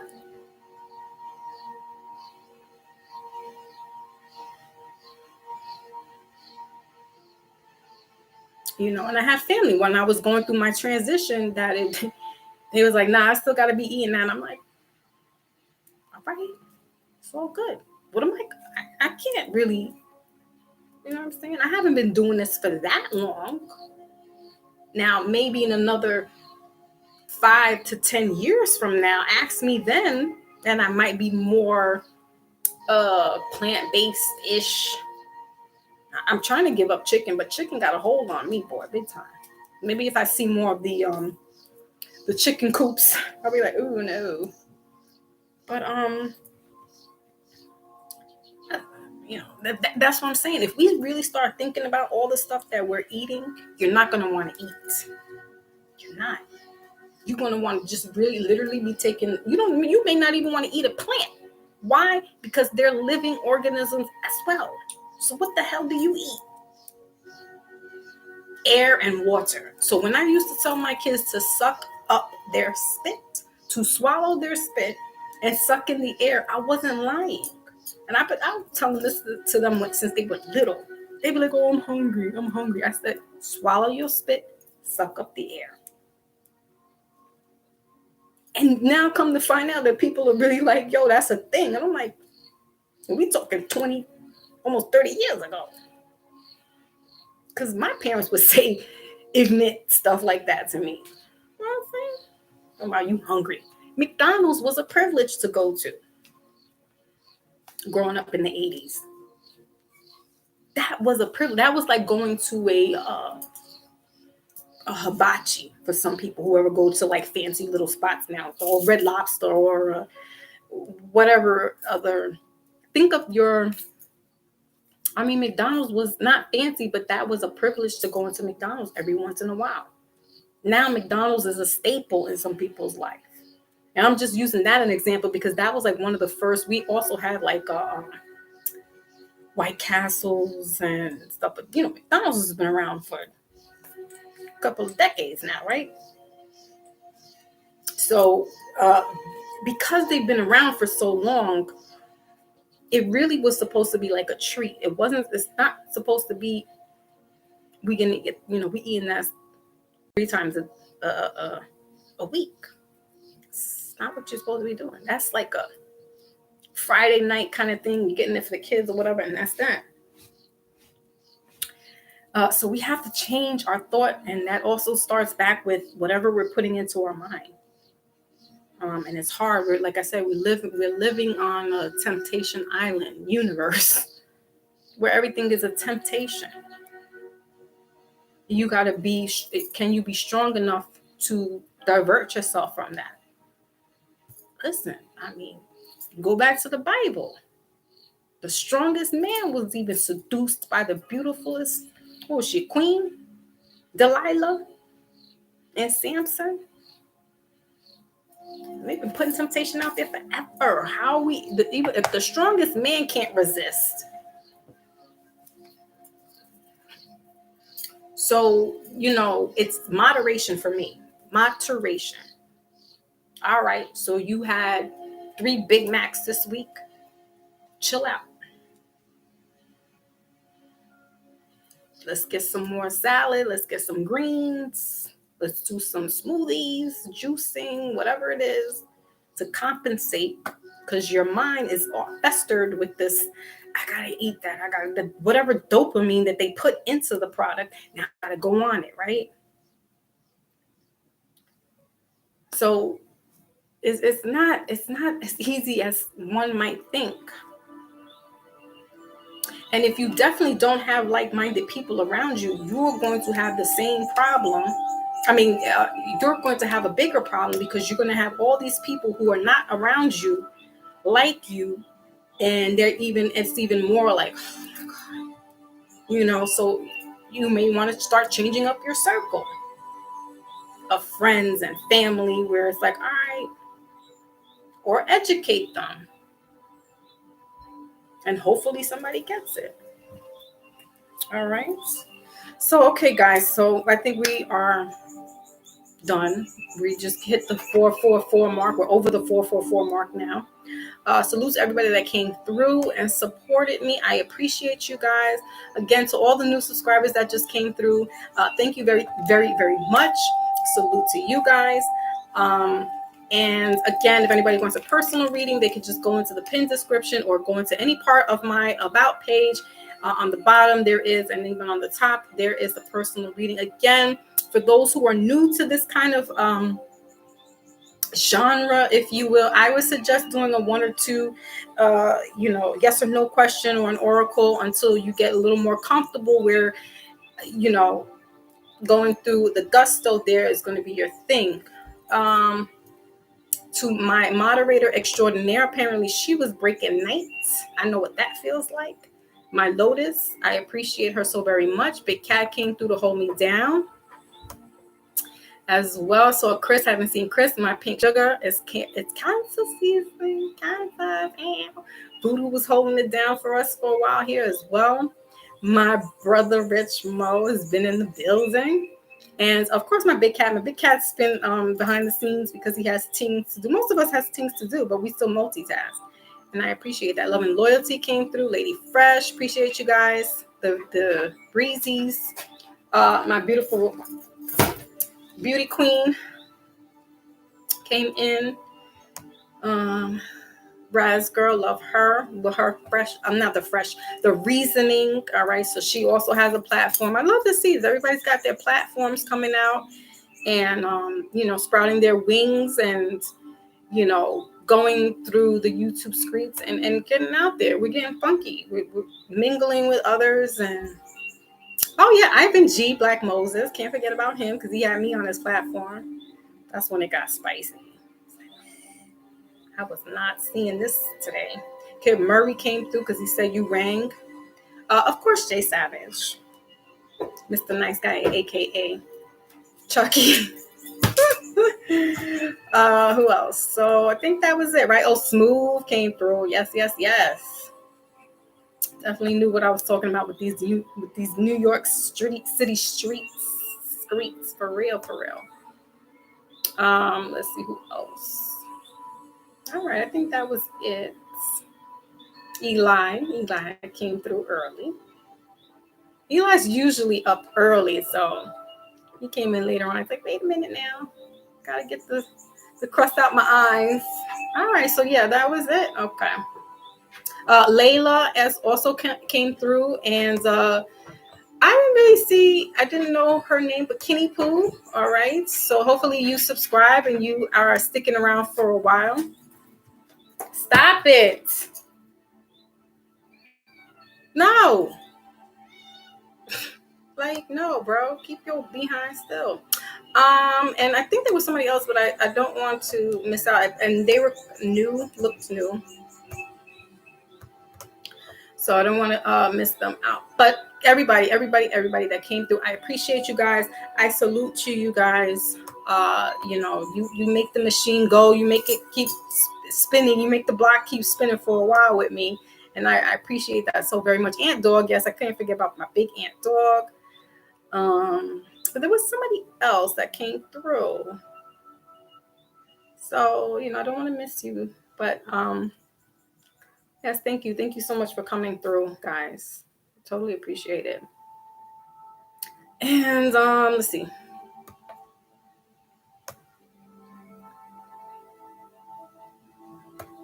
And on that note, I will catch you all on the flip side. Stay tuned for the Mindful Monday, which is going to be most likely this Monday. I need to get some of my notes together, but stick around. I will be posting that. Make sure you have your notification bell on so you are alerted when I do come on from time to time on lives. I tried to be consistent, but I had some illness not too long ago.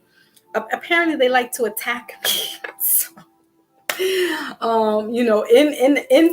listen, the bots, all right, the matrix, like we living in some real matrix, like for real. They do not want to see the children of Zion make it through. All right. So please keep your notification bells on.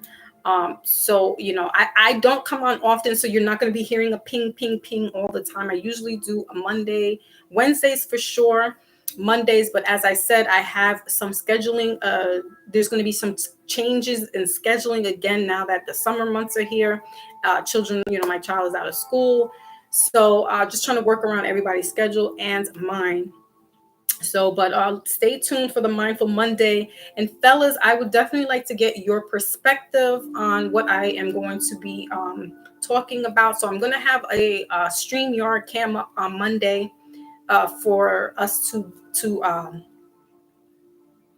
hatch out some things, discuss some things very light and cordially. And so Monday, so I will tune you guys in. You probably get a notification maybe Sunday. I won't do it the last minute. I promise you guys. I will not do it the last minute. But sometimes I'm really like a last minute person. It's unfortunate. But yeah, so Monday, please check in on Monday because we're going to be doing a Mindful Monday. And this is I know the relationship things has been circling around on different platforms. I've seen it. I think the perspectives have done it. Other platforms that I've been on, they've had topics about relationships as well. But it's not going to be kind of like a man versus woman kind of thing. It's just going to be where did we drop the ball in certain things and how do we pick it up? Can we pick it up? That kind of thing, and throwing a spiritual mix into it just kind of, is a different element that I want to talk on. So check in on Monday, and then Wednesday we're going to have hopefully we'll have a midweek check-in. But like I said, now school is out. I might have to push the midweek to a Thursday. So we'll see. All right, guys. I could stay on forever. You know this, but I need to go, and I appreciate you all again. Have a blessed rest of the week, a mindful week. Look out for the celestial beings and the planets lining up this weekend. That is going to be a gift from Mama Universe to us. We take nothing for granted. We take nothing for light because all this is created with divine source that not you or I, as the little peons in this world, can ever take away. So don't you ever think for a minute you are better than that's been created above you. As above, so below. We are intertwined. There's a higher force. All right. So with that, I leave you with that message. All right.